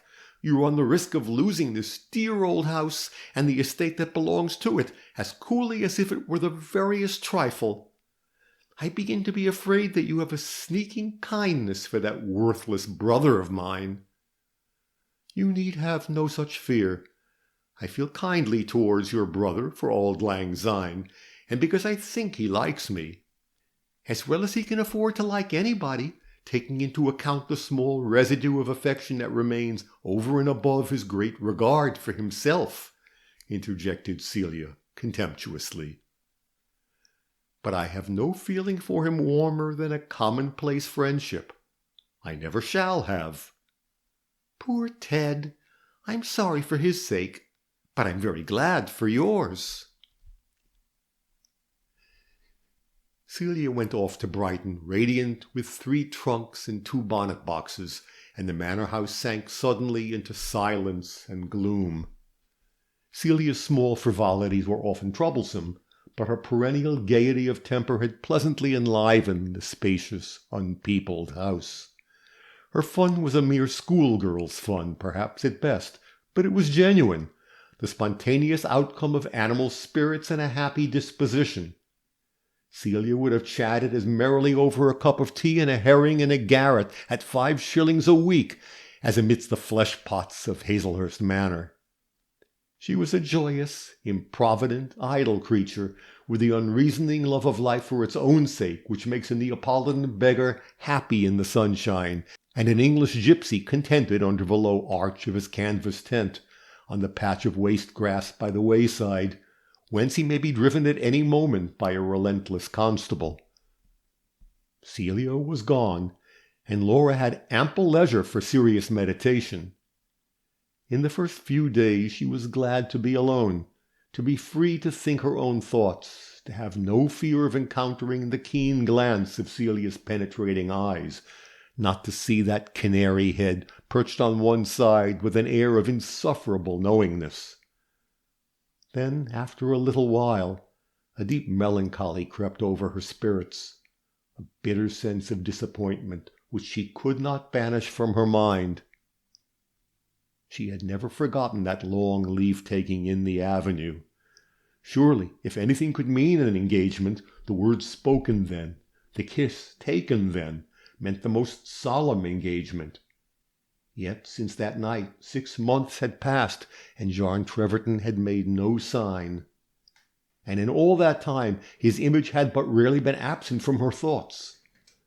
Day after day, hour after hour, she had expected to see him enter the garden unannounced, as when she had seen him from the yew tree archway, standing looking quietly round him at the spring flowers in the smiling, sunny lawn, where the shadows of the trees came and went like living things, where the earliest bees were humming and the first of the butterflies skimming over beds of red and yellow tulips. She'd seen him every day during his last visit to the Sampsons, and that 1 week of friendly companionship had brought them very near together.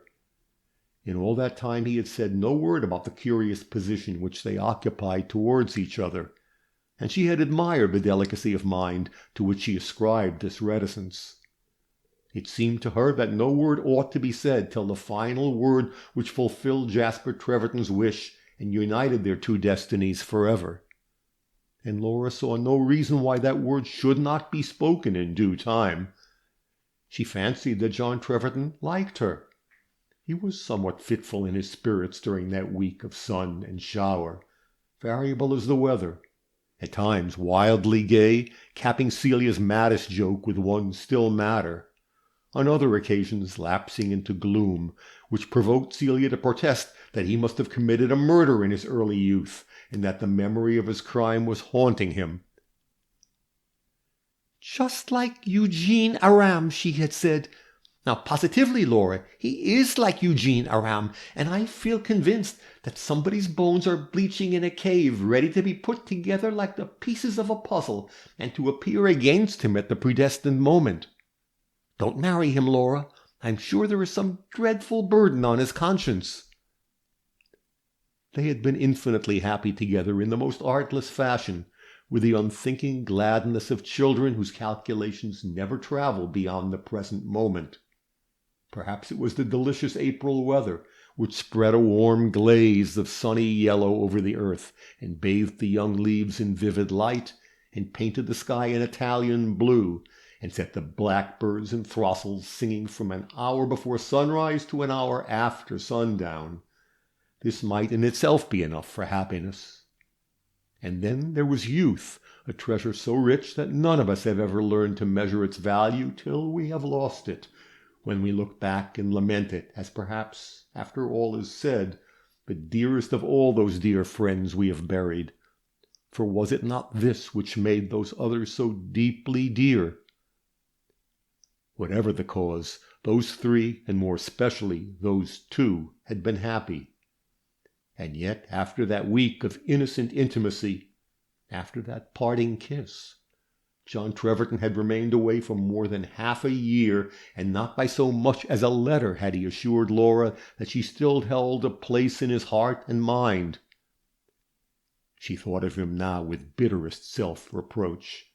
She was angry with herself for letting her heart go out to him, for having made the tacit engagement involved in that farewell kiss.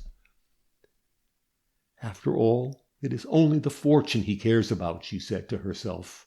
And after my foolishness that night, he fancies himself so secure of me that he can stay in London and enjoy life in his own way, and then come and claim me at the last moment, just in time to fulfill the conditions of his cousin's will. He's making the most of his last year of liberty. He will have no more of me than the law obliges him to have. The year is nearly gone, and he's given me one little week of his society. A cool lover, certainly. A hypocrite, too, for he puts on looks and tones that seemed like deepest, strongest love. A gratuitous hypocrisy, pursued Laura, lashing herself to sharper scorn, for I implored him to be frank with me. I offered him a loyal, friendly alliance. But he is a man, and I suppose it is man's nature to be false. He preferred to declare himself my lover, forgetting that his conduct would belie his words. I will never forgive him. I will never forgive myself for being so easily deceived. The estate shall go to the hospital. If he were here tomorrow, kneeling at my feet, I would refuse him. I know the hollowness of his pretended love. He cannot fool me a second time. She'd never been vain of her beauty. The secluded life she had led with her adopted father had left her simple as a cloistered nun in all her thoughts and habits. Edward Clare had told her that she was lovely many times, and had praised her loveliness in his verses with all the affectation and some of the license of that new school of poets of which he was an obscure member. But Laura had received all such praises as the effervescence of the poet's frothy intellect, rather than as a just tribute to her charms. Now, full of anger against John Treverton, she looked in her glass one winter night and wondered if she were really beautiful. Yes, if the Guido in the dining-room below was beautiful, if features of purest modeling, dark hazel eyes, and a clear complexion faintly flushed with delicate carnation, if sculptured eyelids darkly fringed, a mouth half sad, half scornful, and dimples that showed momentarily in the mockery of a self-contemptuous smile. If these meant beauty, Laura Malcolm was assuredly beautiful. She was too true an artist not to know that this was beauty which smiled at her bitterly from the darkness of the glass. "Perhaps I'm not his style," she said, with a little laugh. "I have heard Edward Clare say that of girls I have praised. Yes, she's very well, but not my style, as if Providence ought to have had him in view whenever it created a pretty woman. Not my style," Edward would drawl languidly, as much as to say, and therefore a failure. Every idea of John Treverton now remaining in Laura's mind was a thought of bitterness. She was so angry with him that she could not give him credit for one worthy act or one honorable feeling. As nearly as a soul so generous could hate did she now approach to the sin of hatred. This was her mood one day in the beginning of December. Indeed, it had been her mood always for the last 3 months, but in the leisure of her late solitude her anger had intensified. This was her mood as she walked in the garden, in the cold sunshine, looking at the pale, prim faces of the fading chrysanthemums, the perky china asters lending the last touch of bright color to the dying year, the languorous late roses flaunting their sickly beauty, like ballroom belles who refuse to bow their heads to the sentence of time. It was a morning of unusual mildness. The arrow point of the old-fashioned vane pointed southwest. The leaves of the evergreen oaks were scarcely ruffled by the wind. The tall Scotch firs, red and rugged columns topped by masses of swart foliage, stood darkly out against the calm, clear sky. This garden was Laura's chief delight in her loneliness. God had gifted her with that deep and abiding love of nature, which is perhaps one of his richest gifts. They who possess it can never be utterly joyless. She had walked in garden and orchard for more than an hour when she came back by the old yew tree arch, and just in the spot where she had seen him more than half a year ago, she saw John Treverton standing again today. What an unstable thing is a woman's anger against the man she loves. Laura's first feeling at sight of John Treverton was indignation. She was on the point of receiving him with crushing politeness, of freezing him with coldest courtesy, when she perceived that he looked ill and careworn, and was gazing at her with eyes full of yearning tenderness. Then she forgot her wrongs in one moment, and went up to him and gave him her hand, saying gently, "What have you been doing with yourself all this time?" "Knocking about London, doing very little good for myself or anyone else," he answered frankly. Then he seemed to lose himself in the delight of being with her. He walked by her side, saying never a word, only looking at her with fond, admiring eyes, as if she'd come upon him suddenly, like a revelation of hitherto unknown loveliness and delight. At last he found a voice, but not for any brilliant utterance. "Are you really just a little glad to see me again?" he asked. "Remember, you promised me a welcome." "You have been in no haste to claim the fulfillment of my promise. It was made more than 6 months ago. You have had other welcomes in the meanwhile, no doubt, and have forgotten all about Hazelhurst Manor. The manor house and she who occupies it have never been absent from my thoughts." "Really? And yet you have stayed away so long. That looks rather like forgetfulness." "It was not forgetfulness. There have been reasons I cannot explain." "And do they no longer exist?" "No," he gave a long sigh. "They are at an end now." "You have been ill, perhaps?" speculated Laura, looking at him with a solicitude she could not wholly conceal. "I have been far from well. I have been working rather harder than usual. I have to earn my bread, you know, Laura." "Have you any profession now that you have left the army?" asked Laura. "I left the army 6 years ago. I've managed to live by my own labor since that time. My career has been a checkered one. I've lived partly by art, partly by literature, and have not succeeded in winning a name in either profession. That does not sound a brilliant account, does it? Its only merit is truth. I am nobody. Your generosity and my cousin Jasper's will make me somebody. My fate depends on you." This was hardly the tone of a lover. It was a tone that Laura's pride would have resented had she not inwardly believed that John Treverton loved her. There is a subtle power in the love which keeps silence, mightier than all love's eloquence. A hand that trembles when it touches another, one swift look from loving eyes, a sigh, a tone, will tell more than an oration. John Treverton was the most reticent of lovers. Yet his reserve did not offend Laura.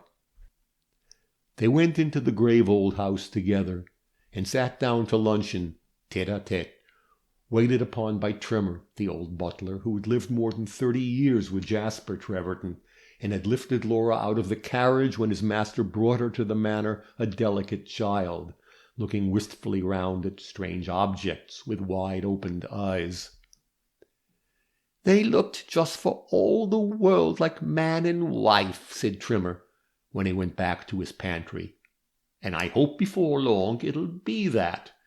They'll make a fine couple, and I'm sure they're fond of one another already." "It isn't in Miss Laura to marry a man she wasn't fond of, not for all the fortunes in Christendom," retorted Mrs. Trimmer, who'd been cook and housekeeper nearly as long as her husband had been butler. "Well, if I was a young woman, I'd marry almost anybody rather than I'd lose such a home as Hazelhurst Manor," answered Trimmer. "I ain't a money grubber, but a good home ain't to be trifled with. And if they don't marry, and the estate goes to build a hospital, what's to become of you and me? Some folks in our position would be all agog for setting up in the public line and making our fortunes. But I've seen more fortunes lost than won that way, and I know when I'm well off. Good wages paid regular, and everything found for me is all I ask." After luncheon, Laura and John went for a walk in the grounds. A mutual inclination led them to the shrubbery where they had parted that April night. The curving avenue of good old trees made a pleasant walk even at this season, when not a green leaf was left, and the ragged crows' nests showed black amidst the delicate tracery of the topmost branches. The air was even milder than in the morning. It might have been an afternoon early in October. John Treverton stopped in front of the rugged trunk of the great chestnut under which Laura and he had parted. The young leaves had made a canopy of shade that night. Now the big branches stood out dark and bare, stained with moss and weather. The grass at the foot of a tree was strewn with green husks and broken twigs, dead leaves, and shining brown nuts. "I think it was at this spot we parted," said John. "Do you remember?" "I have a vague recollection that it was somewhere about here," Laura answered carelessly. She knew the spot to an inch, but was not going to admit as much. He took her hand and drew it gently through his arm, as if they were starting upon a pilgrimage somewhere, then bent his head and kissed the delicate bare hand, a lovely tapering hand that could only belong to a lady, a hand which was in itself something for a lover to adore. "Darling, when are we to be married?" he asked softly, almost in a whisper, as if an unspeakable shyness took hold of him at that critical moment. "What a question!" cried Laura, with pretended astonishment. "Who has ever talked about marriage? You have never asked me to be your wife." "Did I not? But I asked you if you were angry with your adopted father for his will, and you said no. That was as much as to say you were content we should gratify the old man's wish, and we can only do so by becoming man and wife. Laura, I love you more than I can ever say, and loving you as I do, though I am conscious of many shortcomings. Yes, though I know myself in many respects unworthy to be your husband, a pauper, unsuccessful, without name or fame, less than nobody. Still, darling, I fall upon my knees here at your feet, I who never knelt to a woman before, and have too seldom knelt to my God, and sue to you in forma pauperis. Perhaps in all England there lives no man less worthy to be your husband, save for the one merit of loving you with all his heart and soul." He was kneeling before her, bareheaded, at the foot of the old chestnut tree, among the rugged roots that curved in and out amidst the grass. Laura bent down and touched his forehead with her lips. It was hardly a kiss. The sweet lips fluttered on his forehead for an instant and were gone, No butterfly's wing was ever lighter. "I will take you, dear," she said gently, "with all your faults, whatever their number. I have a feeling that I can trust you, all the more perhaps because you do not praise yourself. We will try to do our duty to each other and to our dead benefactor, and to use his wealth nobly. Shall we not, John?" "You will use it nobly, love. You can do nothing that is not noble," he answered gravely. He was pale to the lips, and there was no gladness in his look, though it was full of love. This ends Chapter 9. Chapter 10. Engaged. John Treverton stayed at the manor house till after dark, alone with his betrothed, and happier than he had ever been in his life. Yes, happy, though it was with a desperate happiness, as of a child plucking wildflowers on the sunny edge of an abyss. He must have been something less or more than human if he had not been happy in Laura Malcolm's company today, as they sat by the fire in the gloaming, side by side, her head leaning against his shoulder, his arm round her waist, her dark eyes hidden under drooping lids, as they gazed dreamily downward at the smouldering logs.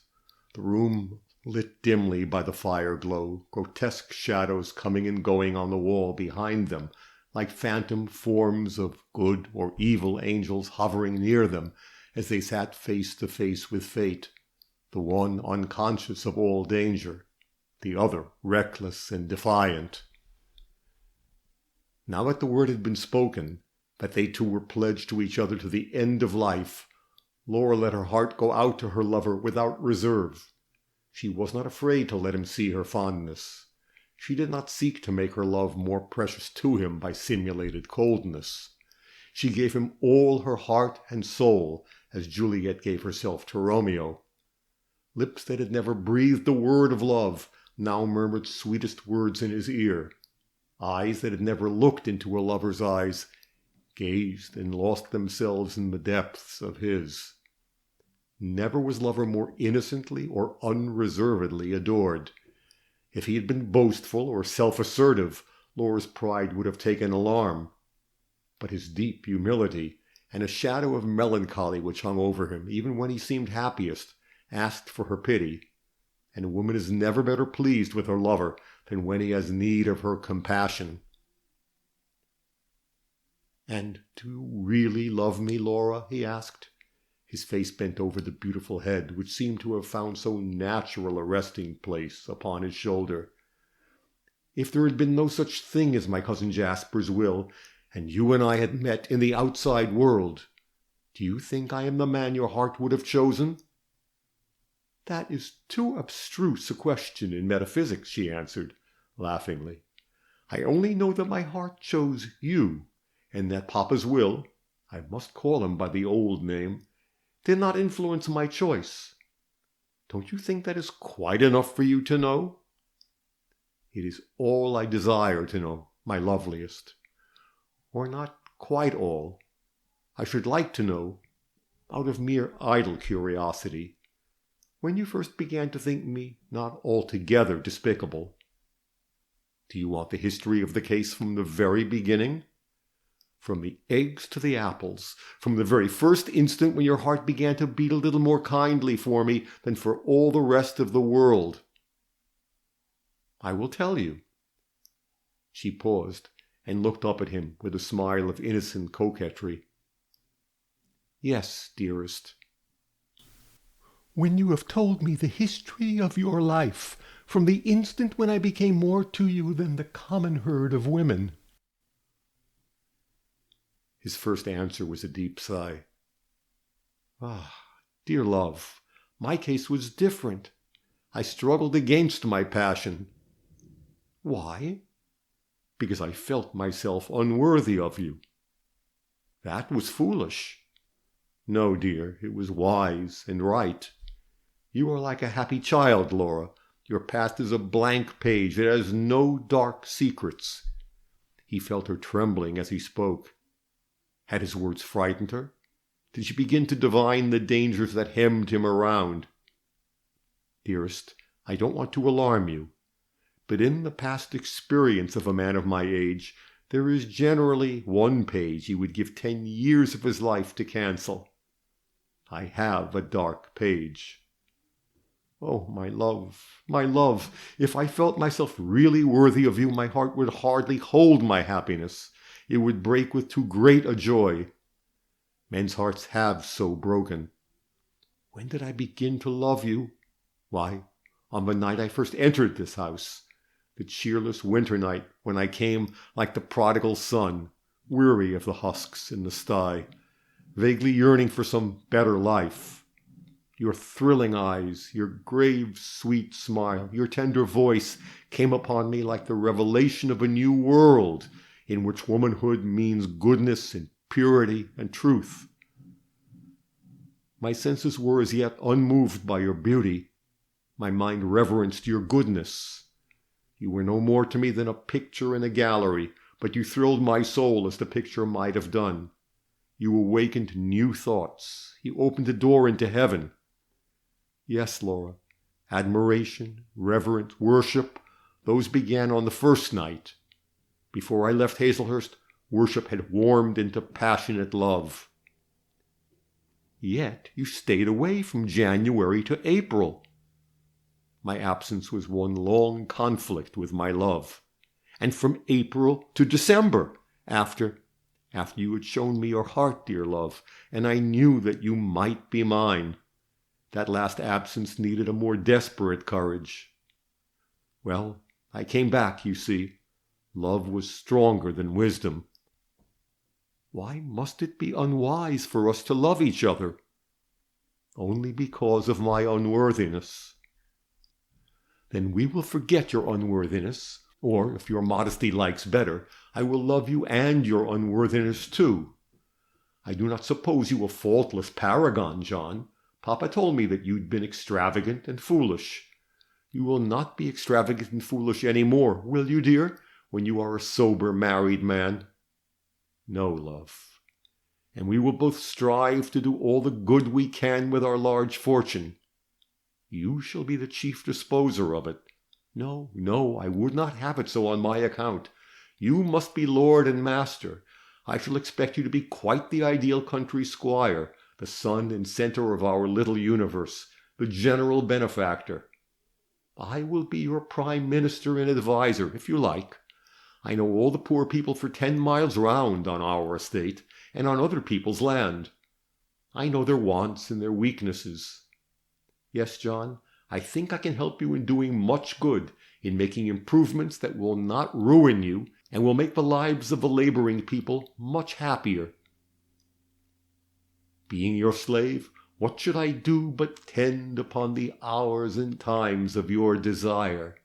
I have no precious time at all to spend, nor services to do, till you require, quoted John tenderly. Can I ever be happier than in obeying you? Do you know that it will be a great happiness to me not to leave the manor, said Laura presently. You must not think me mercenary, or that I value a big house and a large fortune. It is not so, John. I could live quite contentedly on the income Papa left me, more than contentedly, in a cottage with you. But I love the manor for its own sake. I know every tree in the grounds, and have watched them all growing, and sketched and painted them until I almost know the form of every branch. And I have lived so long in these old rooms that I doubt if any other rooms would ever look like home. It is a dear old house, is it not, John? Will you not be very proud when you are the master of it? I shall be very proud of my wife when I can dare to call her mine. That will be pride enough for me, answered John, drawing her a little nearer to his heart. And now, I suppose I ought to go and see Samson, and tell him that everything is definitely settled. When are we to be married, love?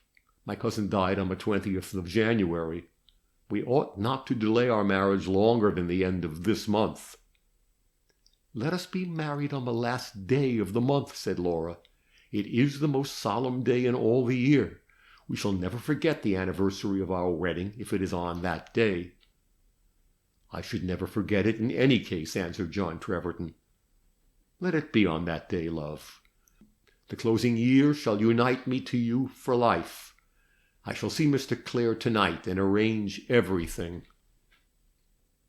They were a long time saying goodbye, and just at the last John Treverton suggested that Laura should put on her hat and jacket and walk to the gates with him, so the first goodbye was wasted trouble. They were a long time walking to the gates, and the early winter night had come, and the stars were shining when they reluctantly parted. Laura tripped along the avenue with as light a foot as Juliet's when she came to the friar's cell to be married. John Treverton went slowly down the road towards Hazelhurst village, with his head bent upon his breast, and all the joy faded out of his face.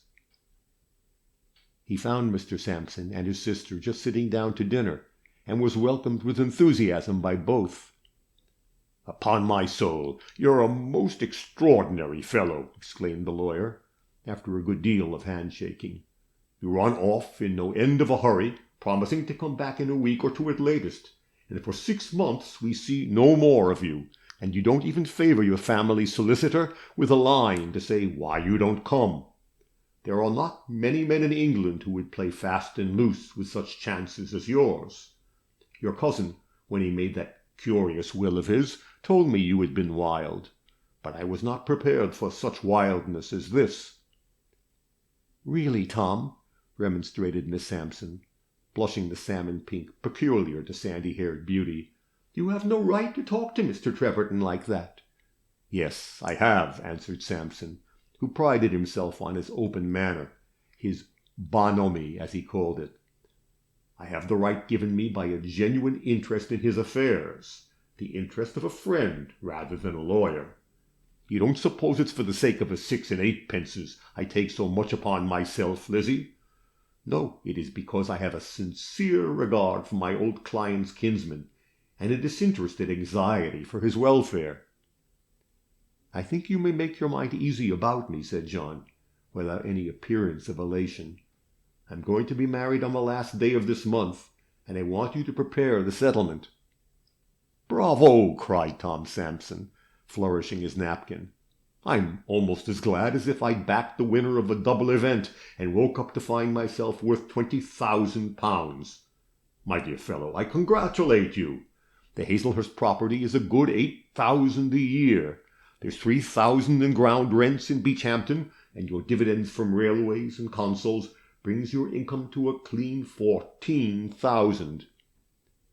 If Miss Malcolm were penniless, I should be as proud of winning her as I am now," said John, gravely. "That's a very gentlemanlike way of looking at it," exclaimed the lawyer, as much as to say, "We know all about it. You're bound to say that kind of thing." Miss Sampson looked down at her plate, and felt that appetite was gone forever. It was foolishness, no doubt, to feel so keen a pang, but girlhood is prone to foolishness, and Eliza Sampson had not yet owned to 30. She had known from the first that John Treverton was to marry Laura Malcolm, and yet she had allowed herself to indulge in secret worship at his shrine. He was handsome and attractive, and Miss Sampson had seen so few young men who were either one or the other that she may be forgiven for fixing her young, unhackneyed affection on the first distinguished stranger who came within the narrow orbit of her colourless life. She'd lived under the same roof with him. She'd handed him his coffee in the morning, his tea, how carefully creamed and sugared, in the evening. She had studied his tastes and catered for him with unfailing care. She'd played Rosellen's Reverie in G for his delectation every evening during his 2 visits. She'd sung his favourite ballads, and if her voice sometimes failed her on the high notes, she made up in pathos what she wanted in power. These things are not easily to be forgotten by a youthful mind fed upon 3-volume novels, and naturally prone to sentiment. "Our wedding will be a very quiet affair," said John Treverton presently. "Laura wishes it to be so, and I am of her mind.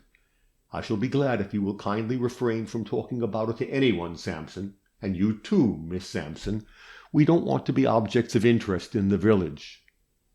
"I will be as dumb as a skin of parchment," answered the lawyer, "and I know that Eliza will be the soul of discretion." Eliza looked up shyly at their guest, her white eyelashes quivering with emotion. "I ought to congratulate you, Mr. Treverton," she faltered, "but it is all so sudden, so startling, that I can hardly find words." "My dear Miss Sampson, I know your friendly feeling towards me," John answered, with tranquil good nature. Oh, how cool he was! How cruelly indifferent to her feelings! And yet he ought to have known. Had Rosellen's reverie, with the soft pedal down, said nothing? Later in the evening, John Treverton and his host smoked their cigars tête-à-tête in Mr. Sampson's office, beside the comfortable hearth, by which the lawyer was fonder of sitting than in his sister's highly decorated drawing-room, among the starched antimacassars and chairs that were not to be sat on, and footstools that were intended for anything rather than the accommodation of the human foot. This unsociable habit of spending his evenings aloof from the family circle Mr. Sampson excused on the plea of business. The two men sat opposite each other for some time in friendly silence, John Treverton gravely meditative, Mr. Sampson in an agreeable frame of mind. He was congratulating himself on the prospect of retaining his position as agent for the Treverton estate, which profitable stewardship must have been lost to him if John Treverton had been so besotted in his folly as to forfeit his heritage by refusing to comply with the conditions of his kinsman's will. "I want fully to understand my position," said John presently. "Am I free to make what settlement I please upon my future wife?" "You are free to settle anything which you at present possess," answered the lawyer. "My present possessions amount to something less than a £5 note." "Then I don't think we need talk about a marriage settlement. By the terms of your cousin's will, his estate is to be held in trust for a 12-month. If within that time you shall have married Miss Malcolm, the estate will pass into your possession at the end of the year. You can then make a post-nuptial settlement on as liberal a scale as you please, but you cannot give away what you do not possess." "I see. It must be a post-nuptial settlement. Well, you may as well take my instructions at once. You can rough draft the settlement, submit your draft to council, have it engrossed and ready for execution upon the day on which I pass into possession of the property." "You are in a desperate hurry," said Sampson, smiling at his client's grave eagerness. "Life is full of desperate uncertainties. I want the welfare of the woman I love to be assured, whatever fate may be mine." "That is a generous forethought, rare in lovers. However intensely they may love in the present, their love seldom takes the form of solicitude for the beloved one's future. Hence generation after generation of penniless widows and destitute children. 'After me the deluge' is your lover's motto. Well, Mr. Treverton, what do you propose to settle on your wife in this post-nuptial deed?" "The entire estate, real and personal," answered John Treverton quietly. Mr. Sampson dropped his cigar and sat transfixed, an image of half-amused astonishment. "This bangs Banagher!" he exclaimed. "You must be mad." "No, I am only reasonable," answered Treverton. "The estate was left to me nominally, to Laura Malcolm actually. What was I to the testator? A blood relation, truly, but a stranger. At the time he made that will he had never seen my face. What little he had heard of me must have been to my disadvantage, for my life has been one long mistake, and I have given no man reason to sing my praises. What was Laura to him? His adopted daughter, the beloved and the affectionate companion of his declining years, his faithful nurse, his disinterested slave. Whatever love he had to give must have been given to her. She had grown up by his hearth. She had sweetened and cheered his lonely life. He left his estate to me in trust for her, so that he might keep his oath and yet leave his wealth where his heart prompted him to bestow it. He found in me a convenient instrument for the carrying out of his wishes, and I have reason to be proud that he was not unwilling to trust me with such a charge, to give me the being he held dearest. I shall settle the whole of my estate on my wife, Sampson. I consider myself bound in honor to do so." Mr. Sampson looked at his client with a prolonged and searching gaze, a slow smile dawning on his somewhat stolid countenance. "Don't be offended at my asking the question," he said. "Are you in debt?" "I don't owe sixpence. I have lived a somewhat bohemian life, but I have not lived upon other people's money." "I am glad to hear that," said Sampson, selecting a fresh cigar from a comfortably filled case, "because if you imagine that by such a settlement as you propose you could escape the payment of any debts now existing, you are mistaken. A man can make no settlement to the injury of his creditors. As regards future liability, the case would be different, and if you were deeply involved in commerce, a speculator, I could understand your desire to shift the estate from your own shoulders to your wife's. But as it is—" "Can't you understand something not strictly commercial?" exclaimed John Treverton, waxing impatient. "Can't you understand that I want to obey the spirit as well as the letter of my cousin Jasper's will?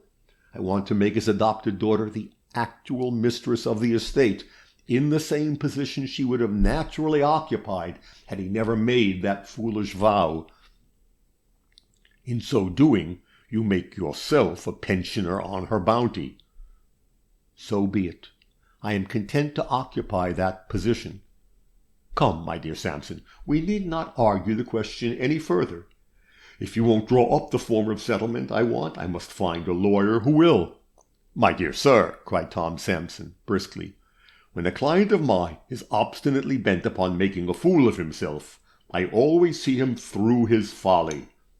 He'd better make a fool of himself in my hands than in anyone else's.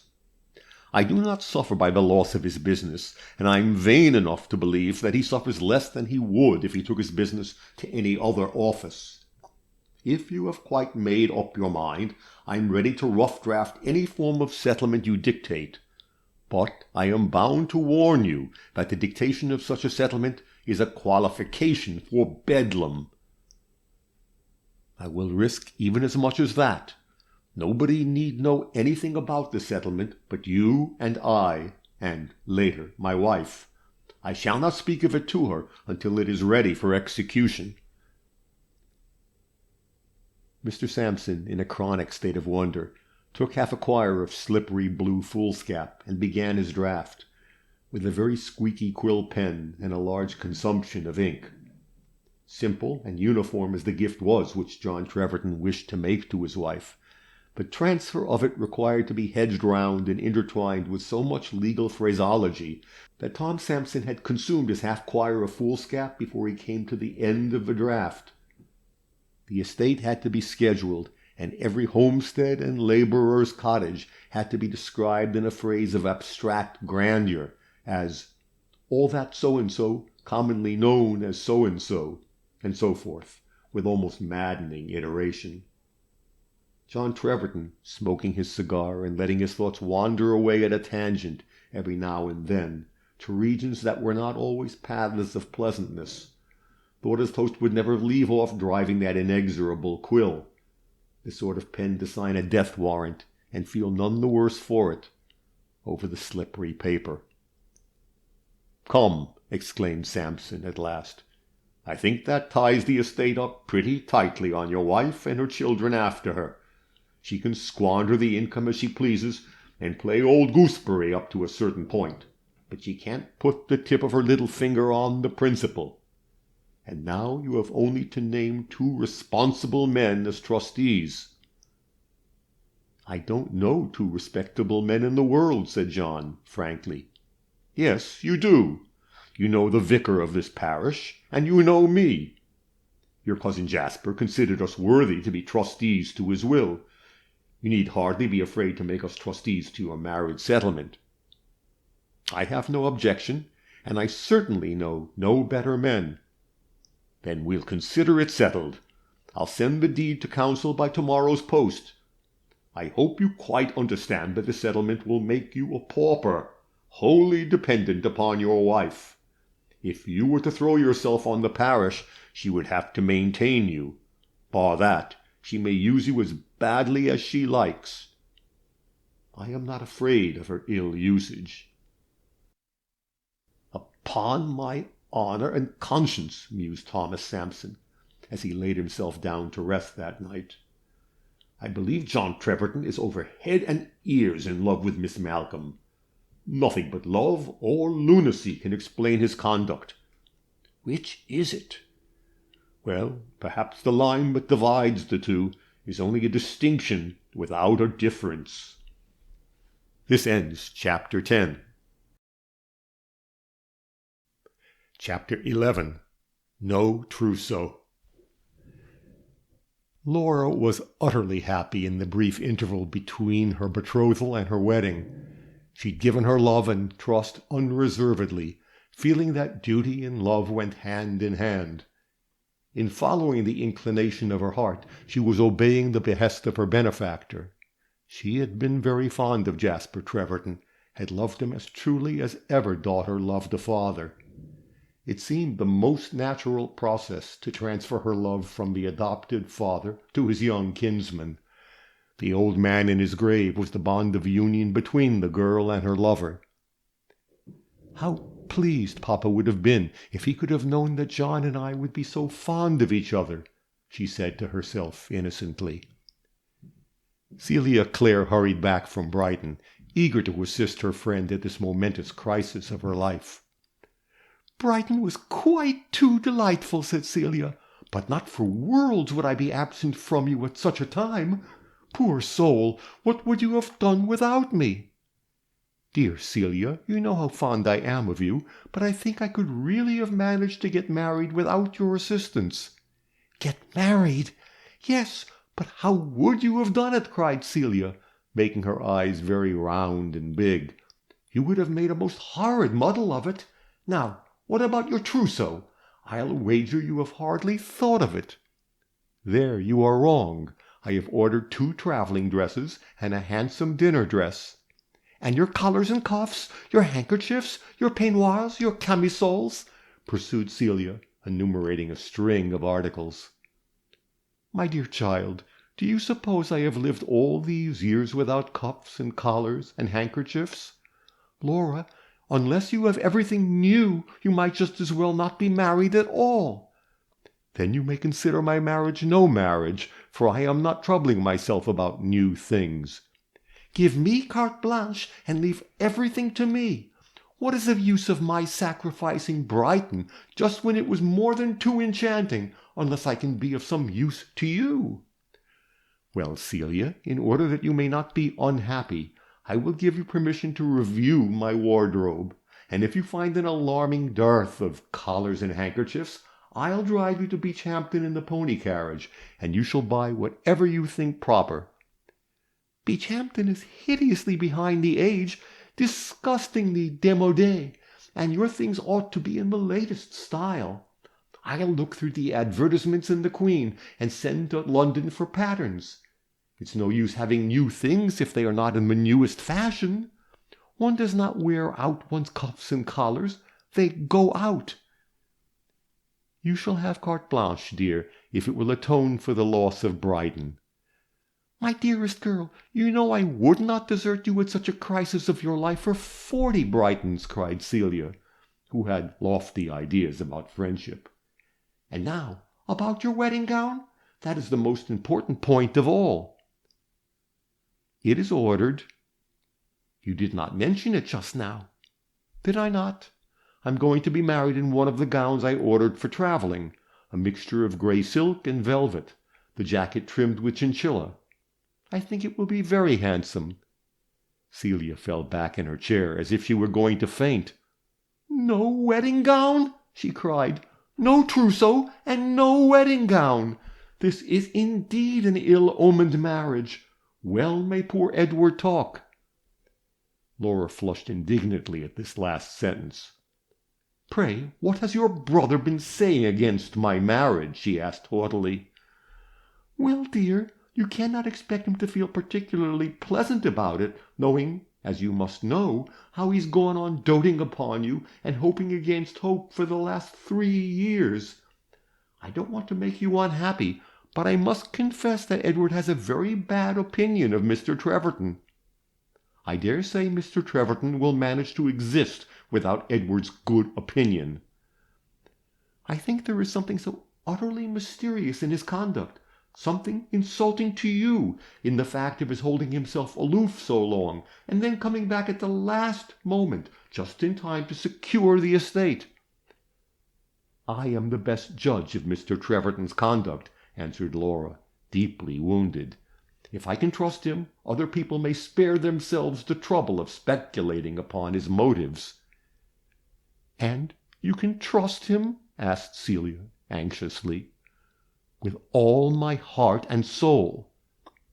"Then have a proper wedding gown!" exclaimed Celia, as if the whole question of bliss or woe were involved in that one detail. When next Miss Malcolm met Edward Clare, there was a coolness in her greeting which the young man could not mistake. "What have I done to offend you, Laura?" he asked piteously. "I am offended with everyone who doubts the honor of my future husband," she answered. "I'm sorry for that," he said gloomily. "A man cannot help his thoughts." "A man can hold his tongue," said Laura. "Well, I will be silent henceforth. Good-bye." "Where are you going?" "Anywhere. Anywhere out of the world. That is to say, out of this little world of Hazelhurst. I think I'm going to London. I shall take a lodging close to the British Museum and work hard at literature. It is time I made my mark." Laura thought so, too. Edward had been talking of making his mark for the last 5 years, but the mark as yet was a very feeble one. Next day he was gone, and Laura had a sense of relief in his absence. Celia stayed at the manor house during the time before the wedding. She was always in attendance upon the lovers, drove with them, walked with them, sat by the fire with them at the cheery, dusky afternoon tea-time, when those mysterious shadows that looked like guardian angels came and went upon the walls. John Treverton seemed to have no objection to Celia's company. He rather courted it, even. He was not an ardent lover, Celia thought, and yet it would have been difficult to doubt that he was deeply in love. Never since that first evening had Laura's head rested against his breast. Never since then had he given full and unrestrained utterance to his passion. His manner was full of reverent affection, as if he respected his betrothed almost too deeply to be lavish in the expression of warmer feeling, as if she stood so nigh above him in his thoughts of her that love was a kind of worship. "I think I should like a more demonstrative lover," said Celia, with a critical air. "Mr. Treverton is so awfully serious." "And now that you have seen more of him, Celia, are you still inclined to think that he is mercenary, that it is the estate and not me he cares for?" asked Laura, with no fear as to the answer. "No, dear.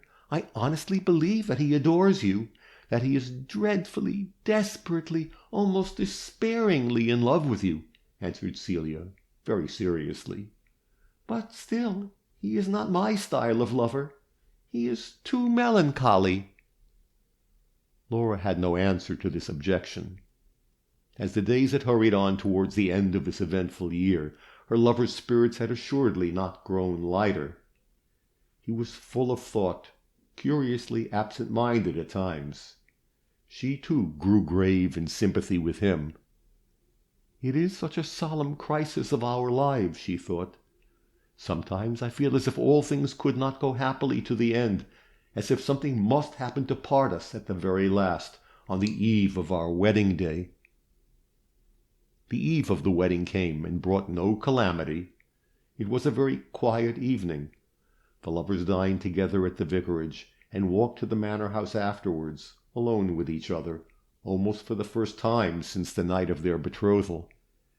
Everything had been arranged for tomorrow's wedding. Such a quiet wedding.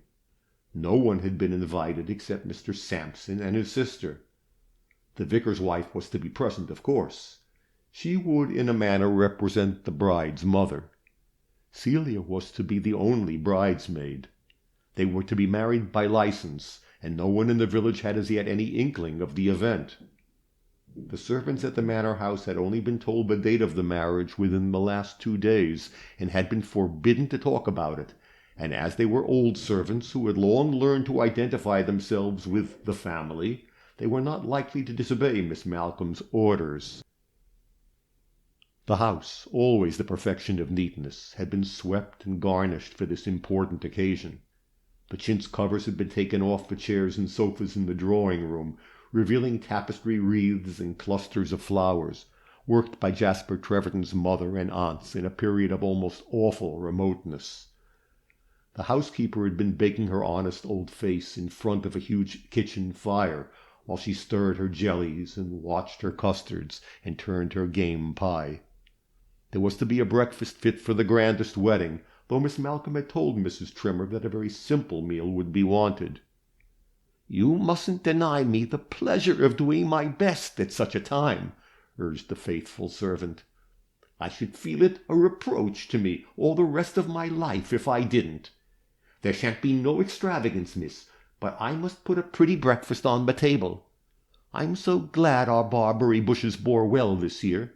The berries make such a tasty garnish for cold dishes." Mrs. Trimmer was roasting herself and her poultry in the spacious old kitchen at 10 o'clock at night, while John and Laura were coming from the vicarage arm in arm. Laura strangely glad to have him all to herself for one little half-hour, he vexatiously silent. Celia was at the manor house, laid up with a headache and a new novel. She had excused herself from the dinner in her usual flippant style. "Give them my love, and say I was too seedy to come," she said. "Going to dine with one's parents is quite too slow. I dined with them on Christmas Day, you know, and Christmas Day at the vicarage has always been the quintessence of dullness. The thing I wondered at most when I came of age was how I ever could have lived through 21 of our Christmases." They were thus, by happy accident, as Laura thought, alone together. And behold, the lover, the bridegroom of tomorrow, had not a word to say. "John," Laura began softly at last, almost afraid to break this gloomy silence, "there is one thing you have not told me, and yet it is what most girls in my position would call a very important matter." "What is that, dearest?" "You've never told me where we are to spend our honeymoon. Celia has been worrying me with questions about our plans, and I have found it difficult to evade her. I did not like to confess my ignorance." A simple and natural question, surely. Yet John Treverton started, as at the sharpest thrust that fate could have at him. "My dearest love, I have really not thought about it," he answered stumblingly. "We will go anywhere you like. We will decide tomorrow after the wedding." "Is not that a rather unusual mode of proceeding?" asked Laura, with a faint laugh. She was somewhat wounded by the show of indifference as to the very first stage in their journey through life. She would have liked her lover to be full of wild schemes, to be eager to take her everywhere, to the Engadine, the Black Forest, the English Lakes, Killarney, the Trossachs, all in a breath. "Are not all the circumstances of our marriage unusual?" he replied gravely. "There is only one thing certain, there is only one thing sweet and sacred in the whole business. We love each other truly and dearly.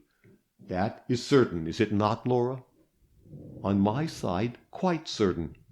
"And on my side quite as certain as that I live and that I shall die. Our love is deep and fixed, rooted in the very ground of our lives. Is it not, Laura? Nothing, no stroke of time or fate can change it." No stroke of time or fate can change my love for you, she said solemnly. That is all I want to know. That is the certainty which makes my soul glad and hopeful. Why should it be otherwise? Were there ever two people more fortunate than you and I? My dear adopted father dies, leaving a will that might have made us both wretched, that might have tempted you to pretend a love you could not feel, me to give myself to a man I could not love. But instead of any such misery as that, we fall in love with each other, almost at first sight, and feel that Providence meant us for each other, and that we could be happy together in the deepest poverty. Yes, said John meditatively. It is odd that my cousin Jasper should have been so sure we should suit each other. There is a providence in these things, murmured Laura. If I could but think so, said her lover, rather to himself than to her. This ends Chapter 11. Chapter 12. An Ill-Omened Wedding. The last day of the year, nature's dullest, dreariest interval between the richness of autumn and the fresh young beauty of spring. Not a flower in the prim old manor-house garden, save a melancholy tea-rose that looked white and wan under the dull grey sky, and a few pallid chrysanthemums with ragged petals and generally deplorable aspect. "What a miserable morning!" exclaimed Celia, shivering, as she looked out of Laura's dressing-room window at the sodden lawn and the glistening yew-tree hedge, beyond which stretched a dismal perspective of leafless apple-trees and the tall black poplars that marked the boundary of the home pastures, where the pretty grey Jersey cows had such a happy time in spring and summer. Laura and her companion were taking an early breakfast, a meal at which neither could eat, by the dressing-room fire. Both young women were in a state of nervous agitation, but while one was restless and full of talk, the other sat pale and silent, too deeply moved for any show of emotion.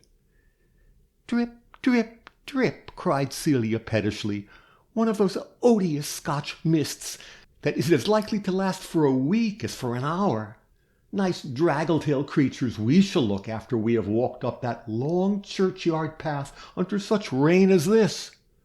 Well, really, Laura, don't think me unkind for saying so, but I do call this an ill-omened wedding." "Do you?" said Laura, with a faint smile. "Do you really suppose that it will make any difference to my future life whether I am married on a rainy day or on a fine one? I rather like the idea of going out of the dullness into the sunshine, for I know our wedded life will be full of sunshine." "How confident you are!" exclaimed Celia, wonderingly. "What have I to fear? We love each other dearly. How can we fail to be happy?" "That's all very well, but I should have been easier in my mind if you had had a wedding gown. Think how awkward it will be by and by when you are asked to dinner parties.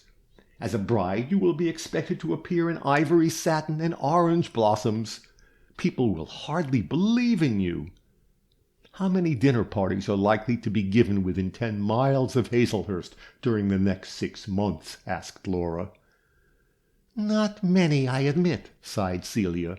"One might as well live on the Gold Coast or at some remote station in Bengal. Of course, Papa and Mamma will give a dinner in your honor, and Miss Sampson will ask you to tea." "Oh, Miss Sampson's teas, with the tea and coffee handed round on an electro-plated salver, and Roselyn's Reverie in G on the cracked old piano, and 21 at the loo table, and anchovy sandwiches, blancmange, and jelly to wind up the wild dissipations of the evening. Then there are the county families, bounded on the east by Sir Joshua Parker, and on the north by the Dowager Lady Barker. You will have stately calls from them. Lady Barker will regret that she's left off giving dinner parties since her lamented husband's death. Lady Parker will square accounts by sending you a card for a garden party next July." This conversation took place at 8:30. At 10 the two girls were dressed and ready to drive to the church. Laura looked lovely in her gray silk traveling dress and gray Gainsborough hat with its drooping ostrich plume.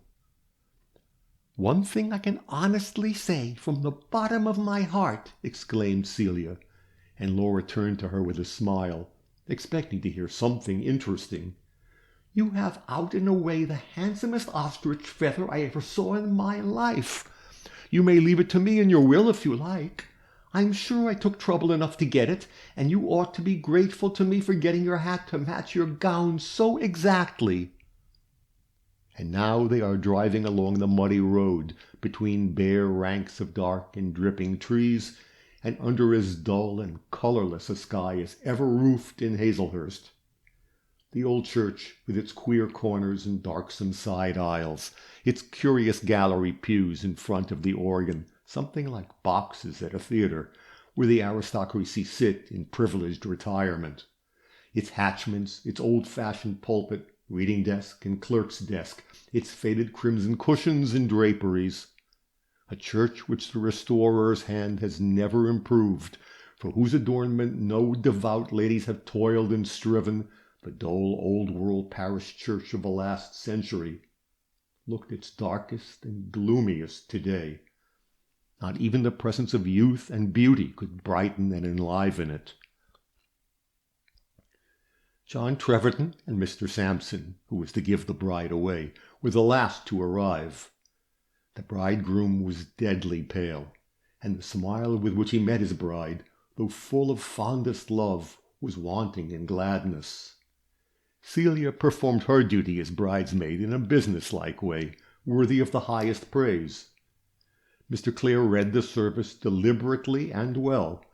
The pale bridegroom spoke out manfully when his time came, nor did Laura's low voice falter when she pronounced the words that sealed her fate. The wedding breakfast was quietly cheerful. That the bridegroom should have very little to say, and that the bride should be pale and thoughtful, surprised no one. The vicar and the lawyer were in excellent spirits. Celia's lively tongue chimed in at every opportunity. Mrs. Clare was full of friendly anticipations about what the young couple would do when they settled down. The dull, damp morning had sharpened people's appetites, and there was a good deal said in praise of the game pie and the truffle turkey, while the old wines that had been brought forth, mantled in cobwebs, from the dark recesses of Jasper Treverton's cellar, were good enough to evolve faint flashes of wit from the most sluggish brain. Thus the wedding breakfast, which had the air of a small family gathering, went off pleasantly enough.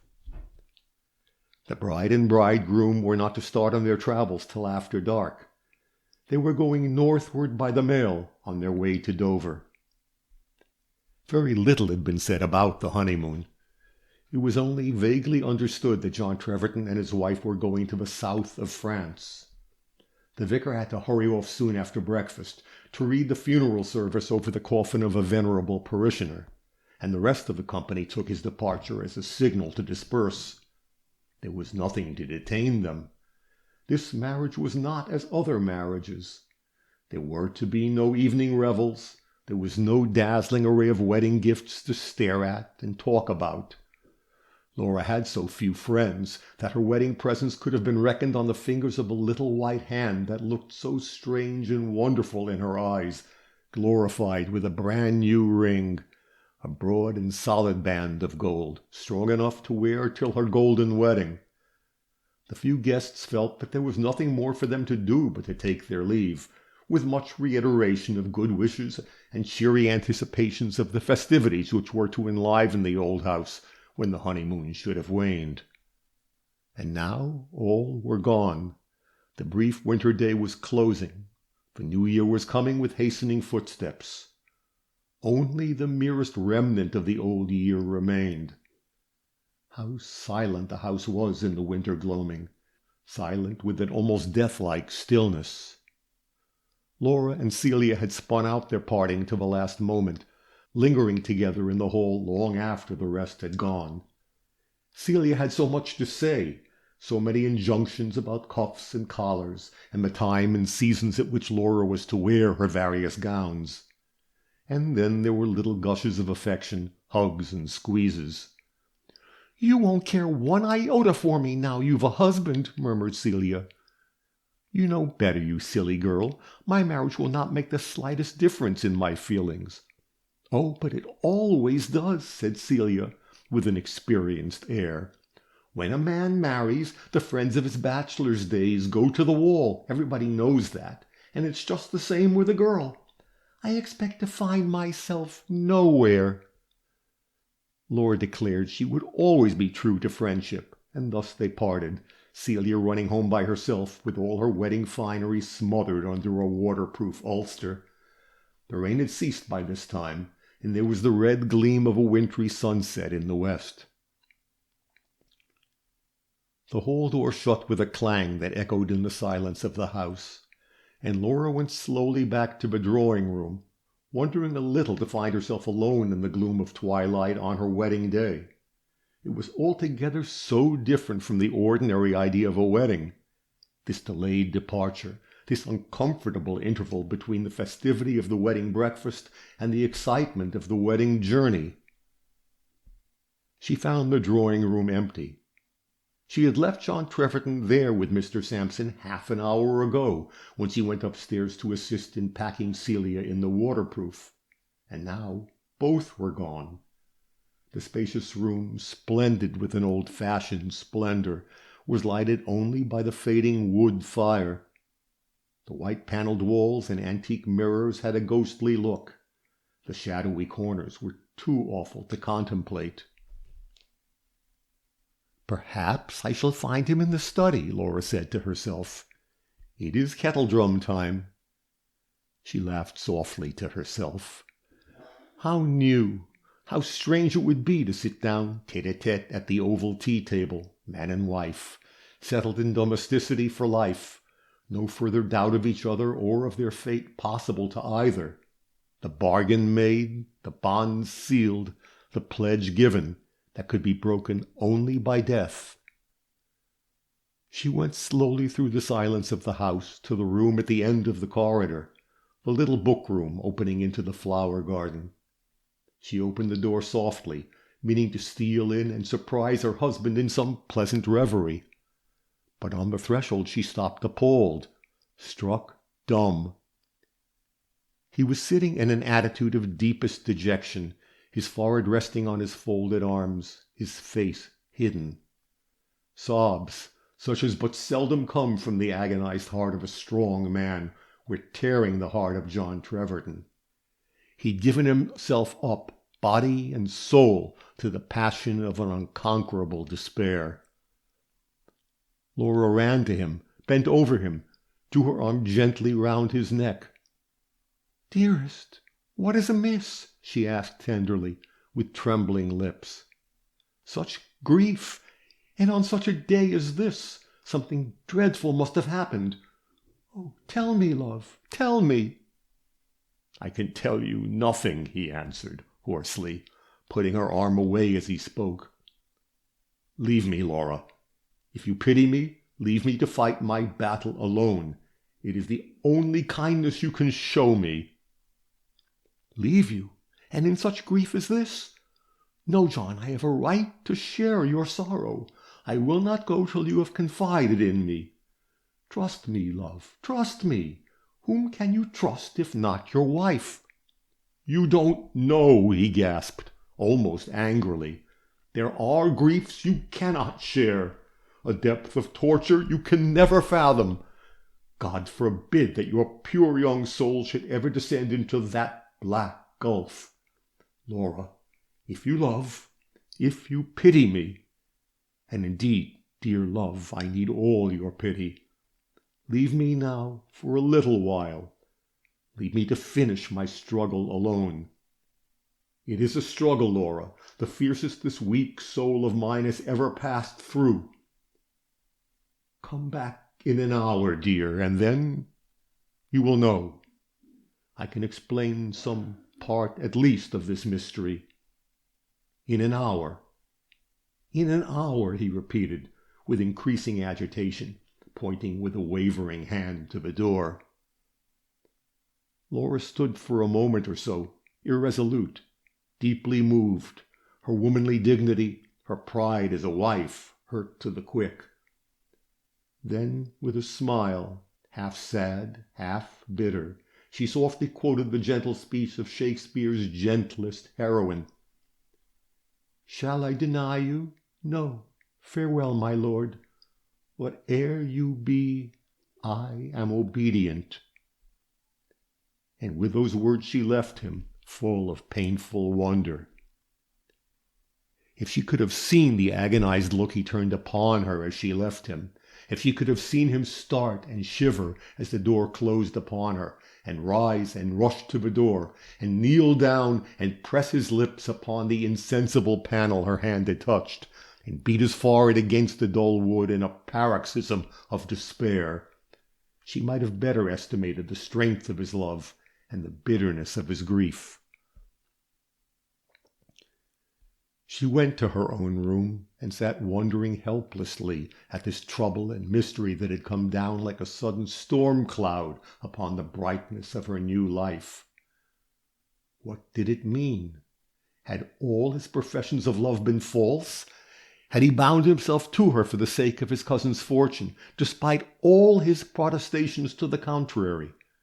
Did he love someone else? Was there some older, dearer tie that made this bond of today intolerable to him?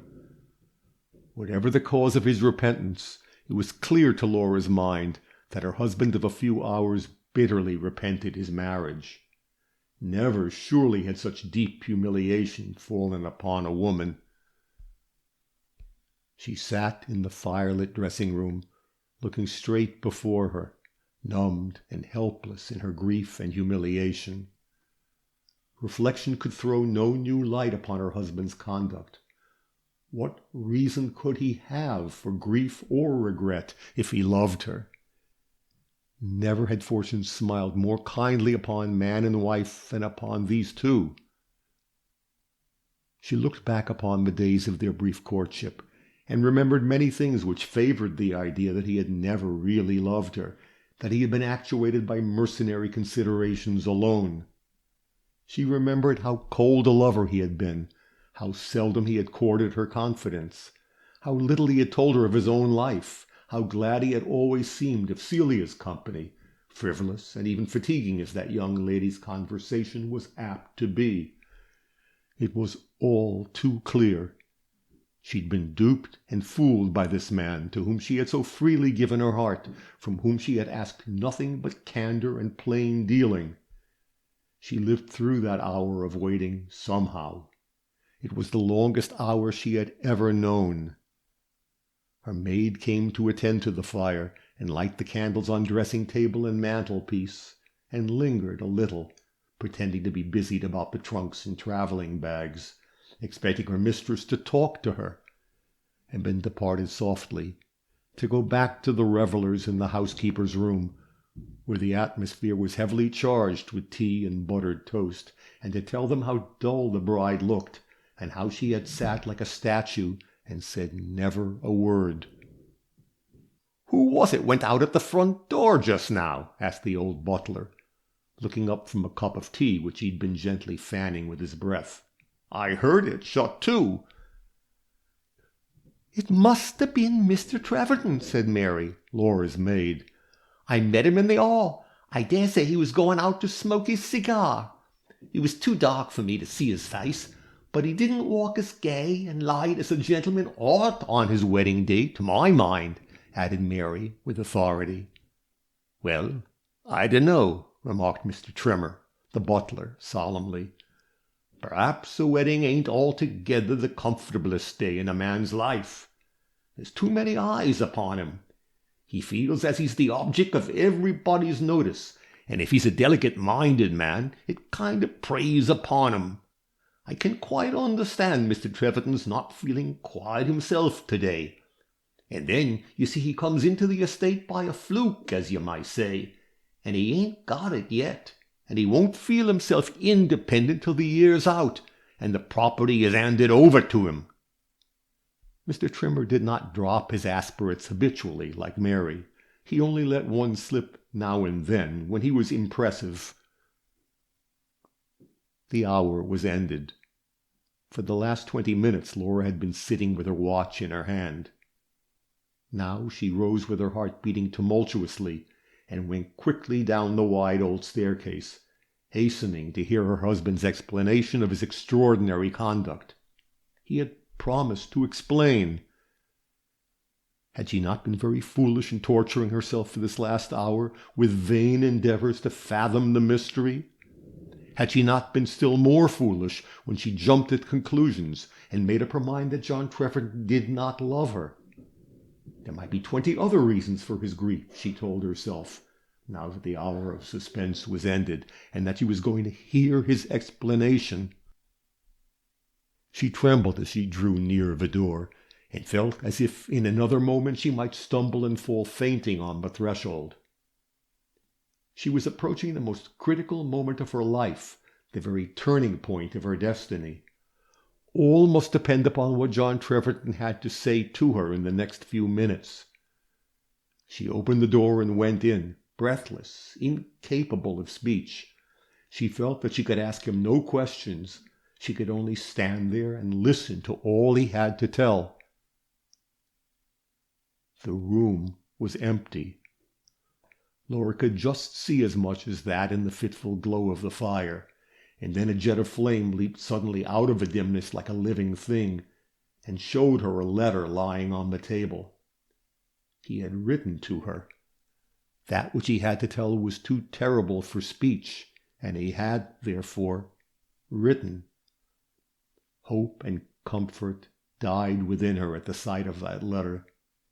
She hurried back to her dressing room, where she had left the candles burning, locked herself in, and then, standing, faint and still trembling, by the mantelpiece, she tore open the envelope and read her husband's letter.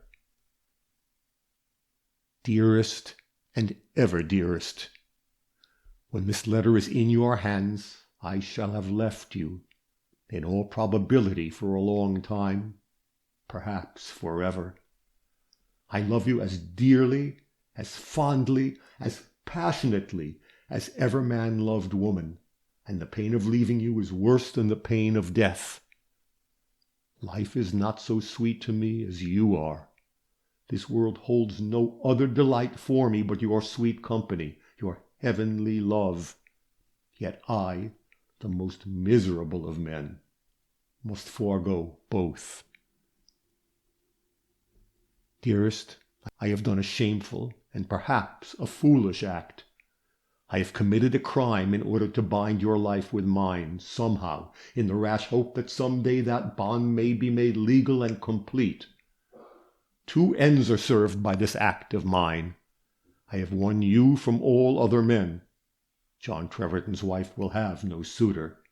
And I have secured you the possession of your old home and your adopted father's fortune. His desire is at least realized by this sad and broken wedding of ours. Dearest love, I must leave you, because there is an old tie which forbids me as a man of honor to be more to you than I now am. Your husband in name, your defender and champion, if need were, before all the world, your adoring slave, in secret and in absence, to the day of my death. If fate prove kind, this bond of which I speak will not last forever. My fetters will fall off some day, and I shall return to you a free man. Oh, my love, pity and forgive me. Keep a place in your heart for me always, and believe that in acting as I have acted, I have been prompted by love alone. I shall not touch a sixpence of my cousin's fortune till I can come back to you, a free man, and receive wealth and happiness from you. Till then you will be sole mistress of Hazelhurst Manor and all that goes with it. Mr. Sampson will tell you what settlement I have made, a settlement that will be duly executed by me upon the day on which I become the ostensible owner of my cousin Jasper's estate. My beloved, I can say no more. I dare reveal no more. If you deign to think at all of one who has so deceived you, think of me pityingly as the most deeply wretched of men. Forgive me if you can, and I dare even to hope for pardon from the infinite goodness of your nature. It is sweet to me in my misery to know that you bear my name, but there is a link between us that can never be broken, even though fate should be cruel enough to part us for life. But I hope for better things from destiny. I hope for and look forward to a time when I shall sign myself with pride and gladness more intense than the pain I feel today. Your loving husband, John Treverton. She stood for some minutes pale as marble, with the letter in her hand, and then she lifted the senseless paper to her lips and kissed it passionately. "He loves me!" she cried involuntarily. "Thank God for that! I can bear anything now I am sure of that." She believed implicitly in the letter. A woman with wider knowledge of the evil things of this world might have seen only a tissue of lies in these wild lines of John Treverton's. But to Laura they meant truth and truth alone. He had acted very wickedly, but he loved her. He had done her almost the deepest wrong a man could do to a woman, but he loved her. He had duped and fooled her, made her ridiculous in the sight of her friends and acquaintance, but he loved her. That one virtue in him almost atoned for all his crimes. "There's not the least use in my trying to hate him," she told herself in piteous self-abasement, "for I love him with all my heart and soul. I suppose I am a mean-spirited young woman, a poor creature, for I cannot leave off loving him, though he has treated me very cruelly and almost broken my heart." She locked the letter in the secret drawer of her dressing-case, and then sat down on a low stool by the fire and wept very quietly over this new, strange sorrow. Celia was right, she said to herself by and by, with a bitter smile. It was an ill-omened marriage. She need not have taken so much trouble about my collars and cuffs. And then later she began to think of the difficulties, the absurdity of her position. Wife and widow, she thought, with a husband who ran away from me on my wedding day. How am I to account to the world for his conduct? What a foolish, miserable creature I shall appear. It came suddenly into her mind that she could not endure, not yet a while at any rate, to have to explain her husband's conduct, to give some reason for his desertion of her. Anything would be better than that. She must run away somewhere. She must leave the revelation to time. It would be easier for her to write to her old friend the vicar from a distance. She could bear anything rather than to be cross-examined by Celia, who had always distrusted John Treverton, and who might be secretly elated at his having proved himself an impostor. I must go away at once, she decided, this very night. I must go for my honeymoon alone. She rang, and Mary came quickly, flushed with tea, buttered toast, and the hilarity below stairs. "What time is the carriage to come for us, Mary?" asked Mrs. Treverton. "At 7:45, ma'am. The mail goes at 20 minutes before 9. "And it is just 6:30. Mary, do you think you could get ready to go with me in an hour and a quarter?" It had been arranged that Laura was to travel without a maid, much to the disappointment of Mary, who had an ardent desire to see foreign lands. "Law, ma'am, I haven't a thing packed, but I should dearly like to go. Do you really mean it?" "I do mean it, and I shall be very much pleased with you if you'll contrive to pack your trunk in time to go with me." "I'll do it, ma'am," cried Mary, clasping her hands in ecstasy, and then she tore downstairs like a mad thing to announce to the assembly in the housekeeper's room that she was going to France with her mistress. "That's a sudden change," said the butler. "And where's Mr. Treverton all this time? He didn't ought to be out of doors in the dark, smoking a cigar, instead of keeping his wife company." "No more he didn't," said Mary with indignation. "He ain't my notion of husband, leaving her to mope alone on her wedding day, poor dear. It's my belief she's been crying her eyes out just now, though she was artful enough to keep her face turned away from me while she spoke. I dare say she's made up her mind to take me abroad with her for company, because she feels she'll be dull and lonesome with him." "You'd better go and pack up your box," said the housekeeper, "and not stand gossiping there. What do you know of the ways of the gentry, married or single, I should like to know? When you've been in service as long as I have, you may talk." "Well, I'm sure!" cried Mary indignantly, and then she expressed the hope that her soul was her own, even at Hazelhurst Manor. Before 7:30, Mary had packed her box and had it conveyed to the hall. Mrs. Treverton's trunks and bags had also been brought down. At 7:45 the carriage drove up to the door, an old-fashioned landau in which Jasper Treverton used to take his daily airing, drawn by a pair of big horses that had begun life at the plough. Since the lamps had been lighted, no one had seen the bridegroom. The tea things had been taken into the book-room, and the urn had hissed itself to silence. But no one had come there to take tea. Laura only came downstairs when the carriage was at the door. "Joe, run and look for Mr. Treverton," cried the butler to his underling. "Mr. Treverton will meet us at the station," Laura said hurriedly, and then she got into the carriage and called to Mary to follow her. "Tell Burrows to drive quickly to the station," she told the butler, and at the first crack of the whip the overfed horses swung the big carriage round, as if they meant to annihilate the good old house, and went off along the avenue with the noise of a Barclay and Perkins dray. "Well, I never did!" exclaimed the housekeeper. "Fancy his meeting her at the station, instead of their going off together, sitting side by side like true lovers." "I'm afraid there's not much true love about it, Martha," said her husband sententiously. And then, waxing familiar, he said, "When you and me was married, we didn't manage matters so, did we, my lass?" This ends chapter 12. Chapter 13. The Settlement. Laura had been married 3 weeks and a day, and the new year was just 3 weeks old. It was a very ailing and ungenial year in this infantine stage of its existence. There had been hardly a day of pleasant weather since its birth, nothing but rain and sleet, and damp raw cold, and morning mists and evening fogs.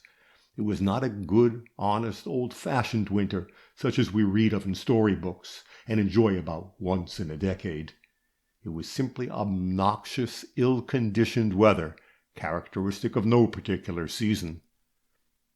It was just a day after the anniversary of Jasper Treverton's death, and Tom Sampson was meditating in a lazy, comfortable way on his former client, as he sat by the office fire sipping his tea, which he had desired to be brought to him in his den, as he was so terribly busy. He had not dipped a pen in the ink yet, and it was 9:30. But it was not for Eliza Sampson to know this. She was always taught to believe that when her brother spent his evenings in the office he was working severely. Double tides, he called it. If she came in to look at him, she found him scratching away violently with a quill that tore shrieking along the paper, like an express train rushing through a village station, and it was not for her to know that Thomas snatched up his pen and put on this appearance of industry when he heard her gentle footfall at his door. Domestic life is made up of such small secrets. Tonight Tom Sampson was in a particularly lazy humor. He was getting a rich man, not by large earnings, but by small expenditure, and life, which is an insoluble problem for many, was as easy for him as one of those 9 elementary axioms in Euclid that seem too foolishly obvious to engage the reasoning power of the smallest schoolboy, such as, If equals be taken from equals, the remainders are equal, and so on. Tom was thinking that he ought to be thinking about marrying. He was not in love, and never had been since he exchanged his schoolboy jacket for a tailcoat. But he told himself that the time had come when he might prudently allow himself to fall in love. He would love not too well, but wisely. "Lizzie is a good girl, and she knows my ways," he said to himself. "But she's getting old maidish, and that's a fault which will grow upon her. Yes, decidedly, it is time I thought of a wife. A man's choice is confoundedly limited in such a hole as this. I don't want to marry a farmer's daughter, though I might get a fine, healthy young woman and a tidy little bit of money if I could please myself among the agricultural class. But Tom Sampson has his failings, and pride is one of 'em. I should like my wife to be a cut above me. There's Celia Clare now. She's more the kind of thing I should fancy, plump and pretty, with nice lively ways. I've had a little too much of a sentimental from poor Lizzie. Yes, I might do worse than marry Celia, and I think she likes me." Mr. Sampson's meditations were interrupted at this point by the sound of a footstep on the sloshy gravel walk outside his office door. There was a half-glass door opening into the garden, as well as the door opening from the passage, which was the formal approach for Mr. Sampson's clients. Only his intimates entered by the garden door, and he was unable to imagine who his late visitor could be. 10 o'clock, he said to himself. It must be something particular. Old Poulsby has got another attack of gout in the stomach, perhaps, and wants to alter his will. He always alters his will when he gets a sharp attack. The pain makes him so savage that it's a relief to him to disinherit somebody. Mr. Sampson speculated thus as he undrew the bolt and opened the glass door. The man who stood before him was no messenger from old Poulsby, but John Treverton, clad in a white mackintosh, from which the water ran in little rills. "Is it yourself or your ghost?" asked Sampson, falling back to let his client enter. The question was not without reason. John Treverton's face was as white as his raiment, and the combined effect of the pale, haggard face and the long white coat was altogether spectral. "Flesh and blood, my dear Sampson, I assure you," replied the other coolly, as he divested himself of his mackintosh and took up his stand in front of the comfortable fire. "Flesh and blood frozen to the bone." "I thought you were in the south of France." "It doesn't matter what you thought. You see, I am here. Yesterday put me in legal possession of my cousin's estate. I have come to execute the deed of settlement. It's all ready, of course." "It's ready, yes, but I didn't think you'd be in such a hurry. I should have thought you would have stopped to finish your honeymoon." "My honeymoon is of very little importance compared with my wife's future welfare. Come, Sampson, look sharp. Who's to witness my signature?" "My sister and one of the servants can do that." "Call them in, then. I'm ready to sign." "Hadn't you better read the deed first?" "Well, yes, perhaps. One can't be too careful. I want my wife's position to be unassailable as the summit of Mount Everest. You've taken counsel's opinion, and the deed will hold water?" "It will hold the Atlantic. Your gift is so entirely simple that there could be no difficulty in wording the deed. You give your wife everything. I think you a fool. So did the advising counsel. But that makes no difference." "Not a whit." John Treverton sat down at the office table and read the deed of settlement from the first word to the last. He gave to his dear wife, Laura Treverton, all the property, real and personal, of which he stood possessed, for her sole and separate use. There was a good deal of legal jargon, but the drift of the deed was clear enough. "I am ready," said John. Mr. Sampson rang the bell for the servant, and shouted into the passage for his sister.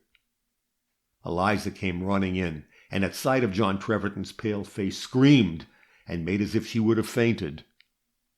"Gracious, Mr. Treverton," she gasped. "I thought there were oceans between us.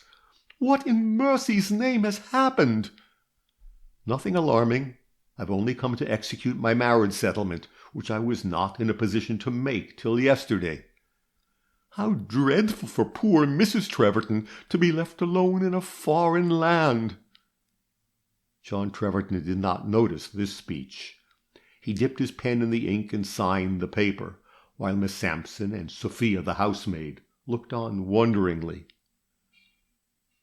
"Sophia, run and get a pair of sheets aired, and get the spare room ready," cried Eliza, when she had affixed her signature as witness. "Of course you're going to stop with us, Mr. Treverton?" "You are very kind. No, I must get away immediately. I have a trap waiting to take me back to the station. Oh, by the way, Sampson, about that money you kindly advanced to me. It must come out of the estate somehow. I suppose you can manage that?" "Yes, I think I can manage that," answered Sampson modestly. "Do you want any further advance?" "No, the estate belongs to my wife now. I must not tamper with it." "And what's hers is yours, of course." "Well, I congratulate you with all my heart. You are the luckiest fellow I ever knew, bar none. A handsome wife and a handsome fortune. What more can a man ask from fate?" "Not much, certainly," said John Treverton. "But I must catch the last up train. Good night." "Going back to the south of France?" John Treverton did not wait to answer the question. He shook hands hastily with Eliza and dashed out into the garden. A minute afterwards Mr. Sampson and his sister heard the crack of a whip and the sound of wheels upon the high road. "Did you ever see such a volcanic individual?" exclaimed the solicitor, folding up the deed of settlement. "I am afraid he is not happy," sighed Eliza. "I am afraid he is mad," said Tom. This ends Chapter 13. Chapter 14. You have but to say the word. Mr. Smolendo was in his glory. In the words of his friends and followers, he was coining money. He was a man to be cultivated and revered, a man for whom champagne suppers or dinners at Richmond were as nothing, a man for whom it was easier to lend a £5 note than it is for the common ruck of humanity to advance half a crown. Flatterers fawned upon him. Intimate acquaintances hung fondly upon him, reminding him pathetically that they knew him 20 years ago when he hadn't a sixpence, as if that knowledge of bygone adversity were a merit and a claim. A man of smaller mind might have had his mental equilibrium shaken by all this adulation. Mr. Smolendo was a man of granite, and took it for what it was worth. When people were particularly civil, he knew they wanted something from him. "The lessee of a London theatre is not a man to be easily had," he said. "He sees human nature on the ugliest side." Christmas had come and gone. The New Year was 6 weeks old, and Mr. Smolendo's prosperity continued without abatement. The theatre was nightly crowded to suffocation. There were morning performances every Saturday. Stalls and boxes were booked a month in advance. "La Chicot is a little gold mine," said Mr. Smolendo's followers. Yes, La Chicot had the credit of it all. Mr. Smolendo had produced a grand fairy spectacle in which La Chicot was the central figure. She appeared in half a dozen costumes, all equally original, expensive, and audacious. She was a fountain of golden water, draped exclusively in dazzling golden fringe, a robe of light, through which her finely sculptured form flashed now and then, as the glittering fringe parted for an instant, like a revelation of the beautiful. She was a fishwoman in a scanty satin kirtle, scarlet stockings, and a high cap of finest Brussels lace. She was a bayadère, a débardeur, a wood nymph, an odalisque. She did not dance as she danced before her accident, but she was as beautiful as ever, and a trifle more impudent. She'd learnt enough English to speak the lines of her part, and her accent gave a charm and a quaintness to the performance. She sang a comic song with more chic than melody, and was applauded to the echo. The critics told her she had ascended to a higher grade in the drama. Lachicot told herself that she was the greatest woman in London as well as the handsomest. She lived in a circle of which she herself was the centre. The circumference was a ring of admirers. There was no world beyond. Something to this effect she told her fellow lodger, Mr. Desrolles, one grey afternoon in February, when he dropped in to beg a glass of brandy in order to stave off one of those attacks he so often talked about. She was always particularly friendly with the second floor, as it was the fashion of the house to call this gentleman. He flattered and amused her, fetched and carried for her, and sometimes kept her company when she was in too low spirits to drink alone. "My good creature, you oughtn't to live in such a hole as this. Upon my soul, you ought not," said Desrolles, with an air that was half protection, half patronage. "I know I ought not," replied Lachicot. "There is not an actress in Paris who would not call me stupid as an owl for my pains. Que diable! I sacrifice myself for the honor of a husband who mocks himself of me, who amuses himself elsewhere, and leaves me to fret and pine alone. It is too much. See then, Desrolles, it may be that you think I boast myself when I tell you that one of the richest men in London is over head and ears in love with me. See, here are his letters. Read them, and see how much I have refused." She opened a work-basket on the table, and from a chaos of reels of cotton, tapes, and buttons, and shreds and patches, extracted half a dozen letters, which she tossed across the table to Desrolles. "Do you leave your love letters where your husband might so easily find them?" asked Desrolles, wonderfully. "Do you suppose he would give himself the trouble to look at them?" she cried scornfully. "Not he. He has so long left off caring for me himself that he never supposes that anybody else can fall in love with me. Help yourself to that cognac, Monsieur Desrolles. It is the only safe drink in this miserable climate of yours. And put some coals on the fire, mon bonhomme. I am frozen to the marrow of my bones."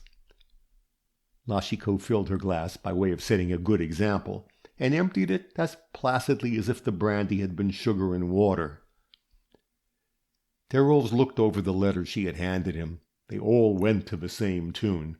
They told Lachicot that she was beautiful, and that the writer was madly in love with her. They offered her a carriage, a house in Mayfair, a settlement.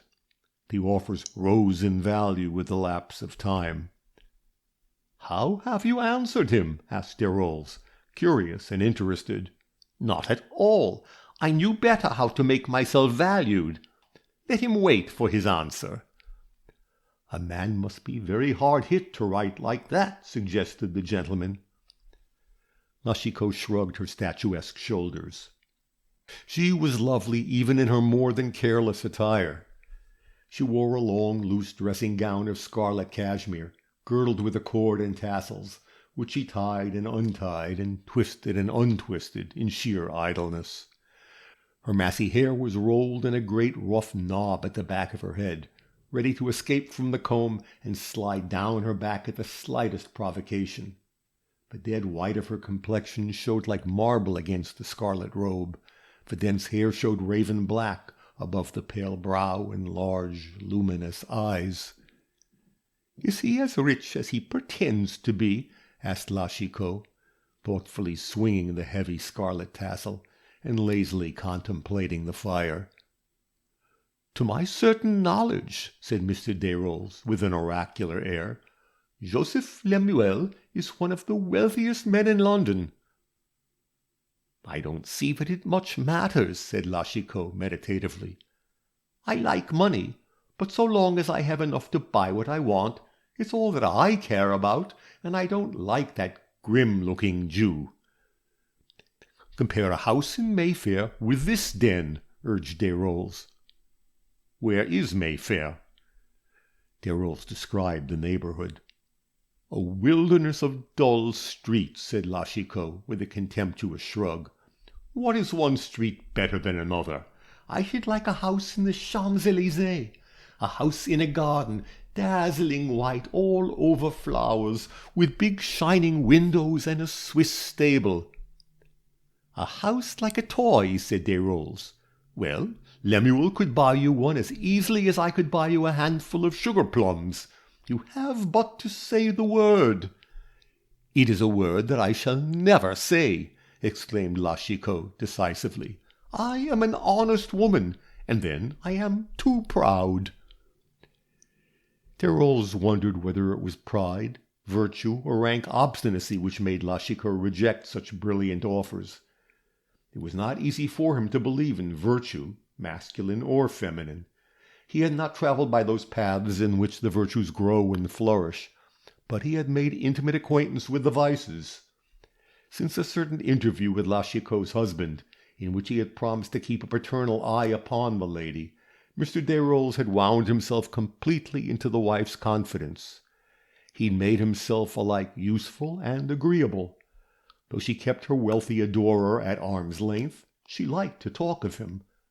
The hothouse flowers he sent her adorned her table, and looked strangely out of place in the tawdry, littered room, where yesterday's dust was generally left to be swept away tomorrow. One thing La Chicot did not know, and that was that Mr. Desrolles had made the acquaintance of her admirer, and was being paid by Mr. Lemuel to plead his cause. "You seem to be better off than you used to, my friend," she said to him one day. "Unless I deceive myself, that is a new coat." "Yes," answered the man of the world without blushing. "I've been dabbling a little on the stock exchange, and have had better luck than usual." Desrolles stirred the heaped-up coals into a blaze, and filled himself a third glass of cognac. "It's as fine as a liqueur," he said, smacking his lips. "It would be a sin to dilute such stuff. By the way, when do you expect your husband?" "I never expect him," answered La Chicot. "He goes, comes as he chooses. He is like the wandering Jew." "He is gone to Paris on business, I suppose?" "On business or pleasure. I neither know nor care which. He earns his living. Those ridiculous pictures of his please both in London and Paris. See here." She tossed him over a crumpled heap of comic papers, English and French. Her husband's name figured in all, affixed to the wildest caricatures. Scenes theatrical and bohemian, sketches full of life and humor. "To judge from those, you would suppose he was rather a cheerful companion," said La Chicot. "And yet he's more dismal than a funeral." "He vents all his cheerfulness on his wood blocks," suggested Desrolles. Of late, Jacques Chicot had been a restless wanderer, spending very little of his life in the Cibber Street lodging. There was not even the pretense of union between his wife and him, and there never had been since La Chicot's recovery. They were civil to each other, for the most part, but there were times when the wife's tongue grew bitter, and her evil temper flashed out like a thin thread of forked lightning cleaving a dark summer sky. The husband was always civil. La Chicot could not exasperate him into retaliation. "You hate me too much to lose your temper with me," she said to him one day, in the presence of a landlady. "You are afraid to trust yourself. If you gave way for a moment, you might kill me. The temptation would be too strong for you."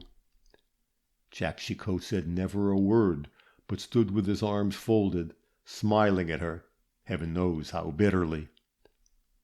One day she stung him into speech. "You are in love with some other woman," she cried. "I know it."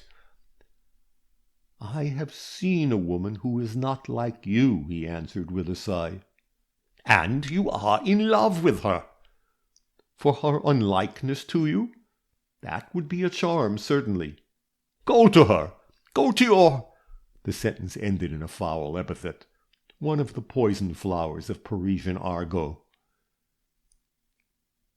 "The journey is too long," he said. It is not easy to travel from hell to heaven. Jack Chicot had been once to the Prince Frederick Theatre since his wife's return to the stage. He went on the first night of the grand spectacular burlesque which had brought Mr. Smolendo so much money.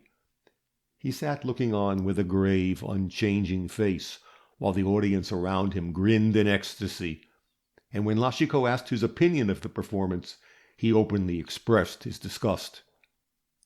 "Are not my costumes beautiful?" she asked. "Very, but I should prefer a little less beauty and a little more decency." The rest of the audience were easier to please. They saw no indecency in the dresses. No doubt they saw what they had paid to see, and that contented them. Never had woman more of her own way than Chicot after that wonderful recovery of hers. She went where she liked, drank as much as she liked, spent every sixpence of her liberal salary on her own pleasure, and was held accountable by no one. Her husband was a husband only in name. She saw more of their roles than of Jack Chicot. There was only one person who ever ventured to reprove or expostulate with her, and that was the man who had saved her life, at so large a sacrifice of time and care. George Gerard called upon her now and then, and spoke to her plainly. "You have been drinking again," he would say, while they were shaking hands. "I have had nothing since last night, when I took a glass of champagne with my supper."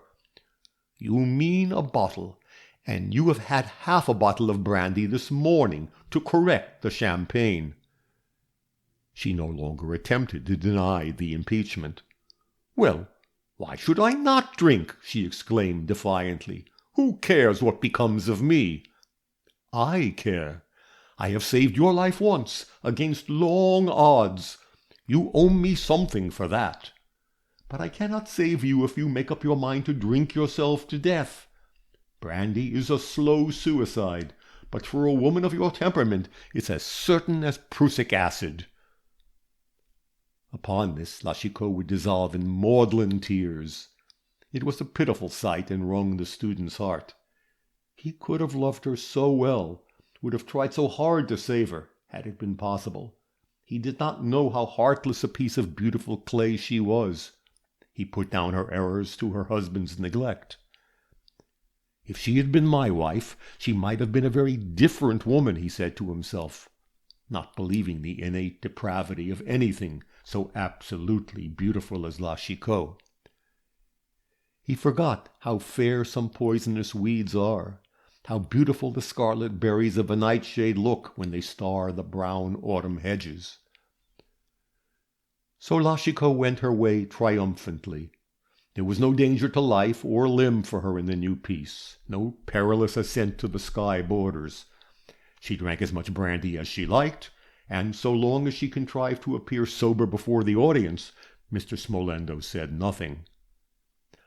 "I'm afraid she'll drink herself into a dropsy, poor thing," he said compassionately, one day to a friend at the Garrick Club. "But I hope she'll last my time.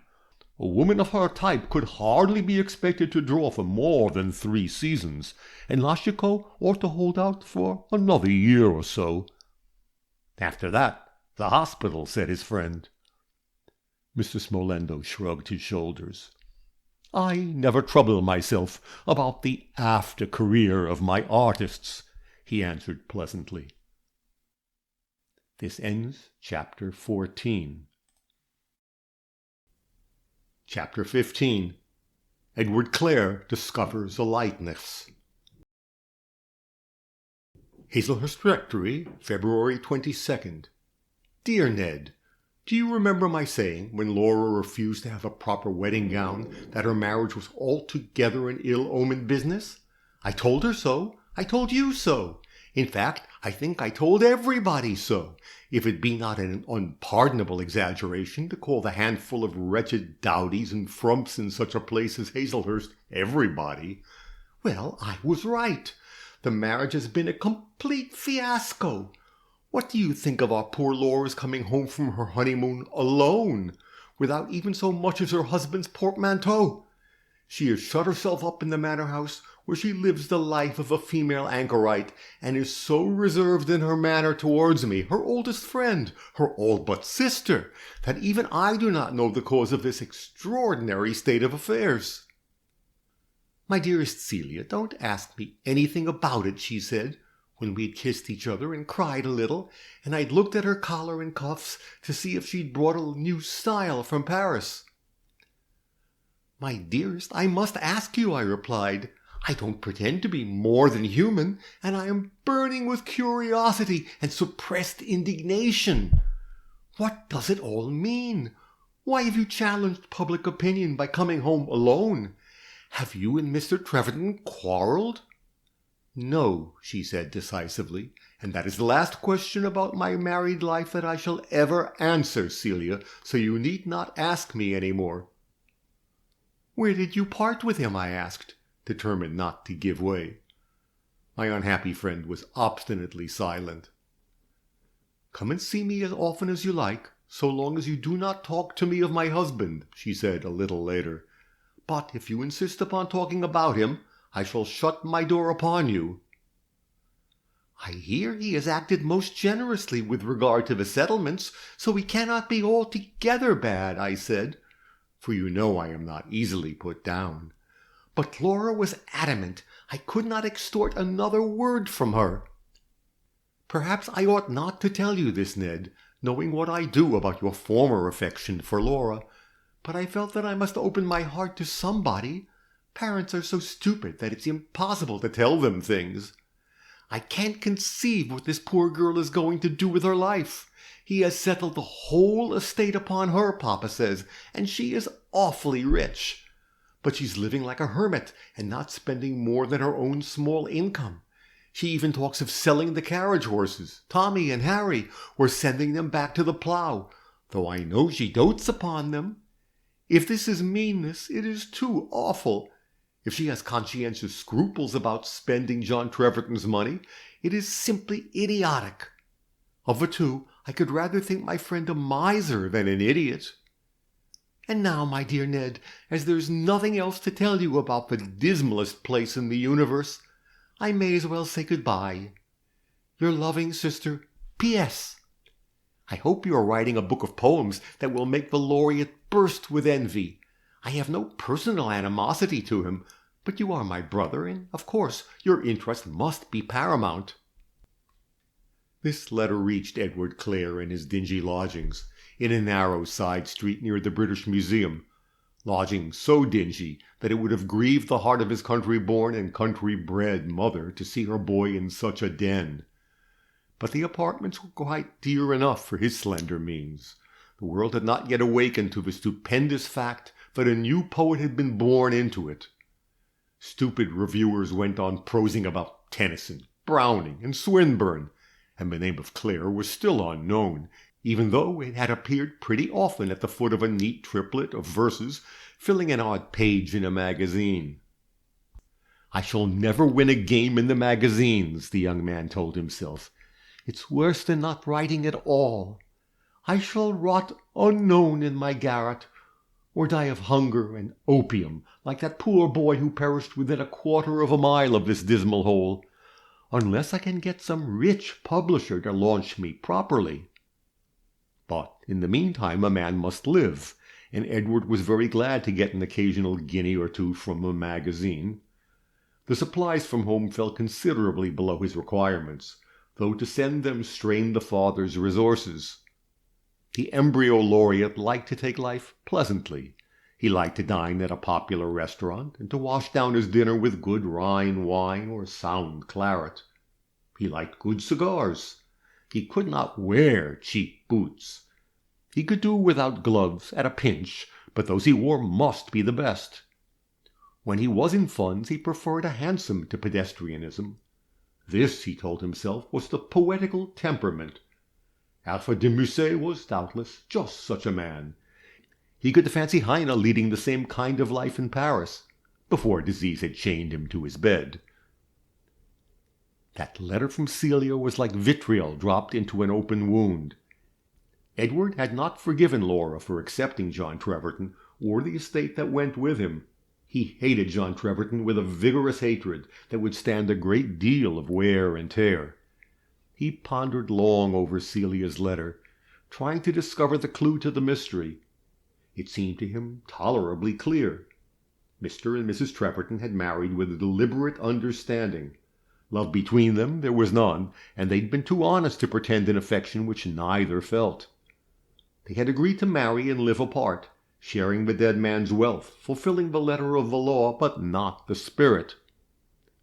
"I call it sheer dishonesty," said Edward. "I wonder that Laura can lend herself to such an underhand course."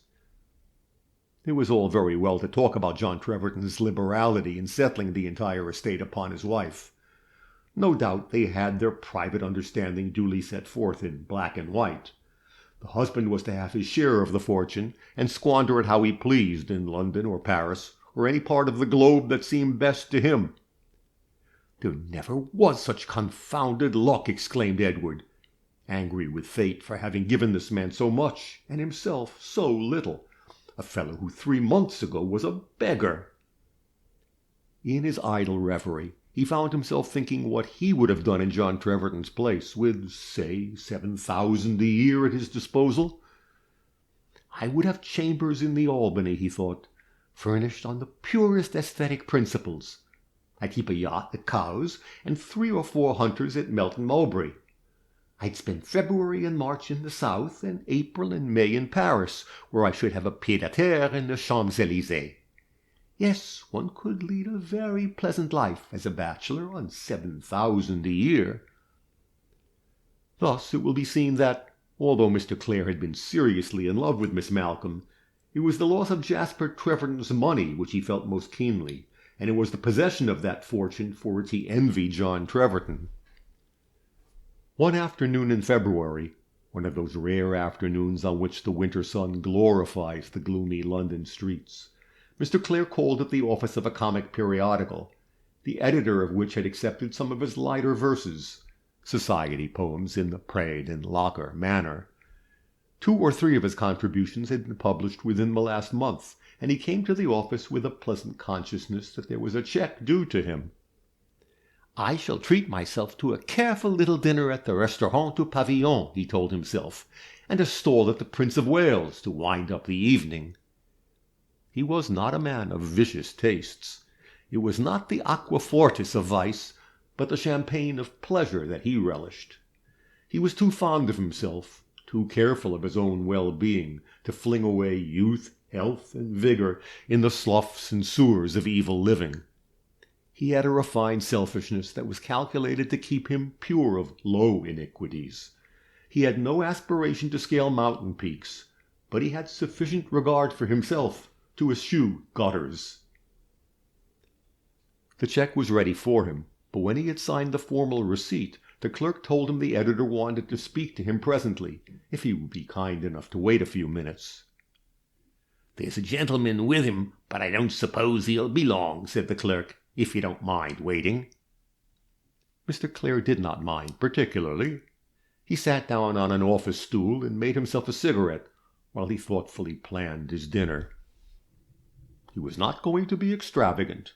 A plate of bisque soup, a slice of salmon en papillote, a wing of chicken with mushrooms, an omelette, half a bottle of Saint-Julien, and a glass of vermouth. While he was musing pleasantly thus, the swinging inner door of the office was dashed open, and a gentleman walked quickly through to the open doorway that led into the street, with only a passing nod to the clerk. Edward Clare just caught a glimpse of his face as he turned to give that brief salutation.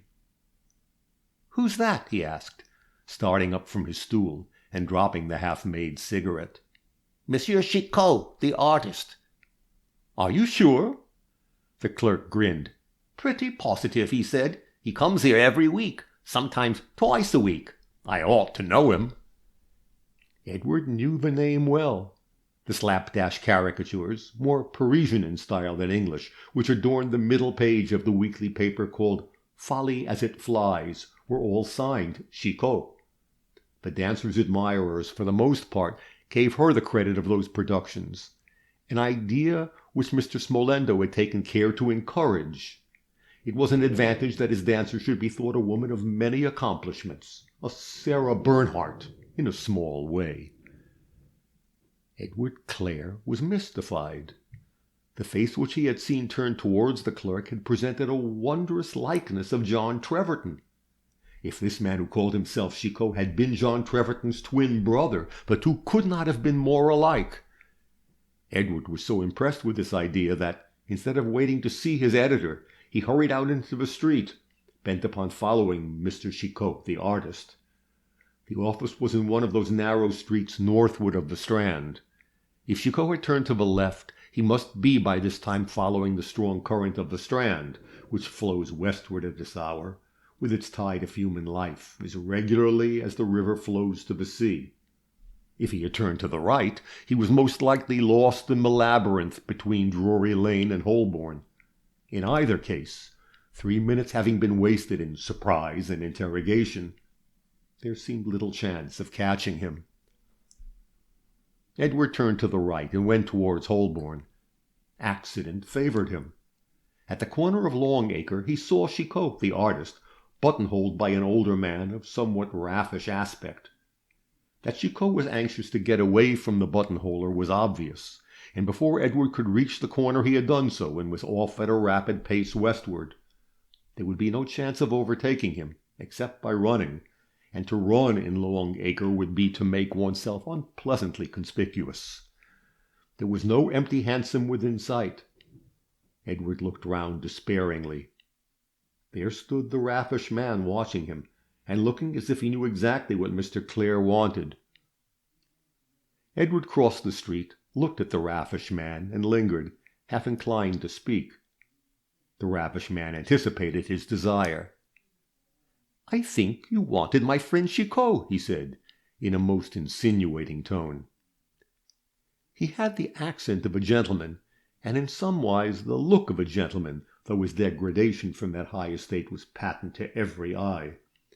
His tall hat, sponged and coaxed to a factitious polish, was of an exploded shape. His coat was the coat of to-day. His stock was 20 years old in style, and so frayed and greasy that it might have been worn ever since it first came into fashion. The hawk's eye, the iron lines about the mouth and chin, were warnings to the man's fellow creatures. Here was a man capable of anything, a being so obviously at war with society as to be bound by no law, daunted by no penalty. Edward Clare dimly divined that the creature belonged to the dangerous classes, but in his excellent opinion of his own cleverness deemed himself strong enough to cope with half a dozen such seedy sinners. "Well, yes, I did rather want to speak to him about a literary matter. Does he live far from here?" 5 minutes' walk, Cibber Street, Leicester Square. I'll take you there if you like. I live in the same house." "Ah, then you can tell me all about him." "But it isn't the pleasantest thing to stand and talk in an east wind. Come in and take a glass of something," suggested Edward, comprehending that the shabby genteel stranger must be plied with drink. "Ah," thought Mr. Desrolles, "he wants something of me. This liberality is not motiveless." Tavern doors opened for them close at hand. They entered the refined seclusion of a jug and bottle department, and each chose the liquor he preferred. Edward, sherry and soda water; the stranger, a glass of brandy, short. "Have you known Mr. Chicot long?" asked Edward. "Don't suppose I'm actuated by impertinent curiosity. It's a matter of business." "Sir, I know when I am talking to a gentleman," replied Desrolles, with a stately air.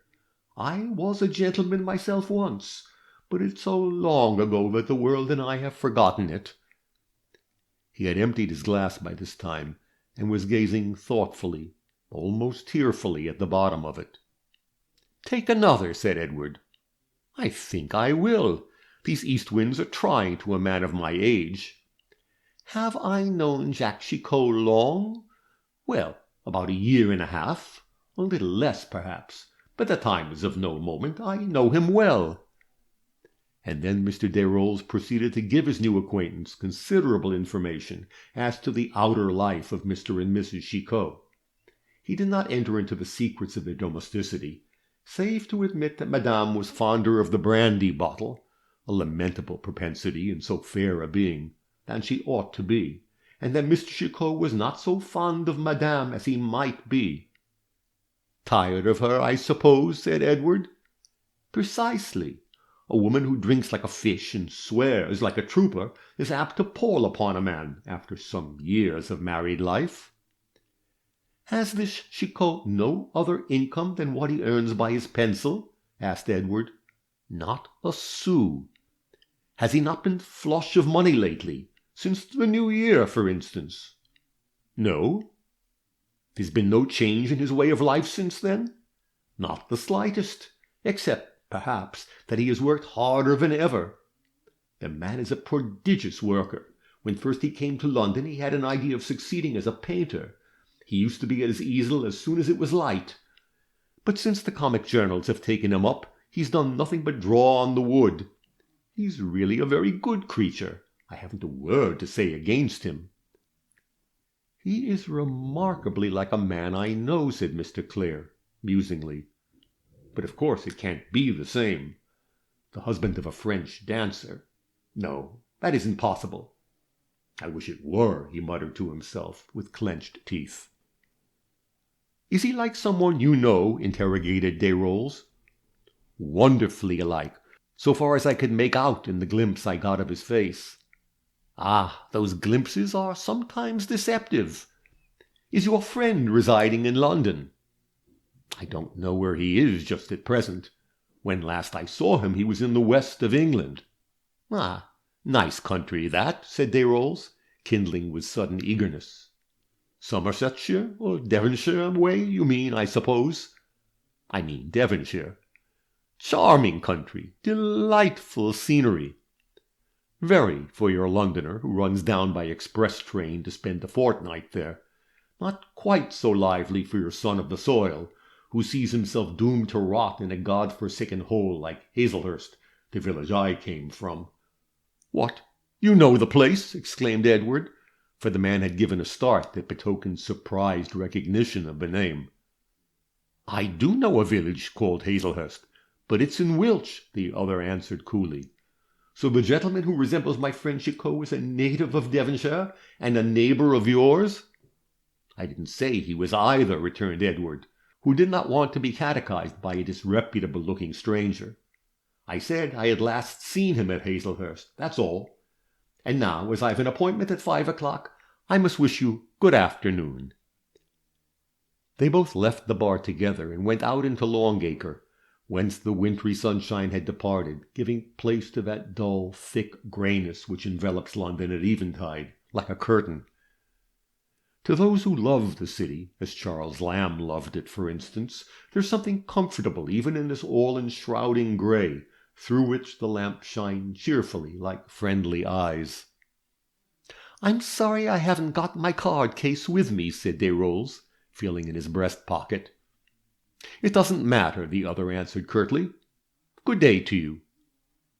And so they parted, Edward Clare walking swiftly away towards the little French restaurant hard by St. Anne's Church, where he meant to solace himself with a comfortable dinner. "A cad," mused Desrolles, looking after him. "Provincial and a cad. Strange that he should come from Hazelhurst." Mr. Clare dined entirely to his own satisfaction, and with what he considered a severe economy, for he contented himself with half a bottle of claret, and took only 1 glass of green chartreuse after his small cup of black coffee.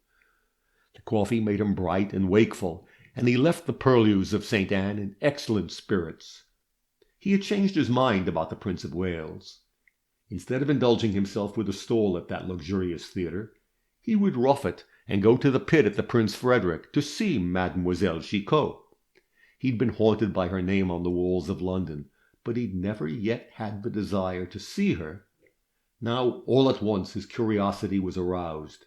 He went and admired the dancer, as all the world admired her. He was early enough to get a seat in the front row of the pit, and from this position could survey the stalls, which were filled with men, all declared worshippers of La Chicot. There was one squat figure, a stout, dark man with sleek black hair and colorless Jewish face, which attracted Edward's particular attention. This man watched the dancer from his seat at the end of a row, with an expression that differed markedly from the vacuous admiration of other countenances. In this man's face, dull and weary as it was, there was a look that told of passion held in reserve, of a purpose to be pursued to the very end. A dangerous admirer for any woman, most of all perilous for such a woman as La Chicot. She saw him and recognized him as a familiar presence in an unknown crowd. One brilliant flash of her dark eyes told as much as this, and perhaps was a sufficient reward for Joseph Lemuel's devotion. A slow smile curled his thick lips and lost itself in the folds of his fat chin. He flung no bouquet to the dancer. He had no desire to advertise his admiration. When the curtain fell upon the brilliant tableau which ended the burlesque, a picture made up of handsome women in dazzling dresses and eccentric attitudes, lighted by the broad glare of a magnesium lamp, Edward left the pit and went round to the narrow side street on which the stage door opened. He had an idea that the dancer's husband would be waiting to escort her home.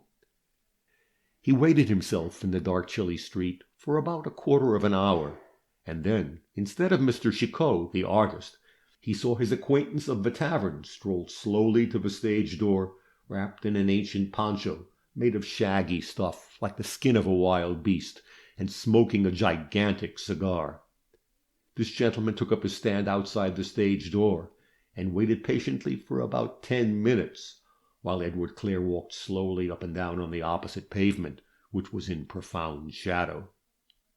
At last La Chicot came out, a tall, commanding figure in a black silk gown which swept the pavement, a sealskin jacket, and a little round hat set jauntily on her dark hair. She took Desrolles' arm as if it were an accustomed thing for him to escort her, and they went away together, she talking with considerable animation, and as loud as a lady of the highest rank. Curious, thought Edward, where is the husband all this time?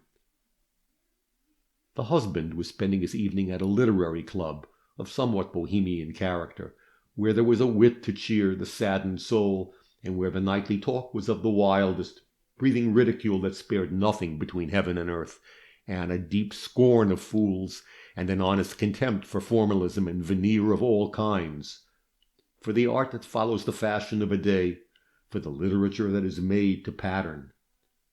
In such a circle Jacques Chicot found temporary oblivion. These riotous assemblies, the strong rush of talk, were to him as the waters of Lethe. This ends chapter 15. Chapter 16. Shall it be yes or no? "This looks as if he were serious, doesn't it?" asked La Chicot. The question was addressed to Mr. Desrolles. The two were standing side by side in the wintry dusk, in front of one of the windows that looked into Cibber Street, contemplating the contents of a jewel case which La Chicot held open. Embedded in the white velvet lining there lay a collet necklace of diamonds, each stone as big as a prize pea, such a necklace as Desrolles could not remember to have seen, even in the jeweller's windows, before which he had sometimes paused out of sheer idleness to contemplate such finery. "Serious?" he echoed. "I told you from the first that Joseph Lemuel was a prince." "You don't suppose I'm going to keep it?" said La Chicot. "I don't suppose you or any other woman would send it back if it were a free gift," answered Desrolles. "It is not a free gift. It is to be mine if I consent to run away from my husband and live in Paris as Mr. Lemuel's mistress. I am to have a villa at Passy and 1,500 a year." "Princely!" exclaimed Desrolles. "And I am to leave Jack free to live his own life. Don't you think he would be glad?" There was something almost tigerish in the look which emphasized this question. I think that it would not matter one jot to you whether he were glad or sorry. He would make a row, I suppose, but you would be safe on the other side of the channel." "He would get a divorce," said La Chicot. "Your English law breaks a marriage as easily as it makes one. And then he would marry that other woman." "What other woman?" "I don't know, but there is another. He owned as much the last time we quarrelled." "A divorce would make you a great lady. Joseph Lemuel would marry you. The man is your slave. You could twist him round your little finger. And then, instead of your little box at Passy, you might have a mansion in the Champs-Élysées among the ambassadors. You would go to the races in a four-in-hand. You might be the most fashionable woman in Paris. And I began life washing dirty linen in the river at Arras, among a lot of termagants who hated me because I was young and handsome. I had not much pleasure in those days, my friend. Your Parisian life would be a change. You must be very tired of London." "Tired, but I detest it prettily, your city of narrow streets and dismal Sundays. And you must have had enough dancing." "I begin to be tired of it. Since my accident I have not the old spirit." She had the jewel case in her hand still, and was turning it about, admiring the brightness of the stones which sparkled in the dim light. Presently she went back to her low chair by the fire, and let the case lie open in her lap, with the fire glow shining on the gems, until the pure white stones took all the colors of the rainbow. "I can fancy myself in a box at the opera, in a tight-fitting ruby velvet dress, with no ornaments but this necklace and single diamonds for eardrops," mused La Chicot. "I do not think there are many women in Paris who would surpass me. Not one. And I should look on while other women danced for my amusement," she pursued. "After all, the life of a stage dancer is a poor thing at best. There are only so many rungs of a ladder between me and a dancing girl at a fair. I'm getting tired of it." "You will be a good deal more tired when you are a few years older," said Desrolles. "At 26 one need not think of age." "No, but at 36 age will think of you." "I have asked for a week to consider his offer," said La Chicot. "This day week I am to give him an answer, yes or no. If I keep the diamonds, it will mean yes. If I send them back to him, it will mean no." "I can't imagine any woman saying no to such a necklace as that," said Desrolles. "What is it worth, after all? 15 years ago, a string of glass beads bought in a market at Arras would have made me happier than those diamonds can make me now." "If you are going to moralize, I can't follow you. I should say, at a rough guess, those diamonds must be worth 3,000 pounds. "They are to be taken or left," said La Chicot, in French, with her careless shrug. "Where do you mean to keep them?" inquired Desrolles. "If your husband were to see them, there would be a row. You must not leave them in his way." "Pas si bête," replied La Chicot. "See here." She flung back the loose collar of her cashmere morning gown and clasped the necklace round her throat. Then she drew the collar together again, and the diamonds were hidden. "I shall wear the necklace night and day till I make up my mind whether to keep it or not," she said. "Where I go, the diamonds will go. Nobody will see them. Nobody will rob me of them while I am alive." "What is the matter?" she asked suddenly, startled by a passing distortion of Desrolles' face. "Nothing, only a spasm." "I thought you were going to have a fit." "I did feel queer for the moment. My old complaint." "Ah, I thought as much. Have some brandy." Though La Chicot made light of Mr. Lemuel's offering in her talk with Desrolles, she was not the less impressed by it. After she'd come from the theatre that night, she sat on the floor in her dingy bedroom with a looking-glass in her hand, gloating over her reflection with that string of jewels round her neck, turning her swan-like throat every way to catch the rays of the candle, thinking how glorious she would look with those shining stars upon her ivory neck, thinking what a new and delightful life Joseph Lemuel's wealth could give her, a life of riot and dissipation, fine clothes, Epicurean dinners, late hours, and perfect idleness. She even thought of all the famous restaurants in Paris where she would like to dine, fairy palaces on the boulevard, all lights and gilding and crimson velvet, which she knew only from the outside, houses where vice was more at home than virtue, and where a single cutlet in its paper frill cost more than a poor man's family dinner. She looked round the shabby room, with its blackened ceiling and discolored paper, on which the damp had made ugly blotches, the tawdry curtains, the rickety deal dressing-table disguised in dirty muslin and ragged Nottingham lace, and the threadbare carpet. How miserable it all was! She and her husband had once gone with the crowd to see the house of a Parisian courtesan who had died in the zenith of her days.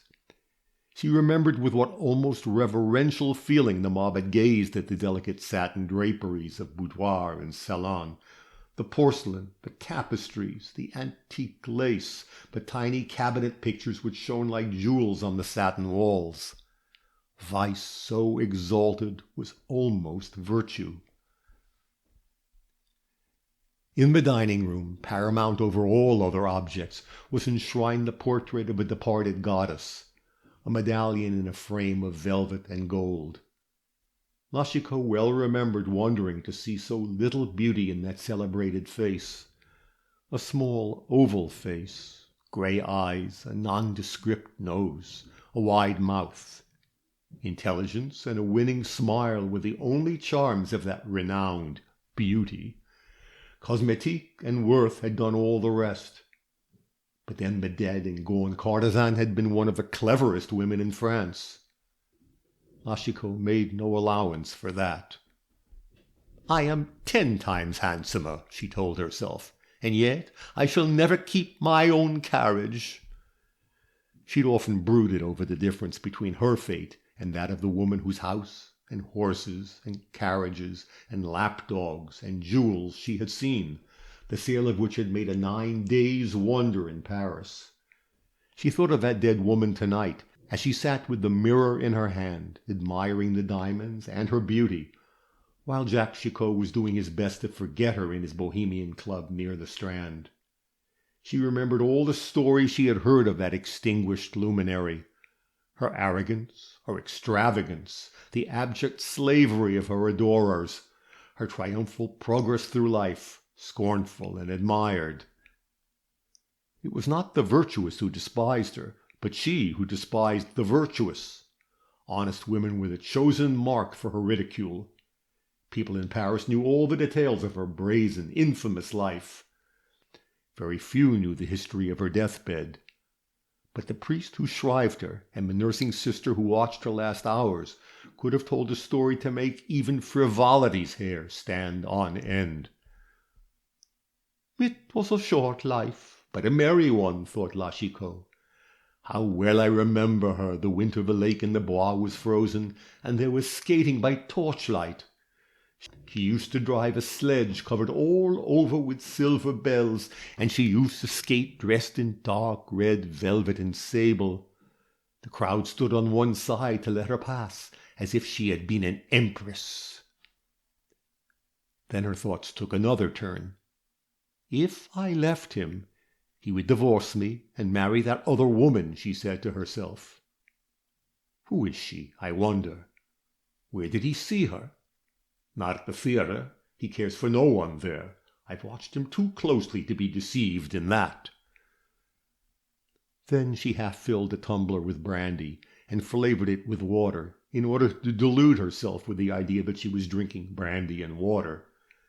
And then, lapsing into a state of semi-intoxication, a dreamy half-consciousness in which life, seen hazily, took a brighter hue, she flung aside her mirror and threw herself half-dressed upon the bed.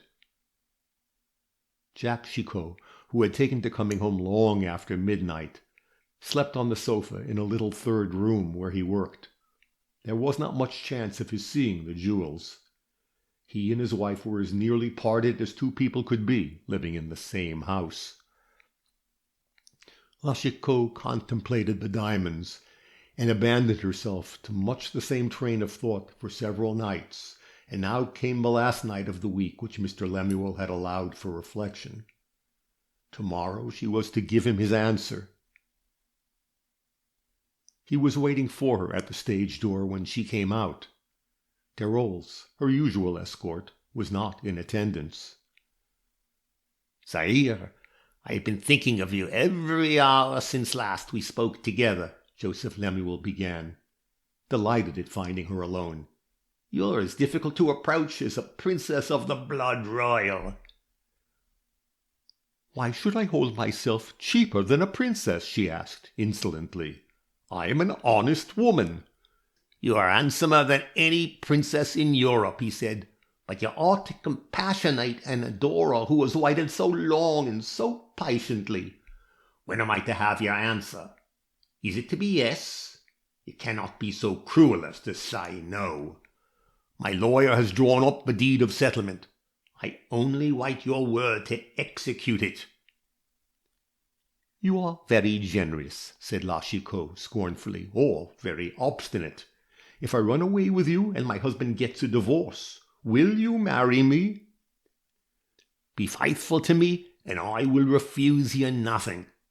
He went with her to the door of her lodgings for the first time, pleading his cause all the way with such eloquence as he could command, which was not much. He was a man who had found money all-powerful to obtain everything he wanted, and had seldom felt the need of words. "Send me a messenger you can trust at 12 o'clock tomorrow, and if I do not send you back your diamonds—" "I shall know that your answer is yes. In that case, you will find my brougham waiting at 7:15 o'clock tomorrow evening at the corner of this street, and I shall be in the brougham. We shall drive straight to Charing Cross and start for Paris by the mile. It'll be too dark for anyone to notice the carriage. What time do you generally go to the theatre?" "At 7:30. "Then you will not be missed till you are well out of the way. There'll be no fuss, no scandal." "There will be a tremendous fuss at the theatre," said La Chicot. "Who's to take my place in the burlesque?" "Anyone. Who need you care? You'll have done with burlesque and the stage forever." "True," said La Chicot. And then she remembered the students' theatre in Paris, and how her popularity had waned there. The same thing might happen here in London, perhaps, after a year or two. Her audience would grow tired of her. Already people in the theatre had begun to make disagreeable remarks about the empty champagne bottles which came out of her dressing-room. By and by, perhaps, they would be impudent enough to call her a drunkard. She would be glad to have done with them. Yet, degraded as she was, there were depths of vice from which her better instincts plucked her back, as if it were her good angel clutching her garments to drag her from the edge of an abyss. She had once loved her husband. Nay, after her own manner, she loved him still, and could not calmly contemplate leaving him. Her brain, muddled by champagne and brandy, shaped all thoughts confusedly. Yet at her worst the idea of selling herself to this Jewish profligate shocked and disgusted her. Her soul was swayed to and fro, to this side and to that. She had no inclination to vice, but she would have liked the wages of sin, for in this lower world the wages of sin meant a villa at Passy and a couple of carriages. "Good night," she said abruptly to her lover. "I must not be seen talking to you. My husband may come home at any minute." "I hear that he generally comes home in the middle of the night," said Mr. Lemuel. "What business is it of yours if he does?" asked La Chicot angrily. "Everything that concerns you is my business. When I, who love the ground you walk upon, hear how ye are neglected by your husband, Do you suppose the knowledge does not make me so much the more determined to win you?" "Send you a messenger for my answer tomorrow," said La Chicot, and then she shut the door in his face. "I hate him," she muttered, when she was alone in the passage, stamping her foot as if she had trodden upon a venomous insect. She went upstairs and again sat down, half undressed, upon the floor, to look at the diamond necklace. She had a childish love of the gems, a delight in looking at them, which differed very little from her feelings when she was 15 years younger, and longed for a blue bead necklace exposed for sale in the quaint old market-place at Auray. "I shall send them back to him tomorrow," she said to herself. "The diamonds are beautiful, and I am getting tired of my life here, and I know that Jack hates me. But that man is too horrible, and I am an honest woman." She flung herself on her knees beside the bed, in the attitude of prayer, but not to pray. She had lost the habit of prayer soon after she left her native province. She was sobbing passionately for the loss of her husband's love, with a dim consciousness that it was by her own degradation she'd forfeited his regard. "I've been a good wife to him," she murmured in broken syllables. "Better than ever I was." And then speech lost itself in convulsive sobs, and she cried herself to sleep. This ends chapter 16. Chapter 17. Murder. Murder! An awful word under the most ordinary circumstances of everyday life. An awful word even when spoken of an event that happened long ago or afar off. But what a word shouted in the dead of night, through the close darkness of a sleeping house, thrilling the ear of slumber, freezing the blood in the half-awakened sleeper's veins. Such a shout, repeated with passionate clamor, scared the inhabitants of the Cibber Street lodging-house at 3 o'clock in the winter morning, still dark as deepest night. Mrs. Rawler heard it in her back bedroom on the ground floor. It penetrated confusedly, not as a word, but as a sound of fear and dread, to the front kitchen, where Mrs. Evatt, the landlady, slept on an ancient press bedstead, which by day made believe to be a bookcase.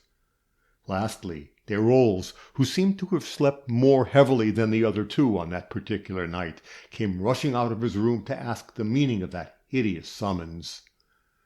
They all met on the first-floor landing, where Jacques Chicot stood on the threshold of his wife's bedroom, with a candle in his hand, the flickering flame making a patch of sickly yellow light amidst surrounding gloom, a faint light in which Jacques Chicot's pallid countenance looked like the face of a ghost. "What's the matter?" Desrolles asked the two women simultaneously. "My wife has been murdered. My God, it is too awful! See! See!" Chicot pointed with a trembling hand to a thin thread of crimson that had crept along the dull grey carpet to the very threshold. Shudderingly, the others looked inside, as he held the candle towards the bed with white, averted face. There were hideous stains on the counterpane, an awful figure lying in a heap among the bedclothes, a long, loose coil of raven hair, curved like a snake round the rigid form. A spectacle which not one of those who gazed upon it, spellbound, fascinated by the horror of the sight, could ever hope to forget. "Murdered! And in my house!" shrieked Mrs. Evatt, unconsciously echoing the words of Lady Macbeth on a similar occasion. "I shall never let my first floor again. I'm a ruined woman. Seize him! Hold him tight!" she cried, with sudden intensity. "It must have been her husband done it. He was often a quarrelling, you know you was." This fierce attack startled Jacques Chicot. He turned upon the woman with his ghastly face, a new horror in his eyes. "I kill her!" he cried. "I never raised my hand against her in my life, though she has tempted me many a time. I came into the house 3 minutes ago. I should not have known anything, for when I come in late I sleep in the little room. But I saw that." He pointed to the thin red streak which had crept across the threshold and under the door to the carpetless landing outside. "And then I came in and found her lying here, as you see her." "Somebody ought to go for a policeman," suggested Desrolles. "I will," said Chicot. He was the only person present in a condition to leave the house, and before anyone could question his right to leave it, he was gone. They waited outside that awful chamber for a quarter of an hour, but no policeman came, nor did Jacques Chicot return. "I begin to think he has made a bolt of it," said Desrolles. "That looks rather bad." "Didn't I tell you he'd done it?" screamed the landlady. "I know he'd got to hate her. I've seen it in his looks, and she has told me as much, and cried over it, poor thing, when she'd taken a glass or two more than was good for her. And you let him go, like a coward as you was." "My good Mrs. Everett, you are getting abusive. I was not sent into the world to arrest possible criminals. I am not a detective." "But I'm a ruined woman," cried the outraged householder. "Who's to occupy my lodgings in future? I should like to know. The house'll get the name of being haunted. Here's Mrs. Auber even, that has been with me close upon 5 year, will be wanting to go." "I've had a turn," assented the tragic lady, "and I don't feel that I can lie down in my bed again downstairs. I'm afraid I have to look for other apartments." "There," whimpered Mrs. Everett. "Didn't I tell you I was a ruined woman?" Desrolles had gone into the front room, and was standing at an open window watching for a policeman. One of those guardians of the public peace came strolling along the pavement presently, with as placid an air as if he'd been an inhabitant of Arcadia, to whom Desrolles shouted, "Come up here, there's been a murder." The public guardian wheeled himself stiffly round and approached the street door. He did not take the word murder in its positive sense, but in its local significance, which meant a row, culminating in a few bruises and a black eye or two. That actual murder had been done, and that a dead woman was lying in the house, never entered his mind. He opened the door and came upstairs with slow, creaking footsteps, as if he'd been making a ceremonious visit. "What's the row?" he asked curtly, when he came to the first-floor landing, and saw the two women standing there, Mrs. Everett wrapped in a waterproof, Mrs. Auber in a yellow cotton dressing-gown of antiquated fashion, both with scared faces and sparse, dishevelled hair. Mr. Desrolles was the coolest of the trio, but even his countenance had a ghastly look in the light of the guttering candle which Jacques Chicot had set down on the little table outside the bedroom door. They told him breathlessly what had happened. "Is she dead?" he asked. "Go in and look," said Mrs. Everett. "I dared not go anigh her." The policeman went in, lantern in hand, a monument of stolid calm, amidst the terror of the scene. Little need to ask if she were dead. That awful face upon the pillow, those glazed eyes with their wide stare of horror, that gaping wound in the full white throat, from which the life-blood had poured in a crimson stream across the white counterpane, until it made a dark pool beside the bed, all told their own tale. "She must have been dead for an hour or more," said the policeman, touching the marble hand. Chicot's hand and arm were flung above her head, as if she had known what was coming and had tried to clutch the bell-pull behind her. The other hand was tightly clenched as in the last convulsion. "There'll have to be an inquest," said the policeman, after he had examined the window and looked out to see if the room was easily accessible from without. "Somebody had better go for a doctor. I'll go myself. There's a surgeon at the corner of the next street. Who is she, and how did it happen?" Mrs. Everett, in a torrent of words, told him all she knew and all she suspected. It was Chicot's husband that had done it, she was sure. "Why?" asked the policeman. "Who else should it be? It couldn't be burglars. You saw yourself that the window was fastened inside. She'd no valuables to tempt anyone.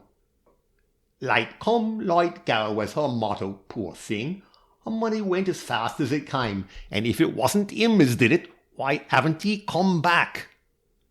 The policeman asked what she meant by this, whereupon Desrolles told him of Mr. Chicot's disappearance. "I must say that it looks fishy," concluded the second-floor lodger. "I don't want to breathe a word against the man I like, but it looks fishy. He went out 20 minutes ago to fetch a policeman, and he hasn't come back yet." "No, nor ever will," said Mrs. Rawber, who was sitting on the stairs shivering, afraid to go back to her bedroom. That ground-floor bedroom of hers was a dismal place at the best of times, overshadowed by the wall of the yard and made dark and damp by a protruding cistern. But how would it seem to her now, when the house was made horrible by murder? "Do you know what time it was when the husband gave the alarm?" asked the policeman. "Not more than 20 minutes ago." "Any of you got a watch?" Desrolles shrugged his shoulders. Mrs. Evatt murmured something about her poor husband's watch, which had been a good one in its time, till one of the hands broke short off and the works went wrong. Mrs. Rawber had a clock on her bedroom mantelpiece, and had noticed the time when that awful cry awoke her, scared as she was. It was 10 minutes after 3. "And now it wants 20 to 4, said the sergeant, looking at his watch. "If the husband did it, he must have done it a good hour before he gave the alarm. At least, that's my opinion. We shall hear what the doctor says. I'll go and fetch him. Now, look here, my good people. If you value your own characters, you'll none of you attempt to leave this house tonight. Your evidence will be wanted at the inquest tomorrow, and the quieter and closer you keep yourselves meanwhile, the safer for you." "I shall go back to bed," said Desrolles, "as I don't see my way to being of any use." "That's the best thing you can do," said the sergeant approvingly. "And you, ma'am," he added, turning to Mrs. Rawber, "had better follow the gentleman's example." Mrs. Rawber felt as if her bedroom would be peopled with ghosts, but did not like to give utterance to her fears. "I'll go down and set a light to my parlor fire, and mix myself a wine-glassful of something warm," she said. "I feel chilled to the marrow of my bones." "You, ma'am, had better wait up here till I come back with the doctor," said the policeman. Desrolles had returned to his room by this time. Mrs. Rawber went downstairs with the policeman, glad of his company so far. He waited politely while she struck a lucifer and lighted her candle, and then he hurried off to find the doctor. "There's company in a fire," mused Mrs. Rawber, as she groped for wood and paper in the bottom of a cupboard not wholly innocent of black beetles. There was company in a glass of hot gin and water, too, by and by, when the tiny kettle had been coaxed into a boil. Mrs. Rawber was a temperate woman, but she liked what she called her little comforts, and an occasional tumbler of gin and water was one of them. "It's very hard upon me," she said to herself, thinking of a dreadful deed that had been done upstairs. "The rooms suit me, and I'm used to them, and yet I believe I shall have to go. I shall fancy the place is haunted." She glanced round over her shoulder, fearful lest she should see La Chicot in her awful beauty, a marble face, a blood-stained throat, and glassy eyes regarding her with sightless stare. "I shall have to leave," thought Mrs. Rawber. Meanwhile, Mrs. Evatt was alone upstairs. She was a ghoul-like woman, for whom horrors were not without a ghastly relish. She liked to visit in the house of death, to sit beside the winter fire with a batch of gossips, consuming tea and toast, dwelling on the details of a last illness, or discussing the order of a funeral. She had a dreadful courage that came of familiarity with death. She took up the candle and went in alone and unappalled to look at La Chicot. "How tight that hand is clenched," she said to herself. "I wonder whether there's anything in it." She forced back the stiffening fingers, and with the candle held close, bent down to peer into the marble palm. In the hollow of that dead hand she found a little tuft of iron-gray hair, which looked as if it had been torn from a man's head.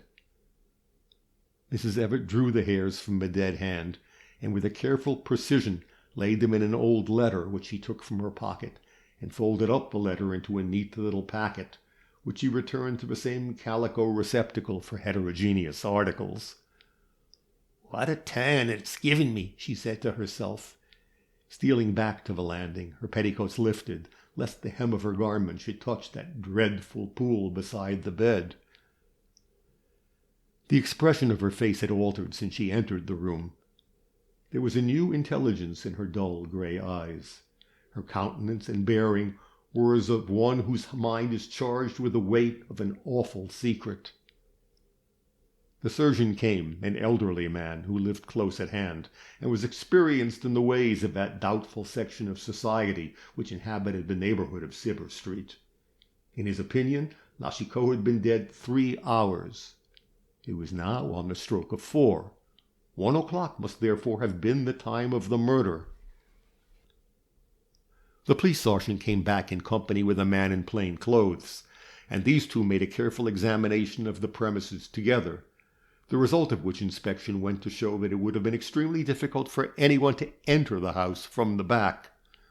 The front door was left on the latch all night, and had been for the last 11 years, and no harm had ever come of it, Mrs. Evatt declared plaintively. It was a Chubb lock, and she didn't believe there was another like it in all London. The two men went into every room in the house, disturbed Mr. Desrolles in a comfortable slumber, and surveyed his bedchamber with eyes which took in every detail. There was very little for them to see. A tent bedstead draped with flabby faded chintz, a rickety washstand, a small chest of drawers with a looking-glass on the top, and 3 odd chairs picked up at humble auctions. After inspecting Mr. Desrolles' rooms and overhauling his limited wardrobe, they looked in upon Mrs. Rawber, and roused that talented woman's ire by opening all her drawers and cupboards, and peering curiously into the same, whereby they beheld more mysteries of theatrical attire than ought to be seen by the public eye. "You don't suppose I did it, I hope?" protested Mrs. Rawber, in her grandest tragedy voice. "No, ma'am, but we're obliged to do our duty," answered the police officer. "It's only a form." "It's a very disagreeable form," said Mrs. Rawber, "and if you tallow grease my Lady Macbeth dresses, I shall expect you to make them good." The man in plain clothes committed himself to no opinion, nor did he enter upon any discussion as to the motive of a crime apparently so motiveless. He made his notes of the plain facts of the case, and went away with the sergeant. "What am I to do about lying her out?" asked Mrs. Evatt of the doctor. "I wouldn't lay a finger upon her for £100. "I'll send round a nurse from the workhouse," said the doctor, after a moment's thought. "They're not easily scared." Half an hour later the workhouse nurse came, a tall, bony woman who executed her horrible task in a businesslike manner, which testified to the strength of her nerve and the variety of her experience. By 5 o'clock in the morning all was done, and La Chicot lay with meekly folded hands under clean white linen. The heavy lids closed forever on the once lovely eyes. The raven hair parted on the classic brow. "She's the handsomest corpse I've laid out for the last 10 years, said the nurse, "and I think she does me credit. If you've got a kettle on the bile, mum, and can give me a cup of tea, I shall be thankful for it, and I think a teaspoonful of spirits in it would do me good. I've been up all night with a factitious pauper in the smallpox ward." "Oh, law!" cried Mrs. Evatt, with an alarmed countenance. "You've been vaccinated, of course, mum," said the nurse cheerfully. "You don't belong to none of them radical anti-vaccinationists, I'm sure. And as to catching complaints of that kind, mum, it's only your poor-spirited, nervous people as does it. I never have no pity for such weak mortals. I look down on 'em too much." This ends chapter 17. Chapter 18. What the Diamonds Were Worth. The inquest was held at noon next day. The news of the murder had spread far and wide already, and there was a crowd gathered round the house in Cibber Street all the morning, much to Mrs. Evatt's aggravation. The newspaper reporters forced their way into her house in defiance of her protests, and finding her slow to answer their questions, got hold of Mr. Desrolles, who was very ready to talk and to drink with every comer. George Gerard called at the house in Cibber Street between 9 and 10 o'clock. He'd heard of the murder on his way from the Blackfriars Road, where he was now living as assistant to a general practitioner, to the hospital where he was still attending the clinical lectures. He'd heard an exaggerated version of the event, and came expecting to find a case of murder and suicide, the husband stretched lifeless beside the wife he had sacrificed to his jealous fury. It was not without some difficulty that he got permission to enter the room where the dead woman lay. The hospital nurse had been put in charge of that chamber by the police, and Gerard was obliged to enforce his arguments with a half-crown, which he could ill afford, before the lady's conscientious scruples were quieted, and she gave him the key of the room. He went in with the nurse and stayed for about a quarter of an hour, engaged in a careful and thoughtful examination of the wound. It was a curious wound. Mashiko's throat had not been cut in the common acceptation of the phrase. The blow that had slain her was a deep stab, a violent thrust with some sharp, thin, and narrow instrument, which had pierced the hollow of her neck and penetrated in a slanting direction to the lungs. What had been the instrument? Was it a dagger? And if so, what kind of dagger? George Gerard had never seen a dagger thin enough to inflict that fine, narrow slit through which the blood had oozed so slowly. The crimson stream that stained coverlet and floor had flowed from the livid lips of the corpse, betokening hemorrhage of the lungs. There had been a struggle before that fatal wound was given. On the round white wrist of the dead a purple bruise showed, where a savage hand had gripped that lovely arm. On the right shoulder, from which the loose night-dress had fallen, appeared the marks of strong fingers that had fastened their clutch there. The nurse showed Gerard these bruises. "They tell a tale, don't they?" she said. "If we could only read it aright," sighed Gerard. "It looks as if she fought for her life, poor soul," suggested the nurse. Gerard made no further remark, but stood beside the bed, looking round him with thoughtful, scrutinizing gaze, as if he would have asked the very walls to tell him the secret of the crime they had looked upon a few hours before. "The police have been here and have discovered nothing?" he said interrogatively. "Whatever they've discovered they kept to themselves," answered the nurse. "But I don't believe it's much." "Did they go in there?" asked Gerard, pointing to the open door of that small inner room, a mere den, where Jacques Chicot had painted in the days when he cherished the hope of earning his living as a painter. Here of late he had drawn his wood blocks, and here, on a wretched narrow couch, he had slept. "Yes, they went in," replied the nurse, "but I'm sure they didn't find anything particular there." Gerard passed into the dusty little den. There was an old easel with an unfinished picture, half covered with a ragged chintz curtain. Gerard plucked the curtain aside and looked at the picture. It was crude, but full of a certain melodramatic power. The subject was from a poem of de Musset's, a Venetian noble, crouching in the shadow of a doorway at dead of night, dagger in hand, waiting to slay his enemy. There was a deal table, ink-stained, decrepit, scattered with papers, pens, pencils, a battered pewter inkstand, an empty cigar-box, a file of Folly as It Flies, and odd numbers of other comic journals. On the old-fashioned window-seat, for these houses in Cibber Street were 200 years old, there was a large wooden paint-box full of empty tubes, brushes, a couple of palettes, an old palette knife, rags, sponges. At the bottom of the box, hidden under rags and rubbish, there lay a long, thin dagger of Italian workmanship, the handle of finely wrought silver, oxidized with age. Just such a dagger as an artist would fancy for his armory. One glance at the canvas yonder told Gerard that this was the dagger in the picture. George Gerard took up the dagger and looked at it curiously. A long, thin blade, flexible, sharp, a deadly weapon in a strong hand, a weapon to inflict just such a wound as that deep stab which had slain La Chicot. He examined the blade, the handle, looking at both through his pocket microscope.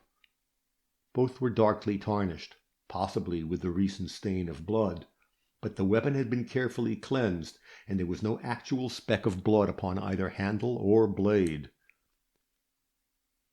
Strange that the detective should have overlooked this, he said to himself, replacing the dagger in the box. Mrs. Evatt had told him of Jack Chicot's unaccountable disappearance, how he'd gone out to call the police and had never come back. What could this mean except guilt? And here in the husband's color box was just such a weapon as that with which the wife had been stabbed. And I know that he was weary of her. I know that he wanted her to die, mused Gerard. I read that secret in his face 6 months ago.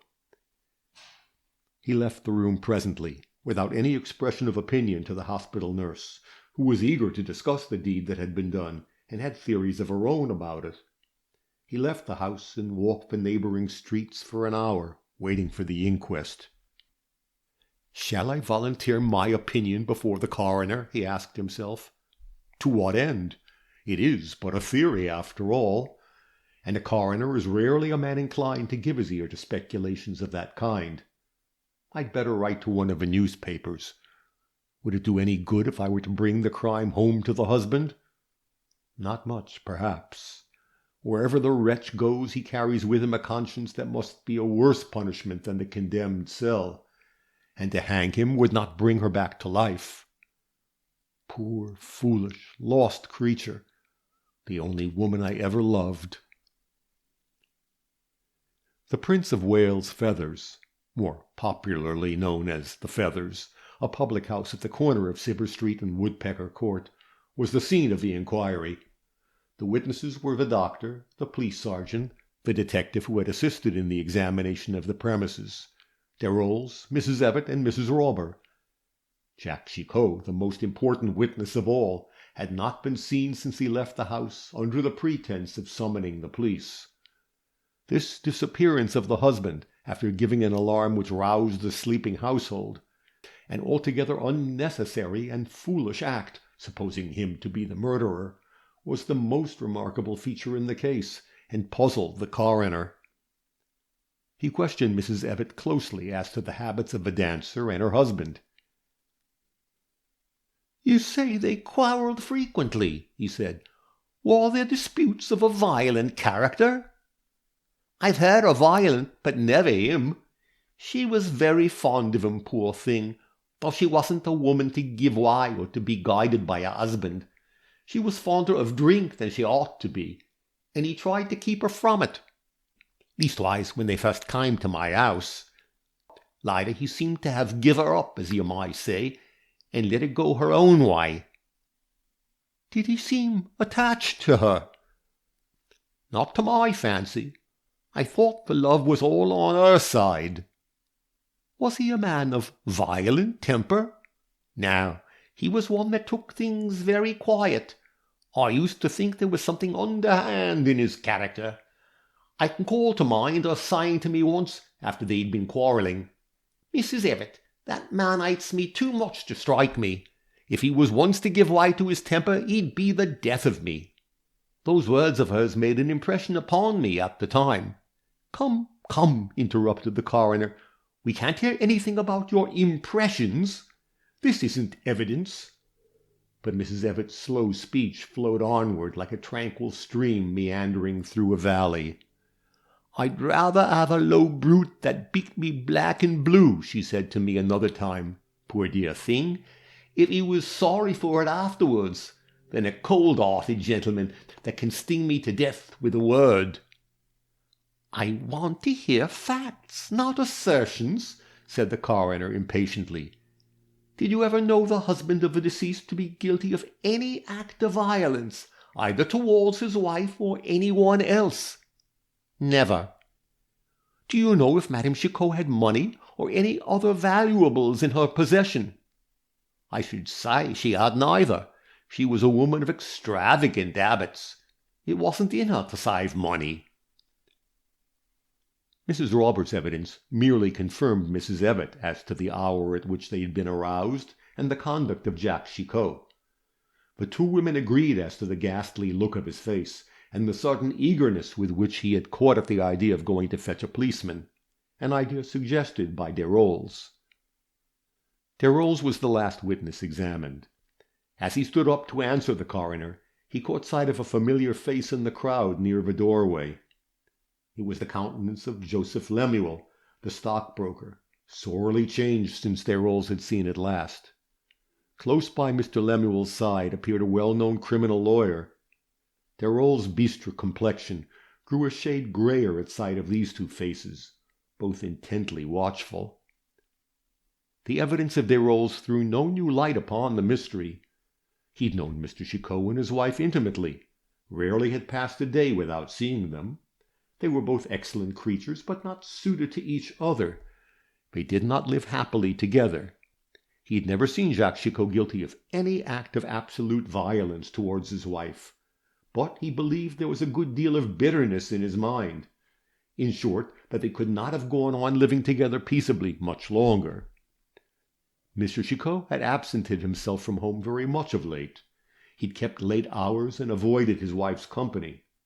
In a word, it was an ill-assorted marriage, and they were a very unhappy couple, much to be pitied, both. This was all. The coroner adjourned the inquiry for a week, in the hope that further evidence would be forthcoming.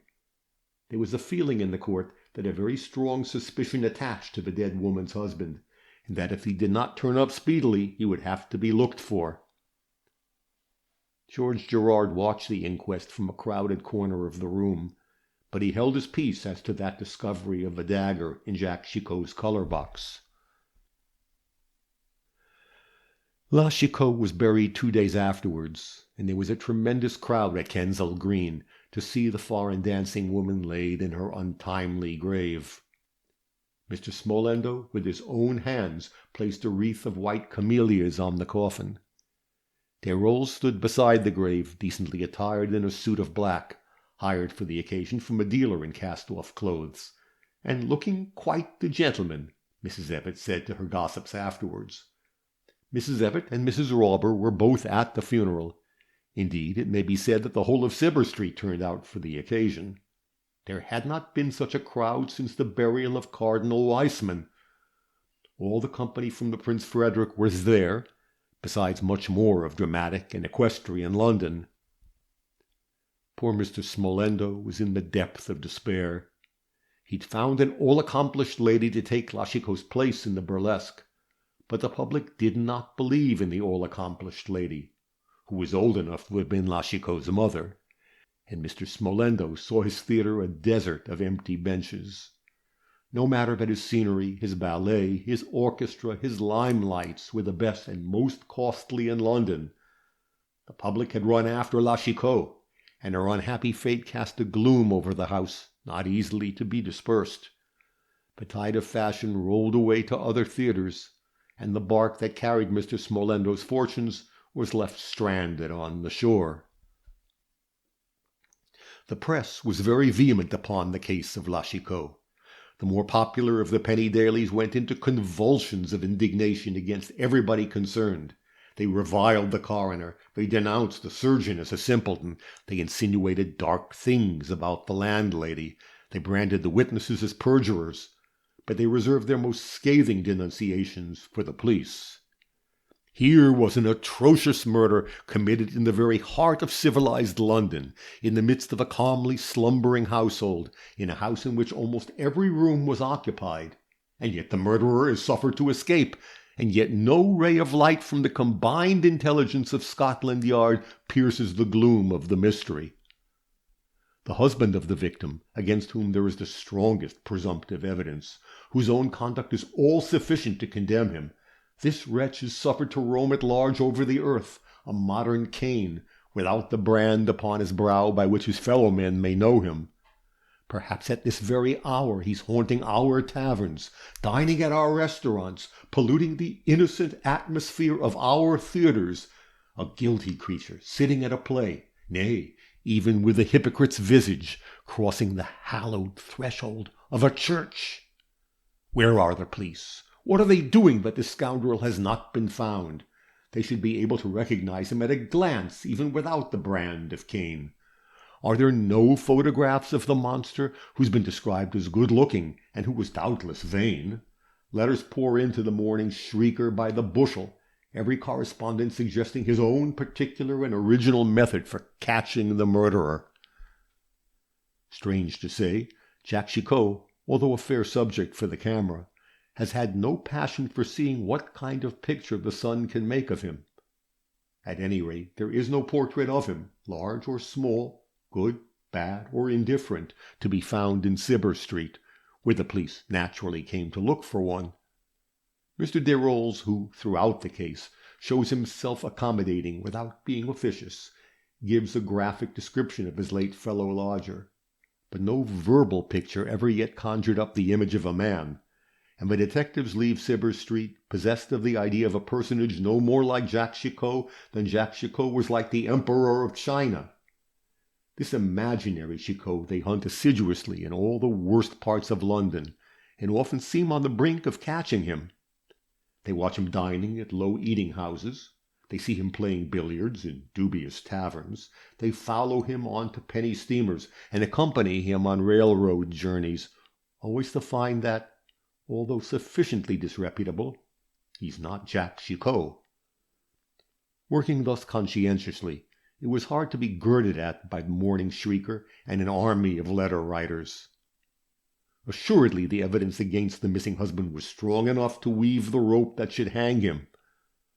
A letter to the Times from George Gerard describing the dagger found in the color box had attracted the attention of the famous surgeon who set La Chicot's broken leg, and that gentleman had hurried at once to Cibber Street to examine the wound. He afterwards saw the dagger which, with the rest of the missing man's effects, was in the custody of the police.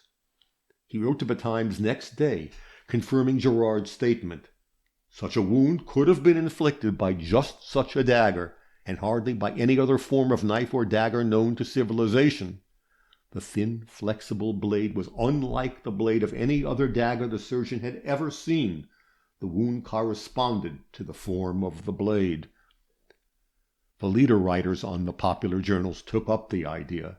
They depicted the whole scene as vividly as if it had been shown to them in a charmed sleep.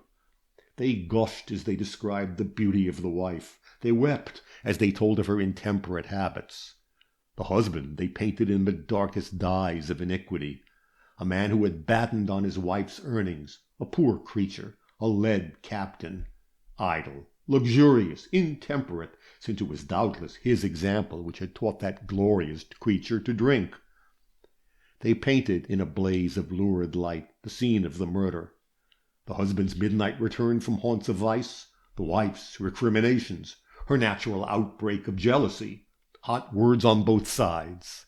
The husband, brutalized by drink, stung to fury by the wife's well-merited reproaches, snatches the dagger from the table where he'd lately flung it after a desultory half-hour of labor, and plunges the blade into his wife's bosom. The leader writer saw the whole thing as in a picture. The public read, and at street corners and on the roofs of omnibuses the public talk for the next 3 weeks was of Jacques Chicot's crime, and the miserable stupidity of the police in not being able to find him. Between 8 and 9 o'clock on the night after La Chicot's funeral, an elderly man called upon Mr. Moshe, a diamond merchant in a small way, who lived in one of the streets near Brunswick Square. The gentleman was respectably clad in a long overcoat and wore a grey beard, which had been allowed to grow with a luxuriance that entirely concealed the lower part of his face. Under his soft felt hat he wore a black velvet skull-cap, below which there appeared no vestige of hair, whereby it might be inferred that the velvet cap was intended to hide the baldness of the skull it covered.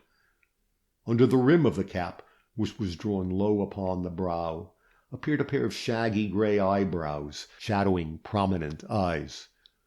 Mr. Moshe came out of his dining-room, whence the savoury odour of fish fried in purest olive oil followed him like a kind of incense, and found the stranger waiting for him in the front room, which was half parlor, half office. The diamond merchant had a sharp eye for character, and he saw at a glance that his visitor belonged to the hawk rather than to the pigeon family. "Wants to do me if he can," he said to himself. "What can I do for you?" he asked, with oily affability. "You buy diamonds.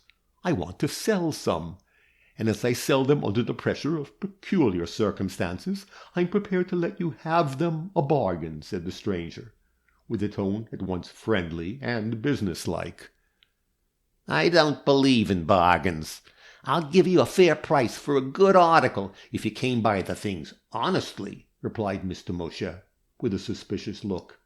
"I'm not a receiver of stolen goods. You've come to the wrong shop for that." "If I'd thought you were, I shouldn't have come here," said the gray-bearded old man. "I want to deal with a gentleman. I am a gentleman myself, though a decayed one. I have not come on my own business, but on that of a friend, a man whom you know by name and repute as well as you know the Prince of Wales, a man carrying on one of the most successful businesses in London. I'm not going to tell you his name. I only give you the facts. My friend has bills coming due tomorrow. If they are dishonored, he must be in the Gazette next week. In his difficulty, he went to his wife and made a clean breast of it. She behaved as a good woman ought, put her arms round his neck and told him not to be downhearted, and then ran for her jewel case and gave him her diamonds." "Let us have a look at these said diamonds," replied Mr. Moshe, without vouchsafing any praise of the wife's devotion. The man took out a small parcel and unfolded it. There, on a sheet of cotton wool, reposed the gems, 35 large white stones, the smallest of them as big as a pea. "Why, they're unset!" exclaimed the diamond merchant. "How's that?" "My friend is a proud man. He didn't want his wife's jewels to be recognized." "So he broke up the setting? Your friend was a fool, sir. What do these stones belong to?" speculated Mr. Moshe, touching the gems lightly with the tip of his fleshy forefinger and arranging them in a circle. "A collet necklace, evidently, and a very fine collet necklace it must have been. Your friend was an idiot to destroy it." "I believe it was a necklace," assented the visitor. "My friend celebrated his silver wedding last year, and the diamonds were a gift to his wife on that occasion." The room was dimly lighted with a single candle, which the servant had set down upon the center table when she admitted the stranger. Mr. Moshe drew down a movable gutta-percha gas tube and lighted an office lamp which stood beside his desk. By this light he examined the jewels. Not content with the closest inspection, he took a little file from his waistcoat pocket and drew it across the face of one of the stones. "Your friend is doubly a fool, if he isn't a knave," said Mr. Moshe. "These stones are sham." There came a look so ghastly over the face of the gray-bearded man that the aspect of death itself could hardly have been more awful. "It's a lie!" he gasped. "You're an impudent rascal, sir, to bring me such trumpery, and a blatant ass for thinking you could palm your paste upon Benjamin Moshe, a man who's dealt in diamonds off and on for nearly 30 years. The stones are imitation, very clever in their way, and a very good color. Look here, sir, do you see the mark my file leaves on the surface? Father Abraham, how the man trembles! Do you mean to tell me that you've been fooled by these stones? That you've given money for them? I don't believe a word of your cock-and-bull story about your London tradesman and his silver wedding. But do you mean to say you didn't know these stones were duffers, and that I shouldn't be justified in giving you in charge for trying to obtain money under false pretenses?" "As I am a living man, I thought them real," gasped the gray-bearded man, who'd been seized with a convulsive trembling awful to see. "And you advanced money upon them?" "Yes." "Much?" "All I have in the world. All, he repeated passionately. "I am a ruined man. For God's sake, give me half a tumbler of brandy if you don't want me to drop down dead in your house." The man's condition was so dejected that Mr. Moshe, though inclined to believe him a swindler, took compassion upon him. He opened the door leading into his dining room and called to his wife, "Rachel, bring me the brandy and a tumbler." Mrs. Moshe obeyed. She was a large woman, magnificently attired in black satin and gold ornaments, like an ebony cabinet mounted in ormolu. Nobody could have believed that she had fried a large consignment of fish that very day before putting on her splendid raiment. "Is the gentleman ill?" she asked kindly. "He feels a little faint." "There, my dear, that'll do. You can go back to the children." "They're uncommonly clever," said Mr. Moshe, fingering the stones and testing them one by one, sometimes with his file, sometimes by the simpler process of wetting them with the tip of his tongue and looking to see if they retained their fire and light while wet. "But there's not a real diamond among them. If you've advanced money on 'em, you've been had. They're a French manufacture, I've no doubt. I tell you what I'll do for you. If you'll leave 'em with me, I'll try and find out where they were made and all about them." "No, no," answered the other breathlessly, throwing the parcel out of Mr. Moshe's reach and rolling up the cotton wool hurriedly. "It's not worth while. It's no matter. I've been cheated, that's all. It can't help me to know who manufactured the stones or where they were bought. They're false, you say, and if you're right, I'm a ruined man. Good night." He had drunk half a tumbler of raw brandy, and the brandy had stopped that convulsive trembling which affected him a few minutes before. He put his parcel in his breast pocket, pulled himself together, and walked slowly and stiffly out of the room and out of the house, Mr. Moshe accompanying him to the door. "You can show those stones to as many dealers as you like," said the Jew. "You'll find 'em right about 'em. Good night." "Good night," the other answered faintly, and so disappeared in the wintry fog that wrapped the street round like a veil. "Is the fellow a knave or a fool, I wonder?" questioned Mr. Moshe. This ends Chapter 18. Chapter 19. To a deep lawny dell they came. It was summer-time again, the beginning of June, the time when summer is fairest and freshest, the young leaves in the woods tender and transparent enough to let the sunlight through, the ferns just unfurling their broad feathers, the roses just opening, the patches of common land and furzy corners of meadows ablaze with gold, the sky an Italian blue, for days so long that one almost forgets there is such a thing as night in the world. It was a season that Laura had always loved, and even now, gloomy as was the outlook of her young life, she felt her spirits lightened with the brightness of the land. Her cheerfulness astonished Celia, who was in a state of chronic indignation against John Treverton, which was all the more intense because she was forbidden to talk of him.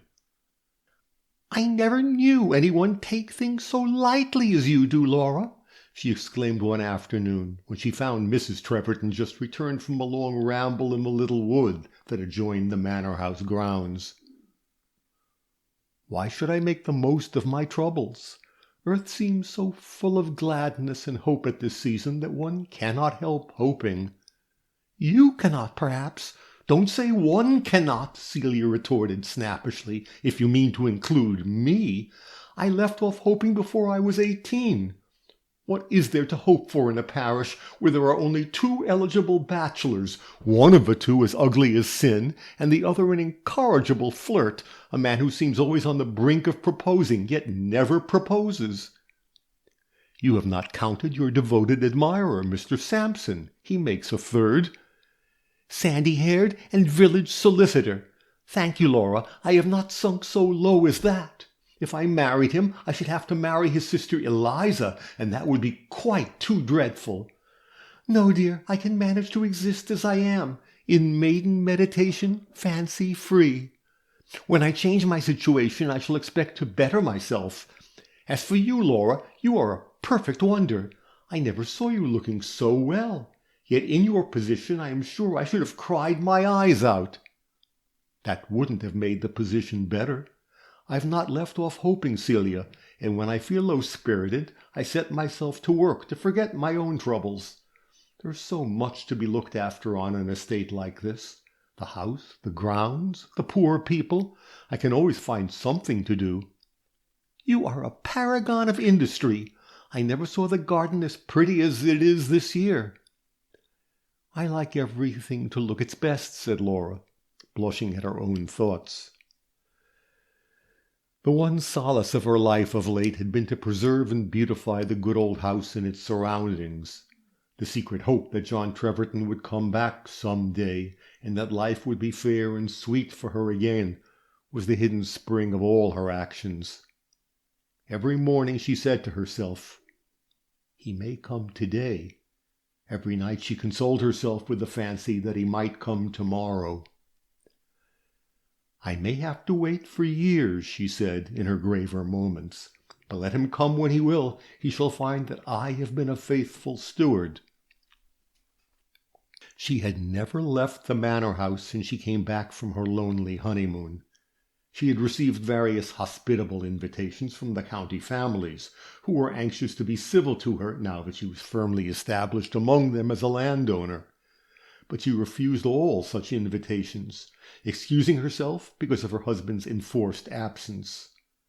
When he returned to England, she would be delighted to visit with him, and so on, whereby the county people were given to understand that there was nothing extraordinary or unwarrantable in Mr. Treverton's non-appearance at the manor house. "His wife seems to approve of his conduct, so one can only suppose that it's all right," said people, notwithstanding which the majority clung affectionately to the supposition that it was all wrong. Despite Laura's hopefulness, and that sweetness of temper and gaiety of mind which preserved the youthful beauty of her face, there were hours, 1 hour perhaps in every day, when her spirits drooped and hope seemed to sicken. She pored over John Treverton's last letter until the paper upon which it was written had grown thin and worn with frequent handling. But at the best, dear as the letter was to her, she could not extract much hope from it. The tone of the writer was not utterly hopeless, yet he spoke of a parting that might be for life, of a tie that might last forever, a tie that bound him in honor, if not in fact, to some other woman. He had wronged her deeply by that broken marriage, wronged her by supposing that the possession of Jasper Treverton's estate could in any wise compensate for the false position in which that marriage had placed her. And yet she could not find it in her heart to be angry with him. She loved him too well, and this letter, whatever guilt it vaguely confessed, overflowed with love for her. She forgave him all things for the sake of that love. When had she begun to love him? She asked herself sometimes in a sad reverie. She had questioned him closely as to the growth of his love, but had been slow to make her own confession. How well she remembered his pale, tired face that winter night, just 1.5 years ago, when he came into the lamp-lit room and took a seat on the opposite side of the hearth, a stranger and half an enemy. She had liked and admired him from the very first, knowing that he was prejudiced against her. The pale, clear-cut face, the gray eyes with their black lashes, which made them look black in some lights, hazel in others, the thoughtful mouth, and that all-pervading expression of melancholy which had at once enlisted her sympathy. All these had pleased her. "I must have been dreadfully weak-minded," she said to herself, "for I really think I fell in love with him at first sight." That little wood behind the manor house grounds was Laura's favorite resort in this early summer-time. It was the most picturesque of woods, for the ground sloped steeply to a narrow river, on the further side of which there was a rugged bank, topped by a grove of fir trees. The stream ran brawling over a rocky bed, and the bold masses of rock here shining purple or changeful grey, there green with moss, the fringe of ferns upon the river brink, the old half-ruined wooden bridge that spanned the torrent, the background of beech and oak mingled with the darker foliage of old Scotch firs, and towering darkly above all, the lofty ridge of moorland, made a picture that Laura fondly loved. Here she came when the prim gardens of the manor house seemed too small to hold her thoughts and cares. Here she seemed to breathe a freer air. She came to the spot one evening in June, after a day of sunny weather, which had seemed longer and wearier and altogether harder to bear than the generality of her days. Celia had been with her all day, and Celia's small talk had been drearier than solitude. Laura was thankful to be alone in this quiet shelter, where the indefatigable labours of the woodpecker and the babble of the stream were the only sounds that stirred the summer silence. All day long the heat had been hardly endurable. Now there was a breath of coolness in the air, and nothing left of that fierce sun but a soft yellow light in the western sky. Laura had a volume of Shelley in her pocket, taken up from among the books on the table in her favourite room. It was one of the books she loved best, and had been the companion of many a ramble. She seated herself on a fallen trunk of oak beside the river, and opened the volume haphazard at Rosalind and Helen, and she read on till she came to those lovely lines which picture such a spot as that where she was sitting. To a deep lawny dell they came, to a stone seat beside a spring, o'er which the columned wood did frame a roofless temple, like the fane, where ere new creeds could faith obtain, man's early race once knelt beneath the overhanging deity. She read on. The scene suited the poem, and its deep melancholy harmonized but too well with her own feelings. A story of love, the fondest, truest, most unworldly, ending in hopeless sorrow. Never had the gloom of that poem sunk so heavily upon her spirit. She closed the book suddenly with a half-stifled sob. The moon was rising, silver pale, above the dark ridge of moorland. The last streak of golden light had faded behind the red trunks of the firs. The low, melancholy cry of an owl sounded far off in the dark heart of the wood. It was indeed as if the owls had all fled far away in a merrier glen to hoot and play. In such a spot a mind attuned to melancholy might easily shape spectral forms out of the evening shadows, and call up the ghosts of the loved and lost. Laura looked up from her book with a strange, uncanny feeling, as if, indeed, some ghostly presence were near. Her eyes wandered slowly across the rocky bed of the river, and there, on the opposite bank, half in shadow, half in the tender light of the big round moon, she saw a tall figure and a pale face looking at her. She rose with a half-stifled cry of fear. That face looked so spectral in the mystical light. And then she clasped her hands joyously and cried, "I knew you would come back!" This was the deserter's welcome. No frowns, no upbraidings. A sweet face beaming with delight. A happy voice full of fondest welcome. "Humph!" cried the woman-hater. "What fools these women are!" John Treverton came stepping lightly across the rocks, at some risk of measuring his length in the stony bed of the river, and in less than a minute was by his wife's side. Not a word did he say for the first moment or so. His greeting was dumb. He took her to his heart and kissed her as he had never kissed her yet. "My own one, my wife," he cried, "you are all mine now. Love, I have been patient. Don't be hard with me." This last remonstrance was because she had drawn herself away from his arms and was looking at him with a smile which was no longer tender, but ironical. "Have you come back to Hazelhurst to spend an evening?" she asked. "Or can you prolong your visit for a week?" I have come back to spend my life with you. I have come back to stay forever. They may begin to build me a vault tomorrow in Hazelhurst churchyard.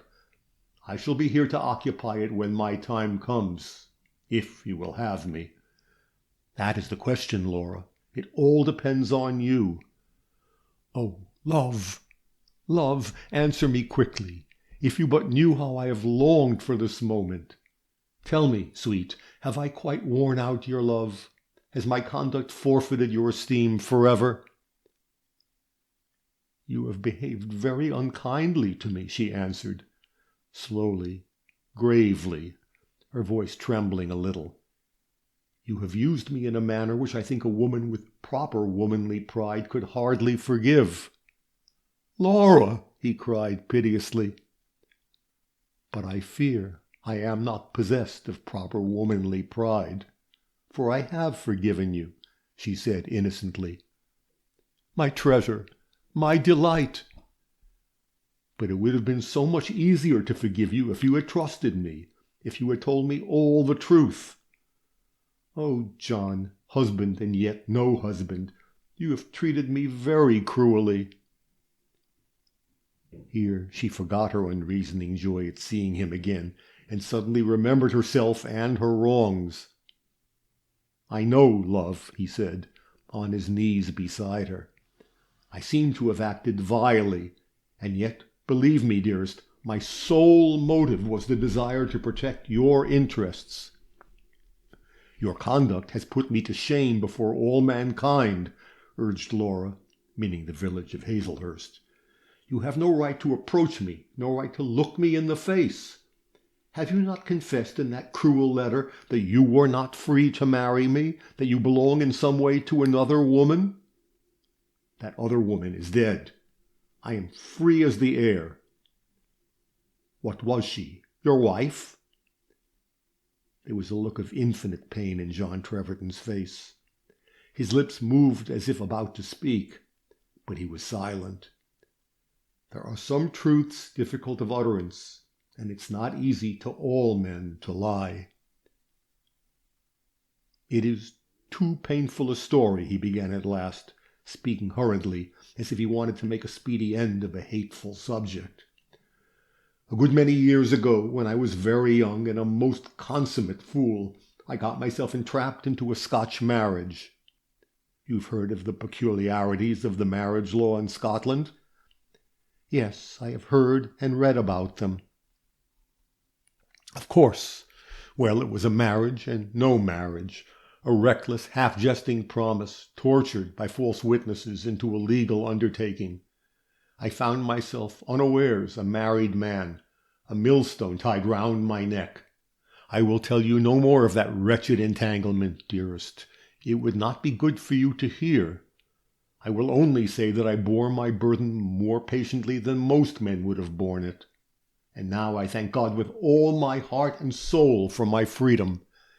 And I come to you, dear love, to implore your forgiveness, and to ask you to join me 3 weeks hence in some quiet place 30 or 40 miles from here, where no one will know us, and where we may be married again some fine summer morning, so that, if that Scotch marriage of mine were really binding, and our former marriage illegal, we may tie the knot securely and forever.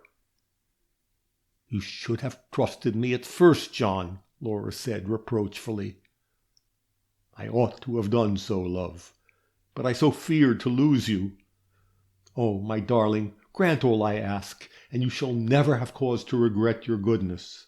Forgive me, and forget all that I have told you tonight. Let it be as if it had never been. The second marriage which I ask for is a precautionary act, needless, perhaps, but it will make me feel more secure in my happiness. My beloved, will you do what I ask? She had dried her tears. Her heart was welling over with gladness and love for this sinner, still kneeling by her side as she sat on the ferny river bank in the brightening moonlight, holding both her hands in his, looking up pleadingly as he made his prayer. There was no thought of denying him in her mind. She only wanted to yield with good grace, not to humiliate herself too deeply. "It must be as you wish," she said. "When you have arranged the second marriage, you can write to me and tell me where and when it is to be. I will come to the place you appoint with my maid. She's a good girl, and I can trust her. She can be one of the witnesses of our wedding. Are you sure she will not talk about it afterwards? I have proved her already, and I know she's trustworthy." "Be it so, love. See here." He took a Cornish guide-book from his pocket and opened it at the map of the county. "I've been thinking that we might go farther west, to some remote parish. Here is Camelot, for instance. I never heard of anyone living at Camelot or going to Camelot since the time of King Arthur. Surely there we should be safe from observation. The guide-book acknowledges that there is nothing particular to be seen at Camelot. It has not even a good word for the inns. The place is miles away from everything. It is an anomaly in towns, for though it has a town hall and a marketplace, it has no church that it can call its own, but hooks itself onto a brace of outlying churches, each a mile and a half away. Let us be married at one of those out-of-the-way churches, Laura, and I shall love Camelot all the days of my life, as one loves the plain face of a friend who's done one a great service." Laura had nothing to say against Camelot, so it was finally resolved that John Treverton should get there as quickly as rail and coach would carry him, and that he should have the banns put up at one of the churches, and that he should meet Laura at Didford Junction 3 weeks from that day, and escort her by coach across the wild moors and under the shadow of giant brown tors, to the little town of Camelot, where a modest population of 600 or 700 souls seemed to have lost themselves among the hills, and got somehow left behind in the march of time and progress. John Treverton and his wife lingered for a long time beside the brawling river, walking arm in arm along the narrow woodland path, half in moonshine, half in shadow, talking of the future, both supremely happy, and one of them at least tasting pure and perfect happiness for the first time in his life. "Shall we go to Penzance after our wedding, love, and then cross to the Scilly Isles for our honeymoon? It will be so sweet to inhabit a little rock-bound world of our own, circled by the Atlantic." Laura assented that it would be sweet. Her world was henceforth to be small, John Treverton its sun and centre, and all things outside him and beyond him a mere elementary universe. He looked at his watch presently when they came out of the pine wood into the broad moonlight. "By Jove, dearest, I shall have no more than time to see you as far as the orchard gate, and then run off to catch the last train for Didford. I shall sleep at the hotel there tonight. I don't want to be seen within 20 miles of Hazelhurst till you and I come back from the Scilly Isles, sunburnt and happy, to take up our abode at the dear old manor house. Oh, Laura, how I shall love that good, honest, respectable old home! How earnestly I shall thank God night and morning for my blissful life! Ah, love, you can never fully understand what a kicked-about waif I have been for the last 7 years of my worthless existence. You can never fully know how thrice blessed is a tranquil haven after stormy seas." They had opened their hearts and minds fully to each other in that long talk beside the river, she withholding nothing, he entering into no details of his life history, but frankly admitting his unworthiness. She told him how she had borne her life at Hazelhurst after her solitary return from a supposed honeymoon, how she had hidden the truth from all her little world. It would seem the most natural thing for her to go away to meet her husband on his return from abroad, and then for them both to come home together. They parted at the orchard gate hurriedly, for John had 3 miles to walk to the station, and only 3/4 of an hour for the walk. There was but one hasty kiss at parting, but oh, the blissfulness of such a kiss on the threshold of so fair a future! Laura threaded her way slowly through the moonlit orchard, where the old apple trees cast their crooked shadows on the soft, deep turf, and happy tears poured down her flushed cheeks as she went. God is good to us. God is very good, she kept repeating inwardly. Oh, how can we ever be grateful enough? How can we ever be earnest enough in doing our duty? In all her talk with John Treverton, she had not said a word about the settlement. She had not praised him or thanked him for his generosity. All thought of Jasper Treverton's fortune was as remote from her mind as if the old man had died a pauper, and there had not been a shilling of loss or gain contingent upon her marriage with his kinsman. This ends chapter 19. Chapter 20. The Church near Camelot. Celia opened her eyes to their widest extent a fortnight later, when Mrs. Treverton informed her that she was going to meet her husband and that, after a few weeks' holiday, they were coming home together for good. For good, repeated Celia dryly, after which her eyes slowly resumed their normal state, and her lips drew themselves tightly together. I am glad to hear that your existence as a married woman is about to assume a reasonable shape. Up to this time you have been as insoluble a mystery as that horrid creature, the man in the iron mask. And pray, may I be permitted to ask, without being considered offensive, where you are to meet the returning wanderer? At Plymouth, said Laura, who had received minute instructions from John as to what she was to say. Why blush at the mention of Plymouth? Asked Celia. There's nothing improper in the name of Plymouth, nothing unfit for publication. I presume that, as Mr. Treverton arrives at Plymouth, he comes from some distant portion of the globe? He's coming from Buenos Aires, where he had business that absolutely required his personal attention. What an extraordinary girl you are, Laura, ejaculated Celia, her eyes again widening. Why extraordinary? Because you must have been perfectly aware that I, and I think I may go so far as to say all the inhabitants of Hazelhurst, have been bursting with curiosity about your husband for the last 6 months, and yet you could not have the good grace to enlighten us. If you had said he had gone to Buenos Aires on business, we should have been satisfied. I told you he had affairs that detained him abroad. But why not have given his affairs a local habitation and a name? My husband did not wish me to talk about him. Well, you are altogether the oddest couple.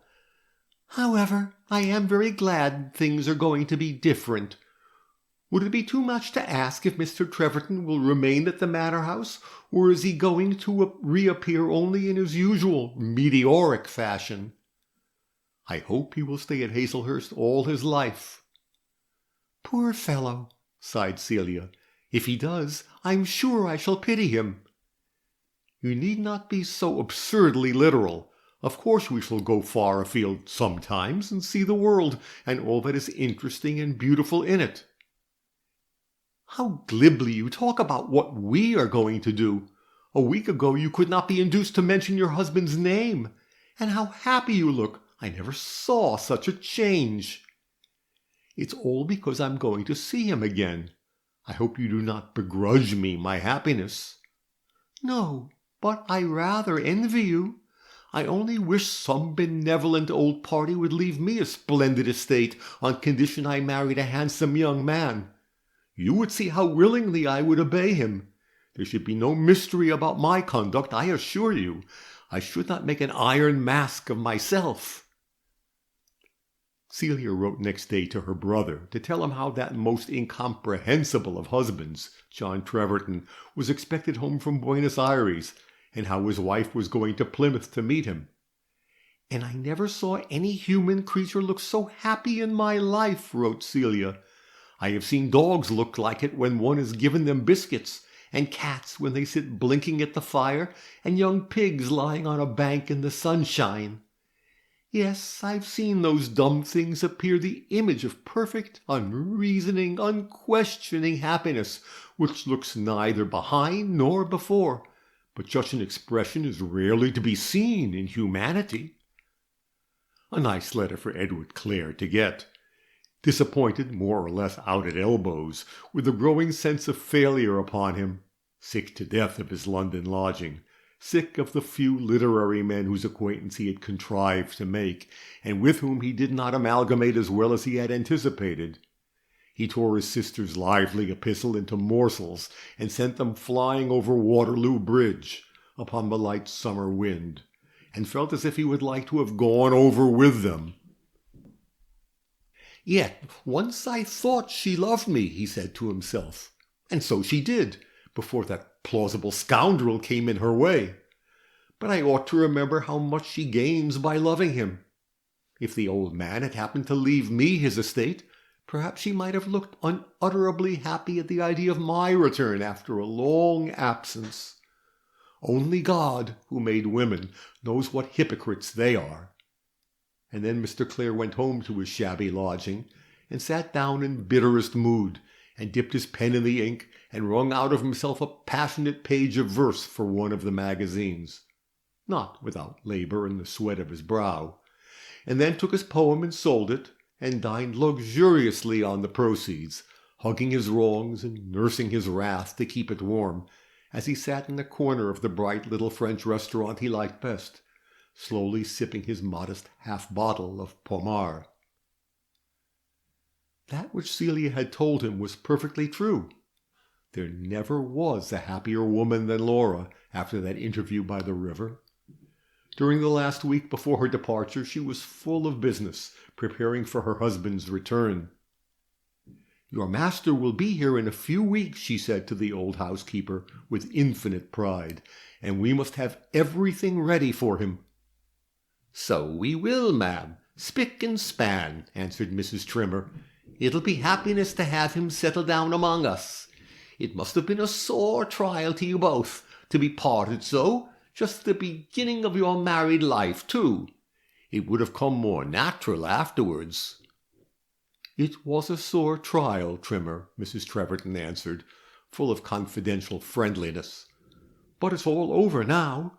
I could hardly have borne to speak about it before." "No, ma'am.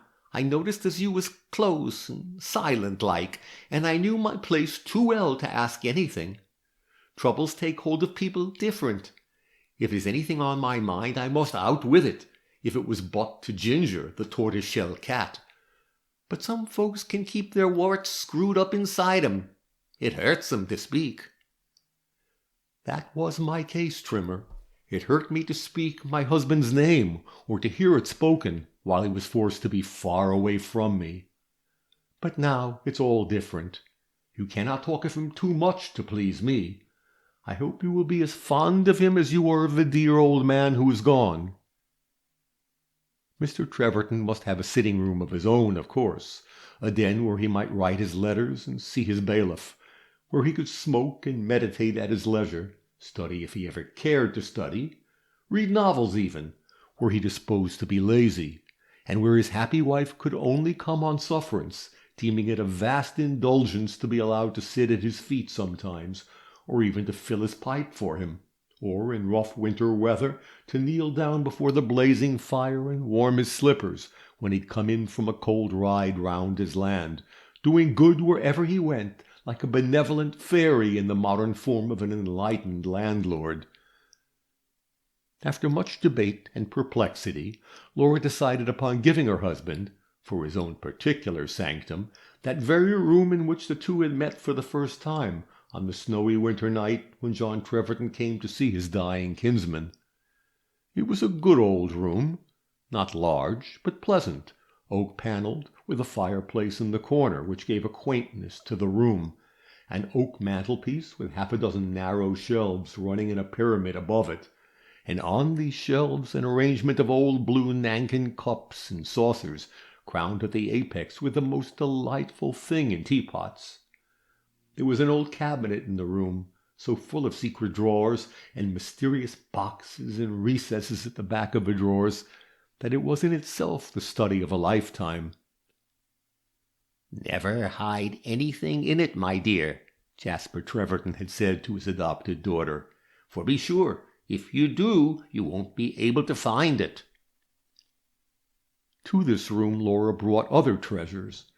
the most comfortable easy-chairs in the house, the best of the small Dutch pictures, the softest of the Turkey carpets, the richest tapestry curtains, 2 or 3 fine bronzes, a lovely little Chippendale bookcase. This last she filled with all her own favorite books, robbing the book-room below ruthlessly, in the delight of enriching her husband's study, as this room was henceforth to be called.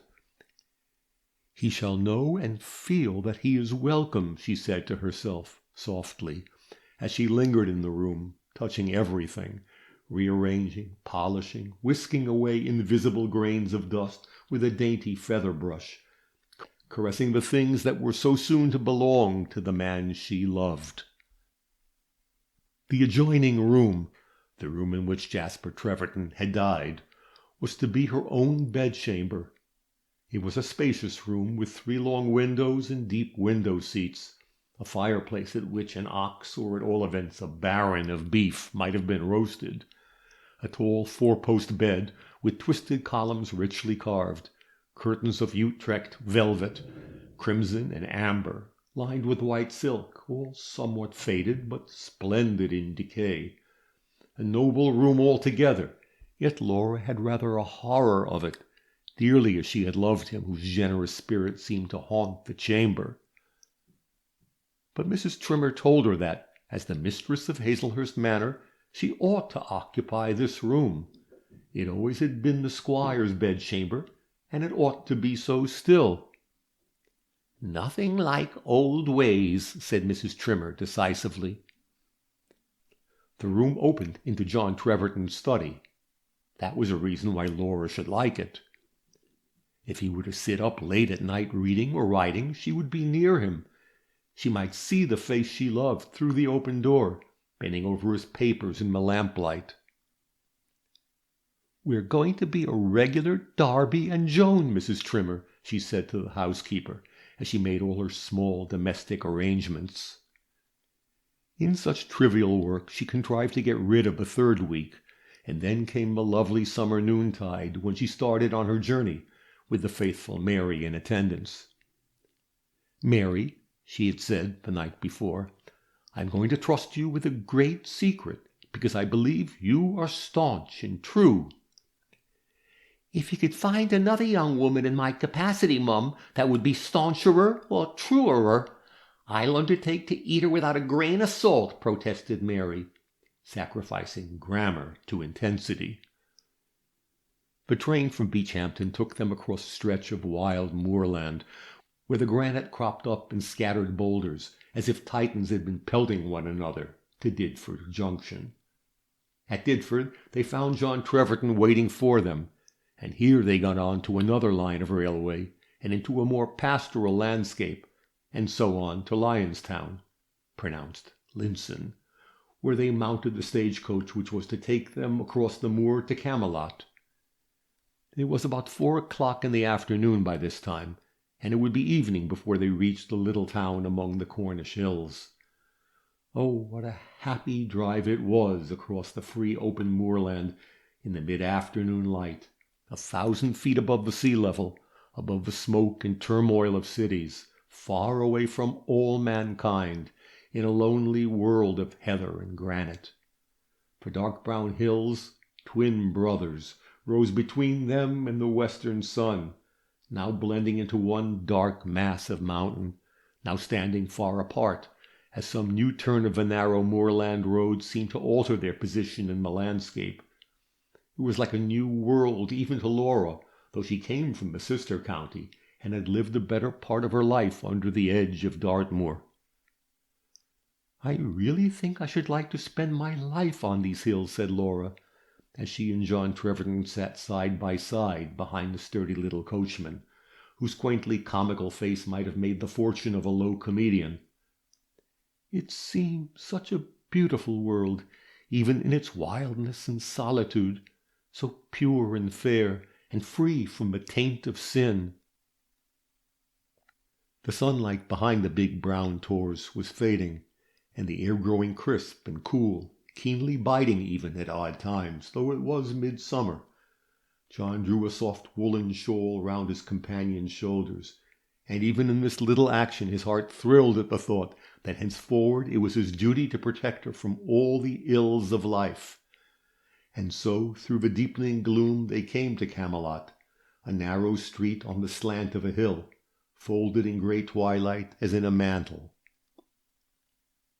The inn where Laura and her maid were to put up for the night was commonplace and commercial, a house that had evidently seen better days, but which had plucked up its spirits and furbished up its rickety old furniture since the establishment of a North Cornwall coach, a blessed institution, linking a wild and solitary district with railways and civilization. Here Laura rested comfortably enough through the short summer night, while John Treverton endured the discomforts of a second-rate tavern over against the market-place. At 8 o'clock next morning he presented himself at the hotel where Laura and her maid were waiting for him, and then the three went on foot to the outlying church where John Treverton was to take this woman, Laura, for his wife for the second time within 6 months. "I could not have been happier in my choice of a locality than I was in fixing upon Camelot," said John, as they walked side by side along the country lane, between tall banks of briar and fern, in the sweet morning air, with the faithful Mary strolling discreetly in the rear. "I found the most accommodating old parson, who quite entered into my views when I told him that for certain reasons which I need not explain, I wished my marriage to be kept altogether quiet." "I shall not speak of it to a creature," replied the good old soul. "No man would come to Camelot to be married who did not wish to hide himself from the eye of the world. I shall respect your secret, and I'll take care that my clerk does the same."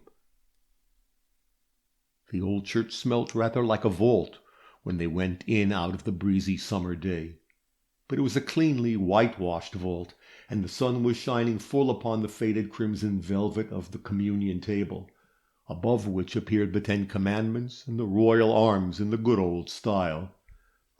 Steeped in that sunshine stood the bride and bridegroom, gravely, earnestly repeating the solemn words of the service. No witnesses of the act save the gray-headed clerk and the girl Mary, who seemed to think it incumbent upon somebody to be moved to tears, and who therefore gently sniffed and faintly sobbed in the background. Never had Laura looked lovelier than when she stood beside her husband in the little closet of a vestry, signing her name in the mouldy old register. Never had she felt happier than when she walked away from the lonely old church, after a friendly leave-taking of the good vicar, who blessed them and gave them Godspeed as heartily as if they'd been born and bred in his parish. The coach was to pick them up at the crossroads about half a mile from the church, having previously picked up their luggage in Camelot, and they were to go back across the moor to Lynston, and from Lynston by rail to the extreme west, and thence to the Scilly Isles. "Can nothing happen now to part us, John?" Laura asked, while they were sitting on a ferny bank waiting for the coach. "Are our lives secure from all evil in the future?" "Who can be armed against all misfortune, love?" he asked. "Of one thing I am certain. You are my wife. Against the validity of our marriage of today, no living creature can say a word." "And the legality of our previous marriage might have been questioned?" "Yes, dearest, there would have always been that hazard." This ends Chapter 20. Chapter 21. Halcyon Days. There were no bonfires or floral arches, no rejoicings of tenantry or farm labourers, when John Treverton and his wife came home to Hazelhurst Manor. They came unannounced one fine July afternoon, arriving in a fly hired at Beechhampton, much to the distress of Mrs. Trimmer, who declared that there was absolutely nothing in the house.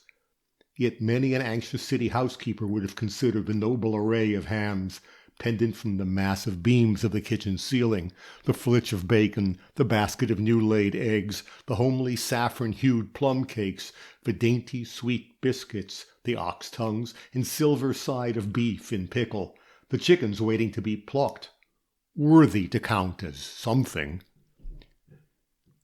"You might have sent me a telegram, Mum, and then I might have done myself credit," said Mrs. Trimmer dolefully. "I don't believe there's a bit of fish to be had in Hazelhurst.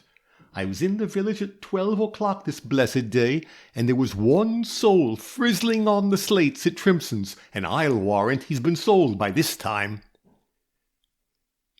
"If he isn't sold, he must be pretty well baked, so we won't have anything to say to him," said John Treverton, laughing. "Don't worry yourself about dinner, my good creature. We're too happy to care what we eat." And then he put his arm round his wife's waist and led her along the corridor that ended in the book-room, where she had left him in his despair 7 little months ago.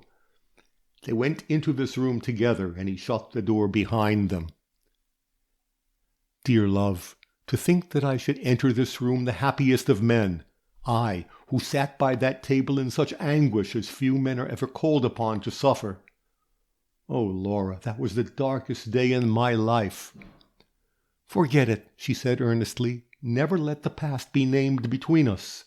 There's so much of it that is still a mystery to me.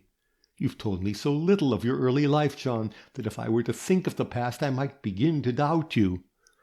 Oh, love, I have trusted you blindly. Even when all things looked dark, I went on trusting you. I clung to my belief in your goodness. I don't know whether it was my weakness or my strength which made me so confident." "It was your strength, dearest, the strength of innocence, the strength of that divine charity which thinketh no evil. Dear love, it shall be the business of my life to prove you right, to show myself worthy of your trust." They roamed about the house together, looking at everything, as if each object were new to both, happy as children. They recalled their first meeting, their second, and confessed all they had felt on each occasion. It was delightful to them to travel backward through the history of their love, now that life was bright and the future seemed all secure. So their life went on for many days, Laura initiating her husband in his position as squire of Hazelhurst. She took him round to all the cottages and introduced him to their inmates, and together they planned improvements which were to make Hazelhurst Manor one of the most perfect estates in the country. Above all things was there to be happiness for everyone. Drainage and sanitation were to be so improved that fever and infection would be almost an impossibility. Every farm laborer was to have a clean and comfortable shelter and a patch of ground where he might grow his cabbages, and, if blessed with a love of the beautiful, rear roses and carnations that might vie with the flowers in a ducal garden. Here in this mild western world, where frost and snow were almost strangers, the laboring man might clothe his cottage wall with myrtle and grow fuchsias as big as apple trees. To John Treverton, sick to the heart of cities, the novelty of this country life was full of delight. He was interested in the stables, the home farm, the gardens, even the poultry yard.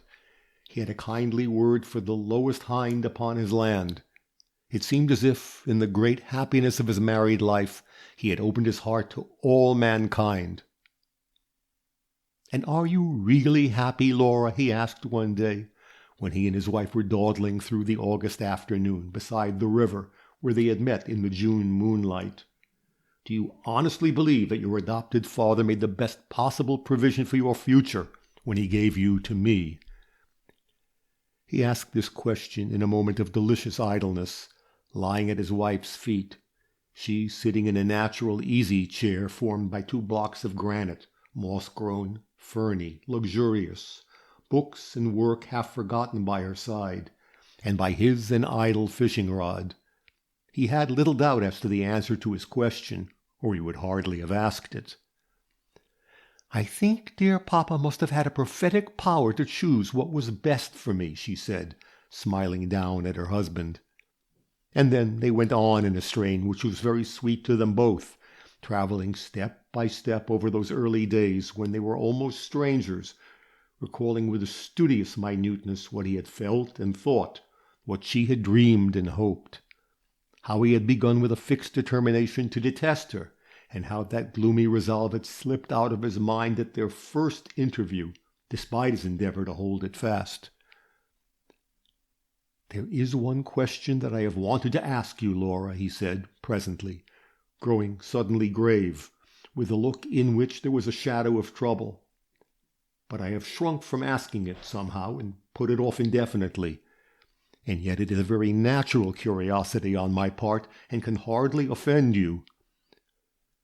Her face was even more serious than his by this time, and wore a look of fear. She answered not a word, but sat with lips slightly parted, waiting for him to go on. "You remember your interview with the gentleman whom you admitted to the garden after dark, and whom you described to me afterwards as a relation? How is it, love, that in all our confidential talk you have never told me anything about that man?" "The answer is simple enough," she said quietly, yet he could not but wonder to see how pale she had grown. "In all our talk together we have spoken of things that belong to our happiness. You've never touched upon the dark passages in your life, nor I on those in mine. You remember what Longfellow says: 'Into each life some rain must fall, some days must be dark and dreary.' The relation of whom you speak is one who has not done well in this world. My dear adopted father was prejudiced against him, or at any rate he thought so. From time to time he has appealed to me secretly for aid, and I have helped him secretly. I am sorry for him, deeply sorry, and I am glad to help him at a distance. But there are reasons why I have never sought, why I never should seek to bring him nearer to me. I feel sure that whatever you have done has been wise and right, dearest. There must be a black sheep in every family. I have played the part myself, and ought to sympathize with all such delinquents." Delicacy prevented his pursuing the subject further. Could he do less than trust her fully, who had shown such noble confidence in him? A life so happy would have been bounded within a very narrow circle had John Treverton and his wife consulted only their own inclination. But society expects something from a well-born country gentleman with 14,000 a year. The Lady Parkers and Lady Barkers, of whom Celia had spoken somewhat disparagingly, came in state, swinging lightly on C-springs in their old family carriages, to call upon the young couple.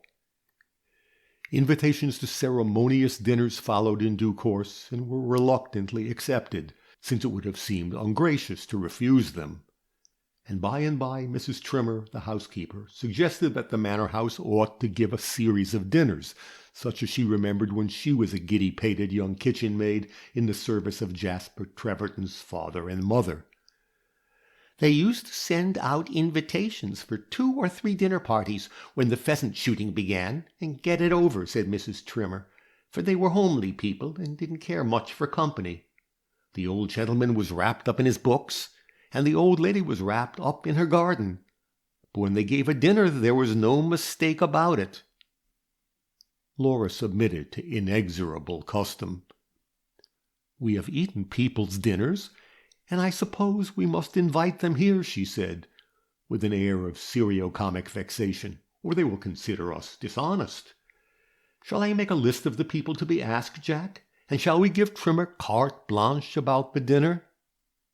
"I suppose that will be best," assented John, whose Christian name affection had corrupted to Jack. "Trimmer is a capital cook of the substantial English school. Her menu may be wanting in originality, but it will be safe." "Well, I'm glad you are awaking to the necessity of living like civilized Christians, instead of spooning all day in the seclusion of a house, compared with which Robinson Crusoe's island must have been a vortex of dissipation," exclaimed Celia Clare, who was present at this discussion. "I'm glad that at last, if it were only for my sake, that you're going to conform to the laws of society. How am I to get a husband, I should like to know, unless I meet people here? There's no other house worth visiting in the neighborhood." "We'll take your necessities into consideration, my dear girl," answered John gaily, "and if you can suggest any eligible bachelors, we'll ask them to dinner." "That's exactly what I cannot do," said Celia, with a despairing shrug. "There are no eligible bachelors indigenous to the soil. The only plan would be to put a nota bene to your cards of invitation. If you have any nice young men about you, pray bring them." "Laura might give a dance at Christmas, and then we might beat up for young men," answered John. "I'm afraid as long as we confine ourselves to dinner parties, we shall not be able to do much for you, my poor Celia." "But are you not going to have people to stay in the house when the pheasant shooting begins?" inquired Celia, with uplifted eyebrows. "Are not your old friends going to rally round you? I thought they always did when a man came into a fortune." "I believe that is one of the characteristics of friendship," said John. "But I lost sight of my old friends, the friends of my soldiering days, that is to say, nearly 7 years ago, and I don't care about digging them out." "I wonder they don't come to the surface of their own accord," said Celia. "And how about the friends you have made since you sold out? You can't have existed 7 years without society." "I have existed quite as long as that without what you would call society." "Ah, I see," assented Celia. "The people you have known are not people you would care to bring here, or to introduce to your wife." "Precisely." "Poor Laura," thought Celia. And then there followed a pause, brief but uncomfortable. "Shall I write the list of invitations?" asked Laura, who was sitting at her davenport. They were in the book-room, the fresh autumnal air blowing in across beds and borders filled with September's gaudy flowers. "Yes, dear, beginning of course with Sir Joshua and Lady Parker, and descending gradually in the social scale to—" "My father and mother," interrupted Celia, "if you mean to ask them. I'm sure you can't go lower than the parson of the parish, for he's generally the poorest man in it." "And often the most beloved," said John Treverton. "Do you think I should give my first dinner party without inviting your father and mother, Celia?" asked Laura reproachfully. "They will be my most honored guests." "Heaven knows how the mater is to get a new gown," ejaculated Celia. "But I'm sure she can't come in the old one. That gray satin of hers has been to so many dinner parties that I should think it could go by itself, and would know how to behave without having poor mother inside it. How well all the servants hereabouts must know the back of that dress, and the dark patch on the shoulder where Lady Barker's butler spilt some lobster sauce. It's like the blood stain on Lady Macbeth's hand. All the benzine in the world won't take it out." "Oh, by the by," pursued Celia, rattling on breathlessly, "if you really don't mind being overrun with the Clare family, would you write a card for Ted?" "With pleasure," said Laura. "But is he not in London?" "At this present moment he is, but we are expecting him daily at the vicarage. The fact is he has not made his mark, poor fellow, and he's rather tired of London. I suppose there are too many young men there, all wanting to make their mark." This ends chapter 21.